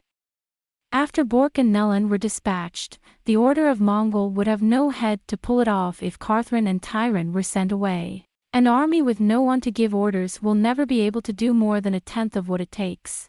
Neris gazed down at the majesty of the Crystal Palace below with a strange expression on his face. His shapely lips were drawn tightly together, and not the slightest smile of triumph or satisfaction could be seen on his beautiful face. And there's one more thing. Do you understand that, Ligeia? Ha! No. What is it? In short, the people of Paro will not be satisfied with a Crystal Palace restored to them by treachery. They are proud and they are like children. They themselves, under my leadership, stormed through the Great Gate and took back the palace, their own castle. It had to be done. Well, then, what do you intend to do with Carthrin? The people of Paro would be astonished if Lord Neris suddenly made Carthrin a holy knight. I'll take care of that, Neris said without expression. But when he looked back at Ligeia, there was a teasing light in his eyes. First of all, you mustn't say that, Ligeia. He's your dear husband and I'm sure he'll invite me to Mrs. Ligeia's wedding. Well, I don't know whether Lunnon will be pleased to have such a son-in-law or not. Disgusting woman. You can't torment me like that. I told you I'd never be anyone's wife. If you force me to go to the altar of marriage, I will use my right of Saria to refuse. Then I will go into the temple of Z and become a nun. As I died by the sword of Dalbro, look, Ligeia. As if it were nothing, said Nerys, pointing. A beautiful, haunting sight. Don't you think, the people of Paro are walking into the Crystal Palace? It's the sight they've dreamed of for so long. The dreadful black figure can no longer be seen except as it lies on the cobblestones. How I have waited for this day, my people, my royal castle. Nerys' eyes were fixed on the scene. Nerys and his men did not dare to enter the confusion of the palace, but sent 1,000 holy knights ahead of them to sweep away the remaining Mongols, and stopped their horses quietly near the entrance to Arkandros Square. Under their eyes, the people of Crystal forgot everything and rushed to the east gate, filling the great garden and the way of the Holy King with their joy. It was a long-awaited festival and a time of liberation. The look in Nerys' eyes frightened Ligeia. Dear Nerys, Ligeia shouted in a piercing voice, lowering his voice. But you don't look happy at all, do you, Nerys? Why? Nerys turned to Ligeia, and her mouth quirked up in a smile. It was a smile that would have been mocked had it not been for the fact that Ligeia had grown up like a brother to Nerys. How can you be so sure? I just told you. I've been waiting for this day for a long time. Ligeia shook her head. Then he looked at Nerys softly, with something of a puzzled, concerned look in his eyes. Public. 2 holy knights rode up to them with a clattering sound. They were Aurelius and Rice. Most of the movements have been clarified. About 1,000 Mongol troops have surrendered, including Kanos, who was in charge of guarding the east gate. We are looking around the palace now. The damage on our side is surprisingly small, less than 3 digits. It's all over now. The Mongol troops are scattered, and here and there, in groups of 10 or 20, they are still fighting, but our troops are already pouring into the palace from the south gate, and it is only a matter of time before all resistance is resolved. Its resistance is only to defend its own life. Nerys said. The officer who surrendered, Kanos. And select one of those who have surrendered who is fit for duty, and have him go around the palace and urge them to surrender. Assure them that those who surrender will not be killed. Keep the rest of the prisoners in the barracks and watch them. The Crystal Palace was guarded by no more than a squadron of black knights. Rice said. We overcame them and entered the Crystal Palace. But it must have been empty inside. Nerys laughed and said. They were surprised and looked at him. How did you know that? If I were Tyran, I would have done the same. If I were Tyran, I would have run away to Yuno when I heard the first news of the riots. Nerys added in an impressed silence, as if it was nothing. So, Landsbert's gate is blocked by the mages. What about the Knight's gate? I've just sent out my men, and I was wondering if you'd like to receive a report. Between them and the Comis is 100 men drawn up in Ruth and laid low. Nerys said. But I have ordered Ruth not to push herself too hard, lest Yunhi should ask for reinforcements. If Tirang had been defeated in small numbers, Ruth would have taken care of him, but if he had sent more than 100 men to guard his person, Ruth would not have pushed herself too hard to defeat him. But if he has more than 100 men on his guard, he won't try to overthrow him. Good, Aurelius. Take 500 cavalry and be ready to attack as soon as the report comes that Tyran is not in the palace and has apparently escaped. Yes, sir. And then, Count Lyre. Nerys looked back at the Kono commissioner behind him. Yes, lord. Have the knights of the King's Guard fortify the gates of the city and evacuate the inhabitants in the vicinity in case of a counterattack by Naren's troops. I'm very sorry. Close the gates, put crossbows on the walls, and be ready for a siege if necessary. It won't be long before the armies of all 3 sides converge on the Crystal. Ha! Marquis de Wallace. Yes. Select 50 knights and send them around the palace. Send the people out of the palace and assemble them in Arkandros Square. And let it be known that the Lord of the Crystal will raise from among the citizens a volunteer force in his name to defend the Crystal. I know it by heart. Mobilize all the officers and men of the court and serve the honey wine to the brave men, so that they do not get drunk. From the court storehouses, yes, 200 barrels, bring them to Arcandros Square. And, of course, don't forget the chisel. Rice, keep patrolling the palace. Yes, sir. I know it by heart. And then, Ligeia. Nerys looked back at the faithful Lady Knight. Yes. You were just saying. Find those interesting students, the ones who led this rebellion. And bring them to me. Okay, sir. Ligeia looked as if she wanted to say, it's just another one of your whims, but she smiled, bowed her head, and let him ride away. When he had finished giving the necessary orders, Nerys gazed for a moment at his beloved palace, and then muttered to no one in particular. Poor thing, my crystal palace, all over, I must have it repaired, repainted, and replaced as soon as possible. I've been at the mercy of those barbarians from the north for a year. The Crystal Palace will be dreadful, but the people will be safe. The people of Paro would never ransack the palace of the Holy King. It's all about the future, isn't it? Muttering to himself, Nerys drew back his cloak. Well, then, I'd better be off. Enough. Lord Crystal will enter the Crystal Palace, and not as a cursed guest at a banquet, but as the only rightful servant who has returned after a long absence. What Nerys was seeing must have been in his mind at the same time as all the knights who followed him. A masquerade ball organized by the Mongol army.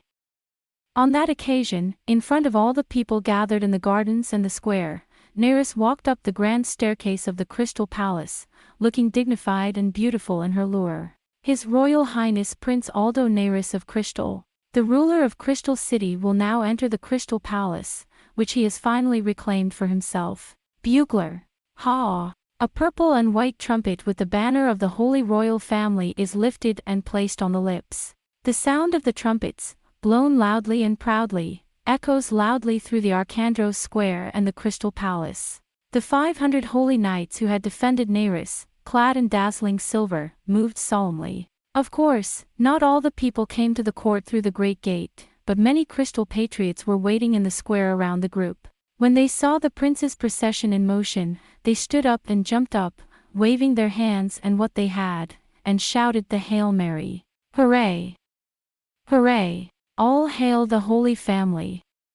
Hooray for Paro! All hail Lord Crystal! The mothers gave up their babies, the women their aprons, the men their swords, fire axes and hats, and they ran like madmen after the procession, shouting at the top of their voices. Hooray! Long live Lord Crystal! Long live Paro! Praise Janus! Thanks to Janus! Long live Paro! Some shouting, some laughing, some crying, some reaching out with their faces crumpled. But they all stopped just as the group was about to enter the East Gate, and never followed them into the palace, which was sacred to them. Instead, they filled the square of Arcandros with them, just as they had once frightened the Cathlans of the guard at the false wedding on the day of Saria. But now, full of hope and revived joy in life, they gloated. But now, full of hope and revived joy in life, they watched on. The sound of the hoof beats and the echoes of the bugle call still echoed in the air as the group passed through the main gate. The bells started to ring. The bells of Saria, the bells of Lure, the bells of Crystal, the bells of Toth, all the bells with different tones began to ring and echo throughout the palace. They echo and intertwine with each other, filling the air with an indescribably clear sound that stains the world. The clear sound of the sound surrounds Nerys and his party as they pass along the way of the Holy King, again. Dear Nerys! Long live Lord Crystal! Hooray for the Saint Royal Family!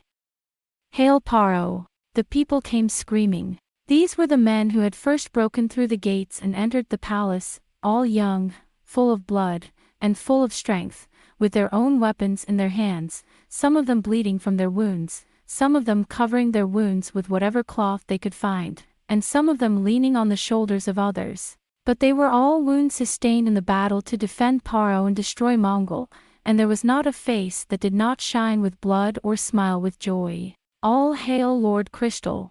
Hooray for the Holy Family! In the midst of the tumultuous shouting, Neris gently smiles and nods from side to side, flings back her cloak to the bloody hands that are held out to her, and, with her gleaming white armor and the two flags of the Holy Kings and the Duke of Crystal shining in the sun, proudly rides her white horse.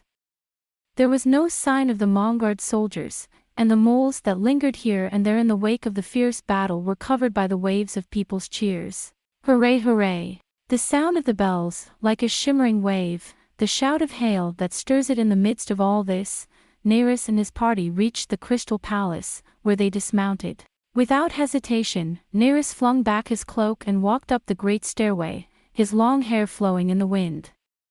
When he reached the top, he turned and looked down at his people, the people of the Crystal, who had filled the garden so tenderly. Whoa! To this he opened his mouth as if he were going to say something. But then he thought better of it, waved his hand, and walked into the palace with his attendants. When their white, glorious forms disappear into the gloom between the columns, the people remain motionless.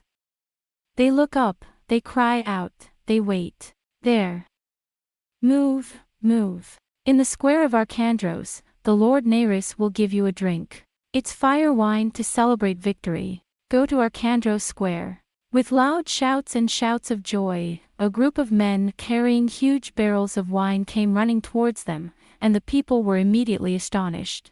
Gagasake Shiuda, give me the Duke's wine. They'll give you a free drink. In battle and victory after victory, the blood of the people ran hotter and hotter than ever. With shouts, they ran out to the barrels. If a stranger had listened with the windows closed, he might have misunderstood that the battle was still going on. Immediately, as if the bloody conflict and the long humiliation and suffering of the past had been forgotten, the people ran like children towards the Arcandros Square. At the head of the pack were the men carrying barrels of wine. It was as if it were a festival day. The procession of barrels of wine went on and on. The voices of the people were heard in the Crystal Palace. They're all happy, aren't they? Aldo Neris, looking back at his entourage, said, "Thank you. This is the first time I have seen the people of Paro in such good cheer since the terrible war." Neris said nothing to that. He flung back his long cloak and walked through the familiar Crystal Palace, casting an unseeing eye from side to side as he surveyed the damage and the interior. From time to time he would turn round and order the furniture of the Mongols there to be removed and burnt down, or say a few words gently to the maids and courtesans who had sprung from their hiding places and were kneeling at his feet. Anyone who witnessed his calmness, composure, and complete ease in his place of residence was reminded that he was a natural-born emperor, that he had a heart and blood so different from that of most other people, and that it was most natural for him to behave as a king. It is only natural that he should behave as a king. So the audience hall has become Mongol's headquarters. Neris stopped and said, "In the meantime, make provision for me in the Star King's room. Then take away the audience chamber and all the chambers used by Mongol, and before you clean up, go through them thoroughly, making sure you don't miss anything, and give me any clues you find, especially the chamber used by Tyron. Pay attention to the room that Tyron was using." "Yes, sir. Then I shall not return to Kolini for some time. The war will soon be upon us and there is much to be done there. Here in the Crystal Palace I've set up a headquarters for the volunteer army and I want you to set it up accordingly. I'll have the Hall of Pearls and 3 other rooms. I'll choose my pupils later. And Her Royal Highness, Grand Duchess Rana, has I'm asking you to stay here in Genoa with the Duke of March. This could be a battlefield. I'll send 500 of my King's Guard to guard you. The mages, still in Lansvale Tower, let him come to me. We still have work to do. Under Neris's fluid direction, everything is immediately transformed into a normal state, as if the past year had never existed. Neris's instructions are meticulous and detailed, without a moment's delay, without stagger, without hesitation, without letting anything slip. Lord Shielis has returned from the Knight's Gate. To this, I beg your pardon. The knight, who had gone to reconnoiter at the Knight's Gate, knelt down with a nervous look on his face. Tyron, said the guard, had retreated from the palace, guarded by 200 or 300 white knights. One of them had a raw head on the end of his spear, and the body of the headless black knight was left in the square near the knight's gate. I have examined the armor and other things, and it seems to me that the corpse is that of Carthrin, who led the Black Knights, and that there may have been some dispute between them before they fell into the hands of Juno. Carthrin. The Carslon. It was his aides who shouted in astonishment. Nerys listened without moving a muscle in his face. How can I help you? Tell Aurelius to give chase at once and join up with Ruth's party near Chemi. But don't push too hard. If you don't catch up with Tyron and his men after passing Chemi, you must give up there and turn back. This is absolute. I don't think Tyron will be greeted by Juno's army of Mongols and make an immediate move to retake the crystal. He'll probably wait until he's joined up with the army he sent to Durkin to turn back. But don't let Aurelius do anything rash. All right. Carslon's corpse, along with the rest of the war dead, will be taken to the courtyard of the funeral hall for the time being. You will eventually bury him as a commander of the enemy, not with the rest of the dead. Lord Lygia is waiting for you with the students in the next room. All right. I'll see you. As soon as the mages arrive, call them. And in a moment or so, on the balcony of Nerva Tower, I want to go out and say a few words to the people. Prepare for it and let the people know about it. Yes, sir. If there are more people coming, let them bring 100 more barrels of sake. It is, after all, a special day. He seemed to check in his mind for a moment whether there was anything more to be said, but then he nodded gently and went on to the next pause. By your order, I have taken the students, your highness. When Lygia saw him, he knelt down and made a formal bow with his right hand on his chest. The students behind him were also reluctant to join him. Oh, no need to thank me. Who'll give me 6 pints? As soon as he entered the room, Nerys's face became radiant and gentle. Even his deep, dark eyes were softened, as if to reassure him. He gave a quick, penetrating glance to the 4 students kneeling in a cluster behind Lygia, near the exit. All 4 had never before been in the presence of such noble royalty, and were so stiffened and tense that they seemed to shake and take no notice of the 2 behind them. The 2 men in front of me are somewhat calmer. One of them is still quite sane. You're a student at the Royal Academy. Nerys immediately understood the reason for this. The Royal Academy stands in the Crystal Palace, where the children of princes, royalty and nobility study. The slender student showed some signs of a bad birth, and might have been the son of a nobleman. However, he had a face that Nerys had never seen before, so even if he was a nobleman, he must have come from a lower class of nobleman or a provincial nobleman. The other, who was not in the uniform of the Royal Academy, evidently owed his composure to his own force of character. So Nerys looked at him with particular attention, and muttered secretly in his heart. Obviously, he is from the countryside, even the south. He has a craggy, peasant-like face and grey, very clear eyes. He is not afraid, he is too tense to look up at Nerys, but even so, you can clearly see that he is no ordinary man, that he has a hidden power of mind, an intense and strong character. Indeed, there is no doubt that he plays a leading role among the 4. Nerys smiled and walked towards them, and gently put out a supple hand. What are your names? The voice has a tone that is as gentle as he is in his daily life, as if he is trying to make people feel at home. However, even so, the students were still squirming, looking at each other cross-eyed, and unable to speak. Nerys smiled again and drew nearer. At that moment a maid brought him some wine. Now the wine has come. They're celebrating in Arcandros Square. You should do the same. You're the ones who have done the most for us today. But they will not touch him. Nerys took the cup from the tray on which it was offered by the peasant and gave it first to Lygia.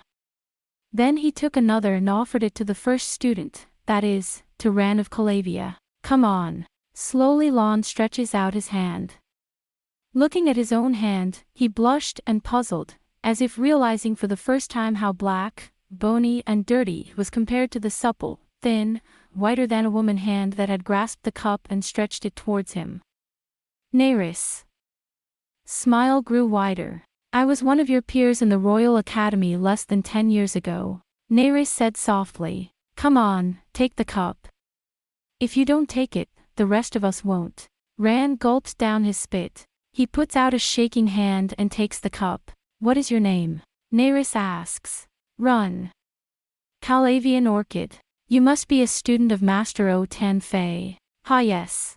Because of his nervousness, Lan's Caravian accent has become even worse. On most occasions, and in most encounters, Lan's natural strength of character and his remarkable individuality have enabled him, in spite of his youth, his provincial accent, and his student status, to be easily outmaneuvered, and thus to have a good deal of confidence in himself. But now, in the presence of true royalty, there is something about his natural grace and dignity that makes Lan flinch and his tongue heavy as lead. What are you studying? Witchcraft. Science. But instead of moving on to the next one, Neris kept talking to Lan and trying to make him look up. When he learned of this, Lan finally looked up, albeit reluctantly, and faced Lord Crystal for the first time. Then breathed in deeply. At last I avoided the rudeness which would have made me shout in surprise. But I have never seen a more beautiful person, man or woman, in all my life. He could not turn his eyes away from the perfect beauty of Neris. It was not until much later, when he had withdrawn from her presence, that he was able to recall the insatiable intellectual inquisitiveness in those dark, absorbing eyes, and the overwhelming and decisive force of character that lay behind the gentle, inviting manner. It was not until much later, when I had withdrawn from His Majesty, that I could finally afford to remember the power of his overwhelming and decisive personality. When Neris repeated the question one more time, Lan was even more confused. All of them are compulsory subjects, but I am, you know, particularly interested in 2 of them. What are those 2 things? If you don't mind, I'd like to know. Yes, yes. Rand's demeanor has suddenly become somewhat more relaxed. It was a matter of the greatest interest to him, and he was constantly thinking about it, so that it gave him the greatest pleasure to talk about it to anyone. And because of his great pride in it, he was rapidly losing his temper. Besides, Rand remembered the fact that the young Lord Crystal was also a well-known scholar, who had long studied at the Royal Academy, was the closest friend of the Mage Tower, and had a keen interest in science. This man may understand. It is a hypothesis that concerns the very creation of this world. Rand forgot where he was and what time it was, and started talking. I have always wondered, we students of Paro, at the beginning, always have to learn 2 things, the system of magic and the science. But why are there 2? In Kitai, Canaan and Hainam, the principle which governs the world is magic, and there is no such thing as science, as in Paro. In Gora, Chironia and the Primorsky Cry, on the other hand, science. Technology is the basis of their rule, although not as advanced as ours. Witchcraft is seen only as a form of prostitution and superstition, but in Paro, and only in Paro, there are 2 pillars of the state. The magic and the science recognize each other, and are careful not to violate their spheres, but secretly they envy each other's knowledge. Why is that? Why is it only in Paro, that is to say, I am afraid to say, in the ancient machine of the Crystal Palace? Hey, Lan. In a panic, Maurice and Bewith poked him. Rand was startled, but Neris did not seem to take any notice. On the contrary, his dark, beautiful eyes, which had never before been so large and so truly interested, had lost their usual neat serenity, and were now glittering with the fervor and youthfulness of his true age, and were fixed on Caravia's orchid as if they were biting. Keep going, Neris said sternly. Interesting, very interesting. I think. The orchid went on, until the nape of the neck was covered with red. When these 2 systems, magic and science, have found in each other the answers they seek, then, and only then, will we have the greatest and last secret of the creation of the world in our hands. The secret of the creation of the world. Why do we tell the legend of the ancient machine? Why do we not now know the secrets which were once known to men and to non-men? And what is the difference between magic and science? That is one of the things I wish to know most, my lord, and that is why I wish to learn and to be acquainted with all wisdom. And what's the other one? You said there were two. Neris's eyes, now black with fire, seemed to burst into flame and burn the orchid. The other is a festival, my lord. I don't want to be a hermit, like the legendary three wise men of the world, Agrippa, Gratian, and Locandorus, who went to some unexplored place to master the secrets of magic and who alone knew all the secrets of the world. That is why I will not become a mage. I want to know how learning relates to the life of real people. I want to know the secrets of the creation of the world, which belongs to the gods and their sons, the emperors, and the greatest concerns of the common people of Ambula, who do not know what the world is, what the weather will be like tomorrow, what the price of fish will be, what will happen to man after death. The weather of tomorrow, the price of fish, where we go after death, how we can turn to her, and so on, are both equally important. Rand stood there with his face covered with excitement. For a moment, Neris said nothing. His eyes were fixed on the face of the young idealist with an indescribable and mysterious light.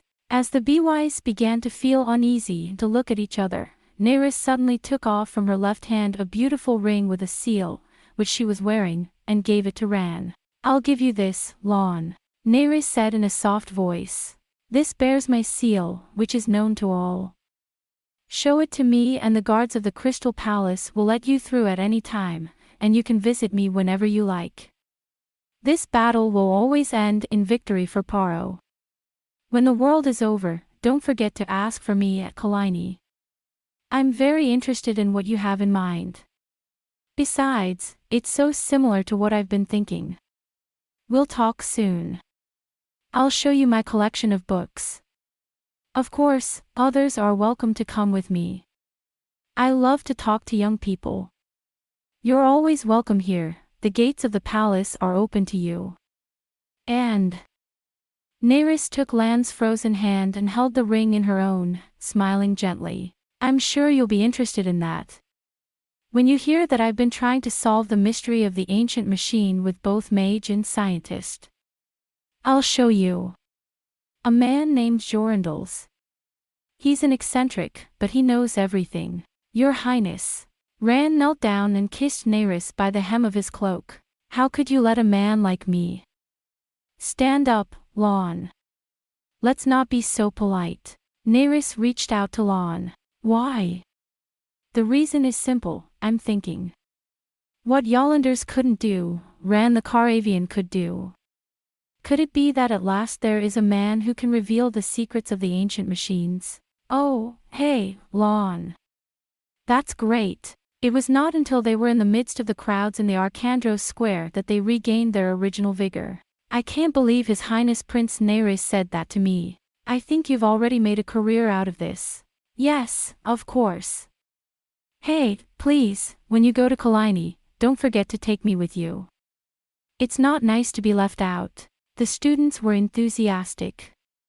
From the outset they had taken a shine to Lon, and Neris had not forgotten to say a few kind words to them, so that they felt that they had seized the opportunity as well as Lon, if not better. He's a nice guy. It's hard to believe he's royalty and the Duke of Crystal, he's so friendly. And he knows what he's talking about. Yeah, you're right, he does. No, that's not the point, think about it. If she were a woman, what kind of beauty would she be? Rand does not respond to Maurice and the others' noises. Like a man in a daydream, his eyes are fixed on the air, his cheeks are bloodshot and he is silent. He could still see Neris's passionate black eyes, and her cool voice and inviting smile, as if they were right in front of him. Hey, Lon, what's the matter? I've just been in a daze. Uh-oh. Rand looked up and around as if in a panic. Arcandros Square is full of people. They're sipping their victory wine and shouting all sorts of nonsense. Soon the announcement came that Lord Crystal was to make a speech, and no one wanted to leave. On the contrary, women and old men with children in their arms, who had been hidden during the battle, came later. There was a huge crowd. In particular, at the edge of the square, Some people brought food and drink to sell, so it was like a festival. Come on, man. You've got a great opportunity here. Maurice poked Lon in the side of the head. He twitched and clutched his hand more tightly. I've never seen anyone like him. He understood everything I said. I've never seen such a person before in my life. I've never seen such a person before in my life. The ring clutched in his hand was sweaty and warm to the touch. Ran closed her eyes in fascination. And again, behind his eyelids, he could see Neris's black eyes, clear and deep, staring at him. Lord Neris, will you go before the people in that manner? Yes, Ligeia. We must make it clear to them that it is time to fight. Neris looked at Ligeia with amusement. You're in a bad mood. You always scold me when I like someone. It's not very nice to scold someone. Ligeia raised her eyebrows. No, it's all right, I've given up. I don't know what to say to you at a time like this. You're like a nanny who tells a child who has found a new toy to behave in moderation. But he's a fine young man. And I'm sure he'll be a big man soon. It's worth a try to win him over. Don't you think? Certainly, if you were 70, or at least 60. You're not more than 4 years older than they are. Don't treat them as your friends, they'll take advantage of you and sow mischief. My sweet heiress. Goddess of discord. Neris said sarcastically. If I listen to you, I will have no choice but to sit in the inner sanctum and play bacca like a princess in a box. You've never listened to me anyway. Ligeia looked scared. First of all, you're the kind of person who can get anyone, any person, all wrapped up. I'm the only one who can't be swallowed up by you. Even the big iron pot on the stove would melt into a ball if it were you. Yes, you're very special to me, you're the only one. I'm not going to do it. I'm no better than anyone else if I fall for it. Still, I shouldn't have brought those students along just to pretend I couldn't find them. Why not? I thought it was very good. I don't know why. Ligeia's eyes darkened. I'm not a seer, like Princess Linda, nor am I psychic. It's just that when I saw them standing there, and Neris talking to them so earnestly, I had a queer feeling. It was as if they were not good for Neris, as if, somehow, they were going to get him into trouble. As far as I'm concerned, you're as anxious as a bellbird. Not as a hanger-on, but as a mother's ass. She's so stubborn, so wicked, that the more I object, the more she does what she has to. That's terrible. I'm not like that. Your eyes are clouded with prejudice, Ligeia. But if you're so worried, all right. I'll not be so friendly with them. I'll introduce the lad Lon to Jorindels. It'll be a blessing in disguise if he can help me with my research. As for the others, I'm sure they'll find a suitable use for them. It's as if you were talking about something else, Mr. Neris. But Ligeia only thought about it and did not say anything about it. The mage has arrived and is waiting for you in the next room, Your Highness. And the balcony of Nerva Tower is ready. A farmer came in and told him. Right. Well, let's go now. On the balcony, you'll find a trumpeter on each side. And get me 500 rand in silver coins, some flowers and a Janus charm to scatter among the people. By the time I return, prepare in the Star King's room the largest map of Paro and a crystal map. Yes, sir. Then let's go. First we have to see the mage. As he flung back his cloak and turned to leave, Neris looked back at Ligeia, as if, for the first time, he realized that he was still there. Oh, Ligeia. I must inform you. They found a dead body in front of the Knight's Gate, a Carthran. His head was cut off, probably in an attempt to kill Tyron, who was struck in return. I think Tyron had some idea of what Carthran would do. He's not a great warrior, but he's not stupid. Tyron has fallen to Juno. He's got Aurelius in pursuit, but he'll probably make it to Juno in one piece. I'll still have Tyron's army to contend with. In the meantime, I thought I'd let you know. Ligeia. Neris stopped, ducked down, and, as if startled, walked a little towards Ligeia. Are you weeping?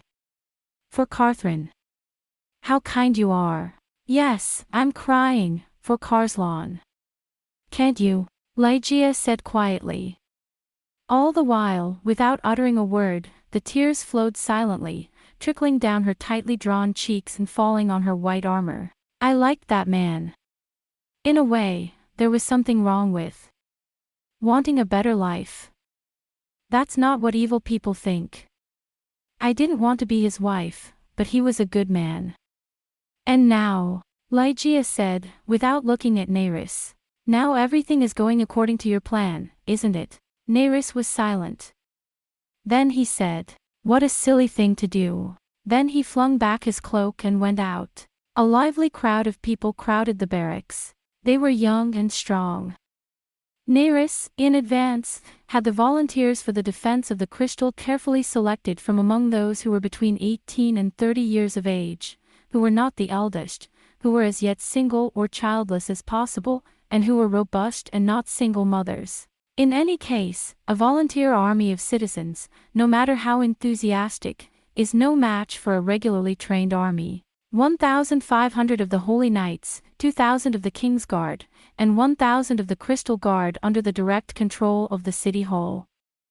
Crystal Palace, in the middle of the Crystal Palace, in the Star King Room. Even though he had made a very successful speech to the people and had chosen the volunteers, although Nerys put down his helmet, replaced his cloak with a shorter one and did not remove his military uniform. Of these, I have already assigned 500 men of the King's Guard to guard Genua. We can't withdraw them. The Order of the Paro, under the Holy Order, has been disbanded by Mongol and is not allowed to remain in the Crystal. They are, of course, the mainstay of the rebel army, or rather, the army to retake Paro, which is now moving up towards the Crystal from 3 sides. The same goes for the infantry. There are only a couple of hundred of them in the Crystal now. Likewise, the lords have been forbidden to hire mercenaries or keep their own clans.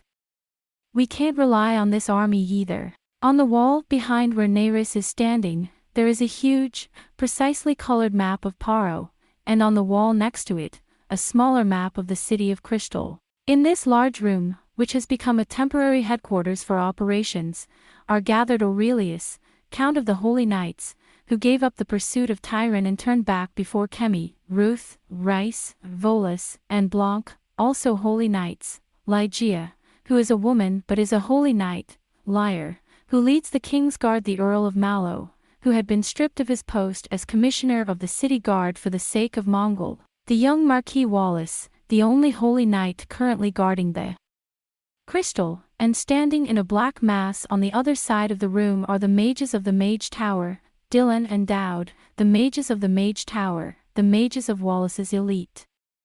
On the other side of the room, standing in a black mass, was a squad of mages from the Mages Tower, Dylan, Doris, Zame, and others, all of whom could not be distinguished from each other. As part of his occupation policy, Mongol was extremely wary of rebellion and was careful to leave as little as possible of the possible Paro forces in the Crystal by sending many Paro knights away to the provinces, assigning young men to work in the provinces as servants, and severely suppressing the students. For this reason, even in the name of the Lord of the Crystal, the number of Holy Knights who gathered was much smaller than expected, and the number of those who could command them was even smaller. Moreover, more than half of the Holy Knights had been intensively killed during the Black Dragon War. We can't rely too much on the volunteer army, my lord. If they were to become the main force, it would confuse the chain of command. That's right, Count Lyre. I'm thinking at the very least 2,000, maybe even 1,000. We have to be very careful how we use it. In any case, this war is a siege for us. In a siege, you don't need as many men as in an outbreak. But our weakness is, you can't fight a long war. Crystal is not a city built for sieges. It is a flat castle, with a river moat in the north and a city stretching out across the Iras River in the south. It would be very difficult for an army of 4,000 or 5,000 men at most to defend such a large city. However, I don't want to sacrifice the Crystal City and stay in the palace. There are 2 million innocent people out there. To a certain extent, therefore, we have to consider going out and fighting. In my opinion, the only way to fight the north is to siege it with the Lansvale River and Lansvale Castle, and to fight the south is to go out and fight. It's difficult, Marquis Wallace says with a sigh. The enemy, however, is far more numerous in the north. Dylan. The Mongols' army is 20,000 north of Juneau, and 10,000 north of Kemi, with troops from Tyron and Burke. In addition, of course, there are reinforcements from Taurus, and to the south there are about 15,000 troops led by Naren, who are now about 50 motods east of Durham. I have seen this with my own eyes. But in Durham the armies of Linus and Avidus, about 10,000, and also the army of Rena, 7,000, which will come from Marga, will eventually join them. Nerys waved his hand and placed some flags on the map in several places. The allied armies of Lunnon and Linus will surely defeat the Naren army and enter the Crystal. I am not optimistic. Paro's terrain is naturally familiar to them, and Naren's army has no hope of reinforcements. Naren's army is isolated south of the Crystal. And if we send troops from the Crystal as well, Naren's army will be facing the enemy on its back. So, unless there's a big mistake, Naren's army will fall. But the question is when. If we wait too long to lose Naren's army and in the meantime Juneau's Mongol army enters the Crystal, the situation will be reversed. Aurelius was very outspoken. Yes. Then it will be us, the Crystal army, who will have to face the enemy back and forth. Nerys said, without changing his face. If Juneau's army of Mongols is strengthened by the reinforcements from Taurus. But it will happen sooner or later. Dylan said in a low voice. Be sure, Taurus will send reinforcements. Eventually. And this time we must expect to see a considerable number of the 5 great orders of Mongol. Why don't you send a messenger to Lord Adlon to ask for help? A single nation of Karavia can send at least 30,000 men, and as many as 50,000. Wallace shouted. But although Nerys shook his head. No, I can't do that. We need Adran to guard the borders and to keep Kauros in check. It is precisely because of Adlon that Kauros has been unable to make a bold move against Remus' army in the steppes. We must not rely on Adran to guide us to victory. Oh, that's right, I forgot about Remus's army. Wallace said, I'm sorry. But we can hope, then, that His Majesty, Remus, will be able to capture Kauros and enter Paro as soon as possible. I believe King Argos has given you a very large army. It's been a long time coming, hasn't it? The Earl of Lyre said irritably. It was already half a month ago that we heard that the flag had been raised. Well, Count Lyre. It's your first campaign and Kauros is a great country. And you don't have a good military strategist at the moment, Count Mallow said. Nerys raised his hand lightly. I'll send a messenger to the meadow tonight to tell them to take the Crystal. The mages will get there much faster. But in any case, the army of Remus and Adlon are not in our thoughts at the moment. Rather, it is the armies of Durkan and Darvars that I am counting on. I heard that you went to Kemi from Salam, Aurelius says. Nerys smiles. No. We're heading for Crystal. The reason I said we were going to Kemi was to divide Berg and Nellen into north and south. With that done, I sent the mages last night to turn us towards the Crystal. We should reach the Crystal in less than 3 days. In any case, the number of Dalcan and Darvar's troops facing Juneau's army is not as large as I thought, about 7,000. Linus's army has grown the most. This is because the people of Rhodoland, Olaine and Iras have rallied to Linus, but Salam, with its small population, is unlikely to grow any more. But if you add 7,000 to our 5,000, you'll have 12,000. That's enough to beat us, my lord. But we must at any rate divide our men into 2 groups, Aurelius. Nerys's beautiful face tightened and her voice took on a nervous note. And I fear that Linus and Rena's armies will take longer than expected to defeat Naren's forces, while Tyron, with reinforcements from Taurus, will lay siege to the Crystal, a real siege, if you will. Do you know what the worst part of a siege is, Aurelius? Starvation. If that's the case, we're better off with our 5,000 than joining up with 7,000 Dalcan troops. At any rate, we are trying to raise a volunteer army, and at the same time we are getting guild leaders to gather and buy as much rations and weapons as possible from the surrounding areas, but there is a limit to that. Because we have to think not only of the soldiers, but also of the citizens. Well, why don't we go to Juno and ask her? The young Luz spoke out in a temper. Nonsense. 5,000 men against 30,000 will not win the battle. Aurelius kicked me out. The people were silent for some reason. Outside the castle, the citizens of the Crystal were jubilant and happy. But at last it dawned on these people, gathered in the depths of the palace, that they were in for a more desperate fight than they had expected, and that if they failed, the glorious land of Paro would be wiped from the face of the earth. And that if they fail, the glorious country of Paro will be wiped off the face of the earth. They fell silent and turned their anxious, despairing eyes upon Neris, as if they were in agreement.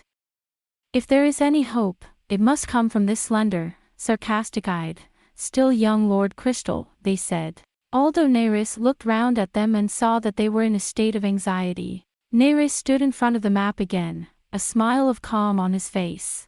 Surely the enemy is overwhelming and powerful. At least, that's what it looks like to us now. He spoke calmly and reassuringly to the generals. But I have a slightly different view. Because, Dylan, I've just given you some information. Yes. We have received word from the mage who has been sent to Primorsky territory that the king of Agulus, Borgovalan, has called a meeting of the Primorsky Territory Council and requested the navy of the 4 proud nations of Primorsky territory to go to war against Mongol. Of course, Rhaegar will be against it. Neris said, controlling the murmur of the crowd with his hand. But if the result of the conference is that we have to go, do you understand, gentlemen? If the navies of the 4 nations are sent to blockade the port of Paro and then up the Kes River to the rear of Mongol, however urgent Juno's request may be, the Grand Duke of Vlad, whose country is so important to him, will not be able to spare a force large enough to threaten Taurus for a crystal sweep. We can't risk Taurus. If the reinforcements from Taurus are limited to 20,000 to 30,000 to 24,000 with the armies of Durkan, Linus, and Rena, and 30,000 with Crystal's forces, then if we are careful to avoid a head-on collision, we will have enough. If we're careful not to meet them head-on, we'll have plenty of time to fight. And if Remus and the Karavians of Adlon join us in time. Neris hit the map hard. The odds are against us.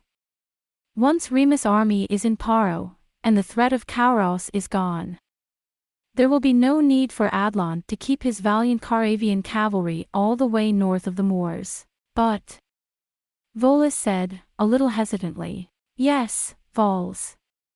Say it. And so it is, His Majesty Remus's army is. The people were silent, sniffling, and looked at each other restlessly. Here, too, men could not help feeling a certain frustration and annoyance that a boy of 15 should be the key, so to speak, in the crisis of a nation's existence, that an inexperienced, feeble, first-time king should be in charge of their destiny. In time of peace, or in time of war, or in time of peace, or in time of war.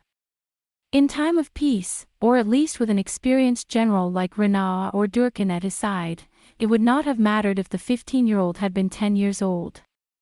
But now, the eyes of the people were looking for Aldo Neris, as if they had been unaware of him and had agreed with him. He was standing before them, calm and collected, with a smile of intelligent dignity on his face. He was not very old, but he was already an adult, experienced, and knew how to lead people, and, after all, in such a situation, it does not make much difference who is in command. After all, in such a situation, it does not make much difference who is in command. The only question is whether the commander can give people a sense of security, whether he can make them trust that they can follow him. It is only a question of whether the commander can give people a sense of security. There was a certain subtlety of feeling on the faces of all the people, as if they were reluctant to speak first, but would secretly agree if someone else said it. A strange silence fell between the Star Kings.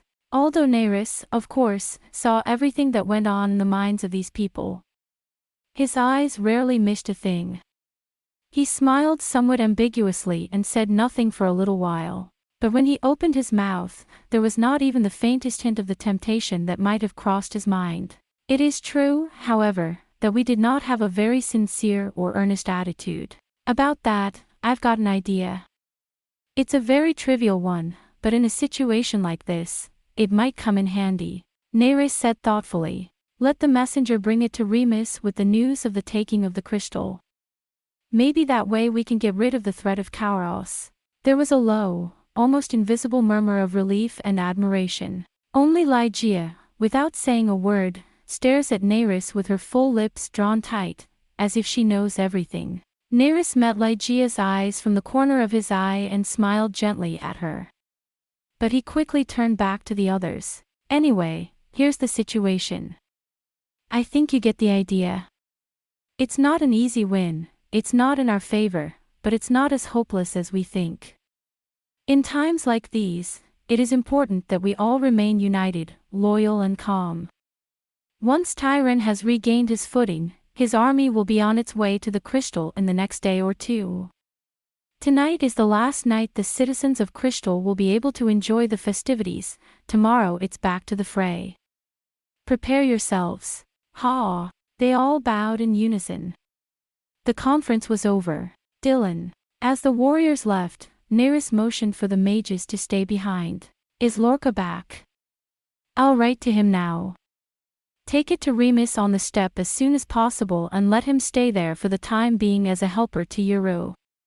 I told Lorca that he would have to go to the meadows sooner or later. I'm very sorry, sir. Tell Lorca. Observe carefully Remus's reaction to this letter, his color and his manner of dealing with it. For this reason, the letter should be given to Remus and you alone. Let Lorca remain where he is and carefully examine the new king's character, his abilities, his ability to control people's minds, and his suitability as king. Yes, sir. Dylan's hooded face still does not show any expression. Wait a while. Nerys went to the small table in the corner and wrote a letter to Remus, whom he already knew. Seal it with a magic path. And then. Now is the time for you to show your strength. It is in times like this, when the pieces are scattered in all directions, that your information network comes into its own. Cast a net in every direction for a while, and let me know every movement of the army. I will do as you wish, no matter how trivial it may seem. Even the weather is bad in Juneau. I'm very sorry. Good. Nerys makes a slight signal for them to move back, and the group of black-clad men bow their heads politely and leave the room, as if they were blending into the wall. Nerys watches them go with eyes sunk in thought. His dark eyes are even darker than those of the black-robed mages, and it is impossible to tell what he is thinking. He was the Prince of Darkness. The sun is already setting. In the gloom, with only his silver armor glimmering, Nerys stood unmoved, for a long time, lost in a strange and mysterious thought. There is a certain rush and flutter about the city as it prepares for the coming of spring. Rattle, rattle, rattle, horse-drawn carriages pass over the cobblestones incessantly, making a loud noise. They were wagons carrying food and other things, or four-wheeled carriages with many boxes behind them, in which the wives and children of wealthy merchants and noblemen were leaving for the countryside in a hurry to avoid the wars. In the midst of them rode a troop of holy knights in silver armor, and the knights of the King's Guard in beautiful red laces. Every time this happened, the people of the town would ease up their work, cheer for the allied troops and shout for Paro. Already yesterday's festive mood had vanished from the faces of the people of Paro, and they were busy storing up food to defend themselves and their town, or they had been sent out to pick up sandbags under the walls. In the end, 1,500 volunteers were selected from among the young and brave Crystal lads, who had already been given their own good suits in the armory, were armed with unfamiliar swords, and had begun their short training as infantry under the Holy Knights. The castle of Landsbeer, which was to be the main point of defense from the north, was equipped by order of Aldo Neyris with huge stone throwers and as many other weapons as possible for the siege. The castle of Landsbeer was guarded by 700 holy knights led by the Marquis de Wallace, the best of the Paro, and 800 knights of the King's Guard. The rivers Iras and Lansvale were guarded by bridges upstream and downstream of the city of Crystal, and the Lansvale bridge was removed. Nevertheless, even if the army of Mongol moves south from Juneau and attacks the Crystal, as long as the castle of Lansvale is there, the 15-tad-wide Lansvale River must be crossed somehow and the castle must be broken. The two castles of Landsbert and Nerva were originally built on the north and east sides of the Crystal Palace to protect it from the threat of the Aurra and, in the unlikely event of a civil uprising.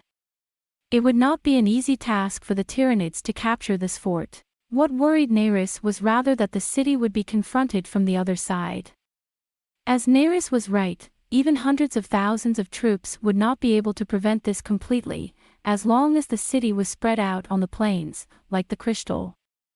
Therefore, in the afternoon, in the name of the Crystal Palace, an evacuation order was issued to as many citizens as possible in the direction of Salam. The Grand Duchess Rana, who had been holed up in Genoa, accompanied by the Duke and Duchess of Mar, the Marquis of Landsberg, the Marquis of Nerva and other civil servants, soon left for Salahem, where there was no threat from Mongol troops. Salem could be reached by boat on the Landsbeer River, and for a while the river was crowded with boats full of women, children and old men. But, in the main, the common people of Ambula, who had nothing to spare now but their lives, and the merchants and many civilian men who had lost their wives and children, seemed to have decided to stay in Crystal and to show the best resistance they could to Mongol's army, even if they could not join the volunteers. It seemed that they had decided to stay in the Crystal and to show as much resistance as possible to the Mongols, even if they could not join the volunteer army. Above all, they were confident that the uprising from Ambula to Arcandro Square, though saved by the Holy Knights of the Crystal, had successfully led to the removal of the occupying forces from the capital. It was agreed by the chiefs of the guilds that each guild, with its own youth and youthful organization, should set up a line of defense around the city of Crystal, which the regular army could not reach.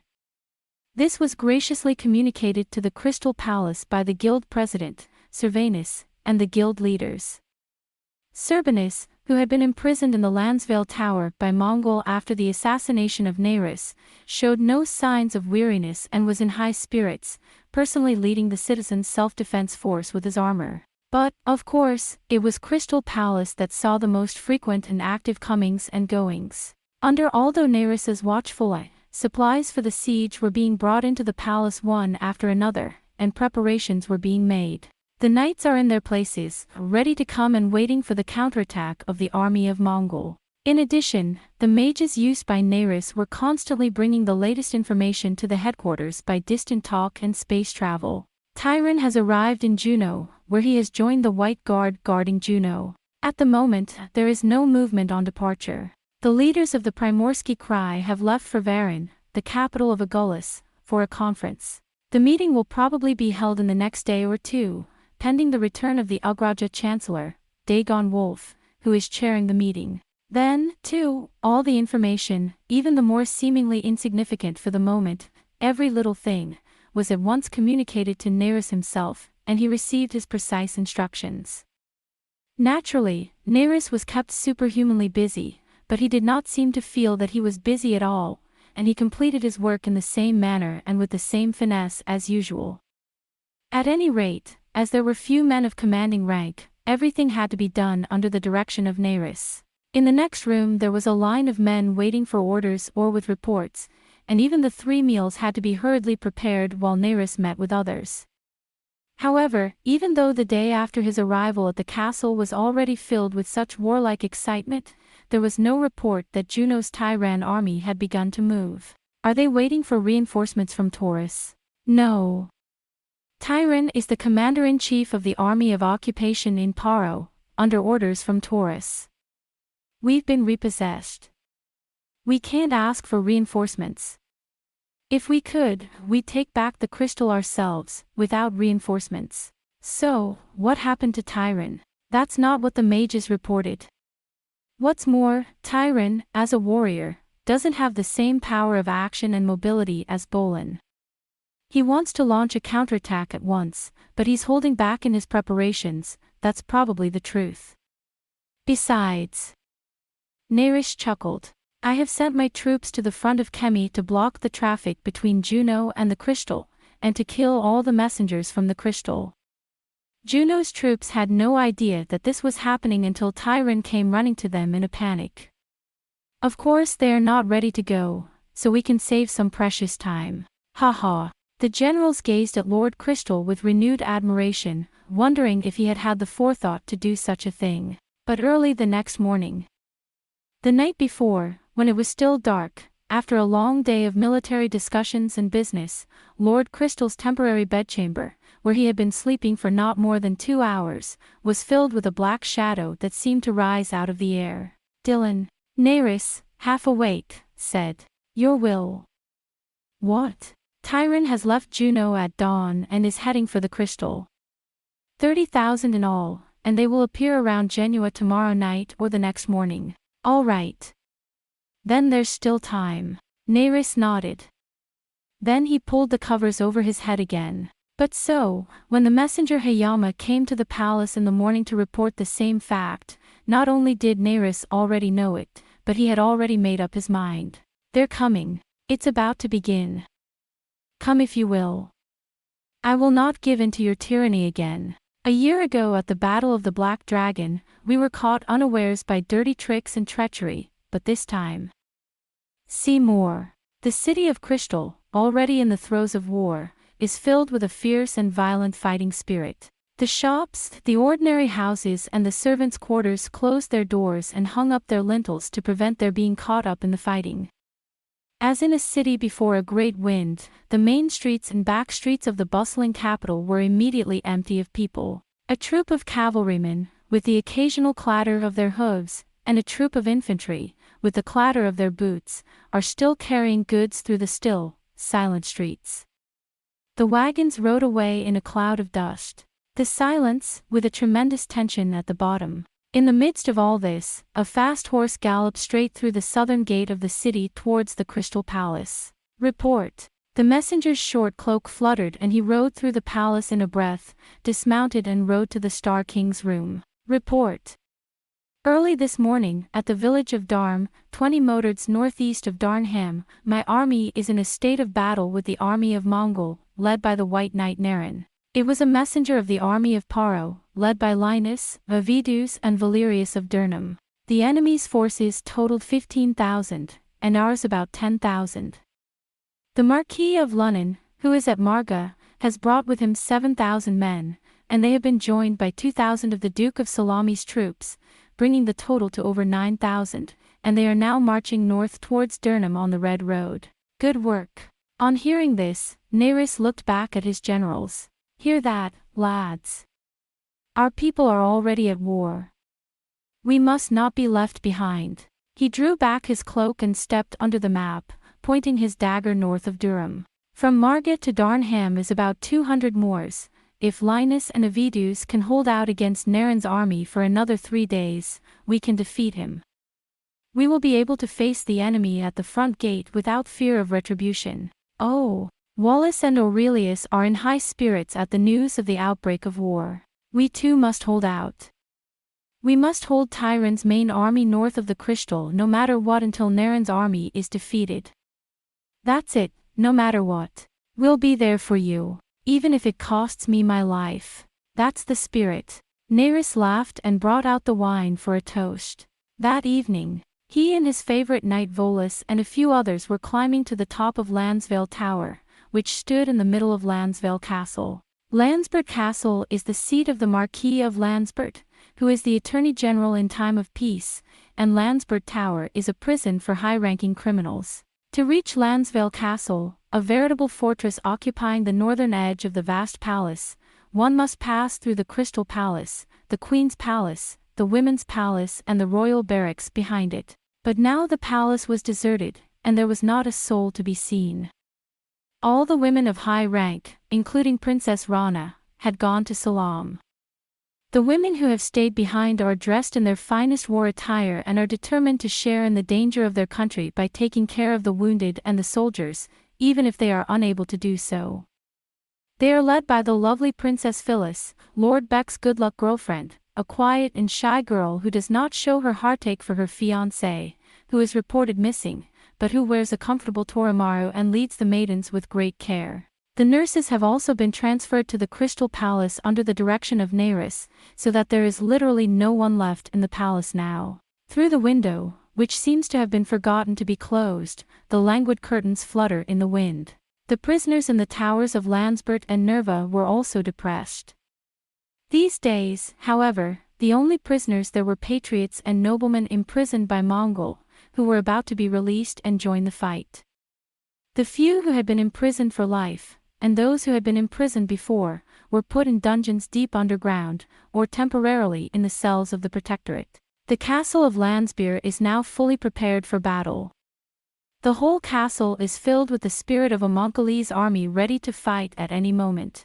Neris's party ascended the dark, blood, and moon-stained staircase of the Landsvale Tower, a place of many murky legends, without a hint of fear.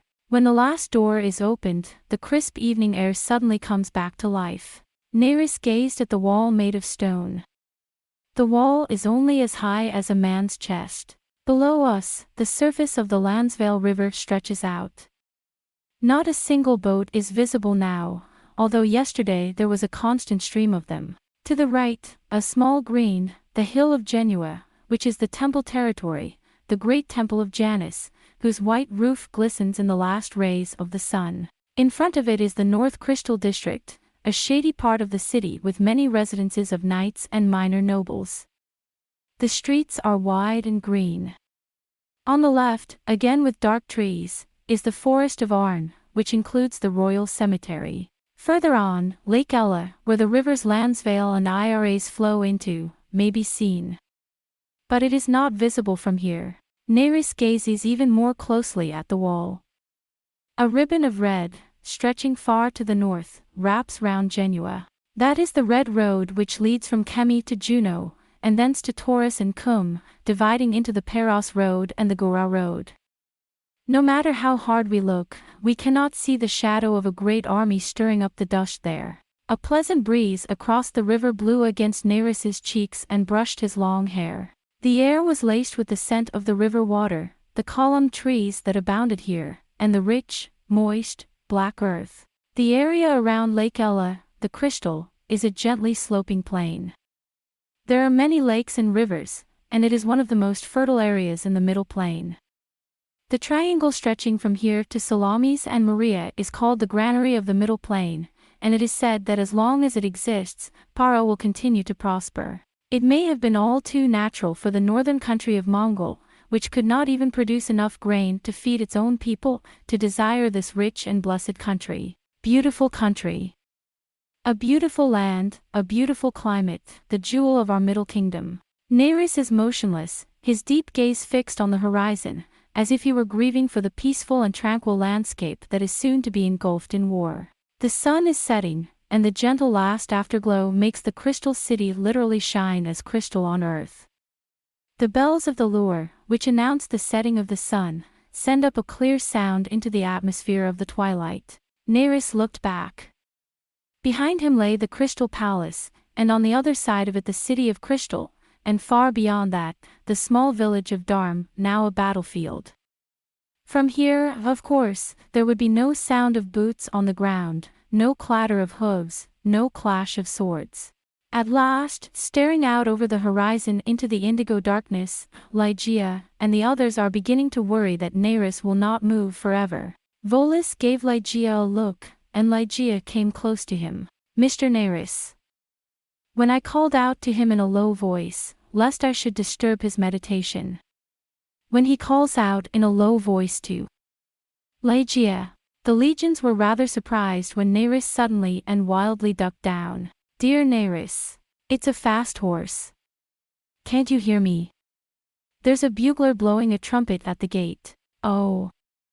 Indeed. Let's go, boys. Quick horses from the north." "We're here." Like a gust of wind, Nerys and the others flew down the stairs of Lansvale Tower. The ground is completely dark. However, around the Crystal Palace, bonfires are being lit, and it is as bright as day. As I walked into the Crystal Palace, my eyes lit up. Oh, Lord, now you call me. That's a fast horse from Kemi. Goodbye, sir. I say. The messenger was kneeling at the foot of the grand staircase in front of the Crystal Palace. From the observation post at Kemi, about a month ago, 30,000 Mongol troops led by Tyran passed through Kemi. They will soon appear north of Genua. Yes. You're here. Finally. The warlords surround Nerys with excitement. If it's a night journey, I'll take it. Well, wait. Nerys held back the excitement of the people. If Kemi's ahead, it'll be another hour before the leaders reach Genua. It's already late. Even though they've been stationed here for a year, they don't know the terrain like we do. We can't move too fast. Oh. Well, that's that. Perhaps the battle will be tomorrow.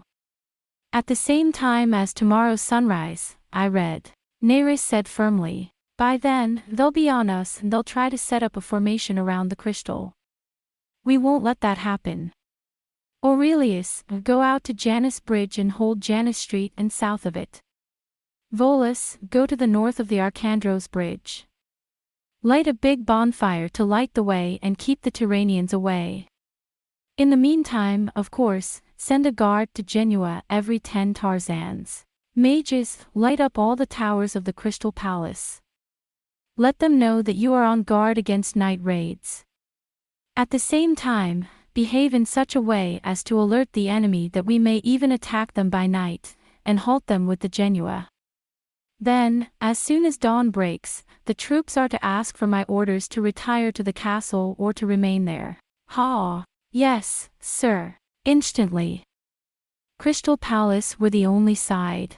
At any moment a monstrous army, colored in black and white, is about to emerge from the hills of Genua. The sound of the footsteps of the infantry, the hoofs of the knights, and the heavy armor that they put on their horses. Hey! Nerys looked back at the people and smiled. Don't be afraid. Tyran is not a great warrior. We'll use Paro's wits to push him around and show him a few things. And it's a good thing Carslan's dead. In fact, as a warrior, I fear Carthran more than Tyran. I said this, of course, after I had made sure that Ligeia was not there. Soon, as Nerys had predicted, a watchman brought a report that the Tyranids had arrived at Genua and had set up camp for the night there. Lord, let's have a night attack from our side. If it's Genua, we know all the ways out. The Marquis of Wallace said with great determination, but Nerys stopped him. Don't do it, Wallace. We're few in number. We don't want to lose any more men. Besides, I sent Aurelius and the others out only to prevent a surprise attack. We're too small a force to be taken by force. I'm thinking of a siege. However, whether Nerys's caution was effective or Tyran thought there was no need to panic, the night went by without incident and the Mongol army remained north of Genua for the rest of the night. At last, the dawn of night was breaking, and the dawn light of the lure was just barely reaching the ground. Open gate. Open gates. In front of the east gate of the Arcandros Square, 2 knights, already familiar to Mongols, were called by a loud voice. They did not, of course, pass unseen through the defenses of Aurelius, and the volumes behind them were the men of the Vals, and in the hand of the first of the 2 white knights was a white flag, the sign of the universal messenger. As soon as they heard the news, Nerys and his generals sent a messenger into the courtyard of the Crystal Palace. Neither Nerys nor any of the others took any clothes off, but they rested only briefly, and there was no sign of fatigue on the faces of the vigorous siege troops. To Aldo Nerys, Lord of the Crystal, from General Tyran, Mongol. The messenger puffed up his chest, clasped his helmet to his left breast and cried aloud, "Put aside your futile thoughts of resistance. Our troops, overwhelmingly superior in numbers and strength, are besieging the crystal. We do not wish to see this beautiful city burned to ashes, and wanton slaughter is most unpopular with Mongol. If you are wise, Lord Crystal, you will know which is the true decision of courage, to lay down your sword, open your gates and surrender to Mongol. Then we, too, will be mindful of the treatment of our brave men and will never ask for your life. If you love the people of Paro, the city of crystal, the treasure of the middle field, and the body of the holy kings, come down to our gates at once. The whole place went crazy. The multitude of Paro's knights who filled the courtyard turned pale with rage, became frantic and put their hands on their swords. Even the horses were galloping, and the generals were all gazing intently at the commander-in-chief, who stood quietly on the steps. In the midst of all this, Aldo Neyris smiled with a smile. I have received the message of the messenger, Neyris said calmly. So, Aldo Neyris, Duke of Crystal, Commander-in-Chief of the Paro Volunteer Force, sends his reply to General Tyron, Commander-in-Chief of the Mongol Army. I beg you to tell him. Neyris flung back his long cloak and walked briskly down the stairs. No one moves, no one at all. Like the statues of Canaan, in the frozen silence. How dare I tell you? I'm sorry. A somewhat shaky voice of a messenger. Aldo Neyris replied. This is it. I don't know what to say. A fine sword fluttered in the air. And when you look at it. Brilliant swordplay. The white knight's head flew up into the air, and his body rolled, spurting blood. Wow! The knight of the deputy became pale. To the messenger, atrocious. How dare you? When you are a messenger, you must be prepared to give up your life. Neyris has already taken off his sword, put it away and is standing there without breathing a word. You will not be killed. Take this head back to Tyron as my answer. The answer of Aldo Neyris, Lord of the Crystal, and of all the Crystal and all the people of Paro. Woe, woe, woe. The cheers of the knights, the hail to Lord Crystal and the hail to Paro, seemed to shake the earth. Your head is about to be put to the sword. The messenger returns with the head of his colleague and the horse. This was the end of the Battle of Paro-Mongol.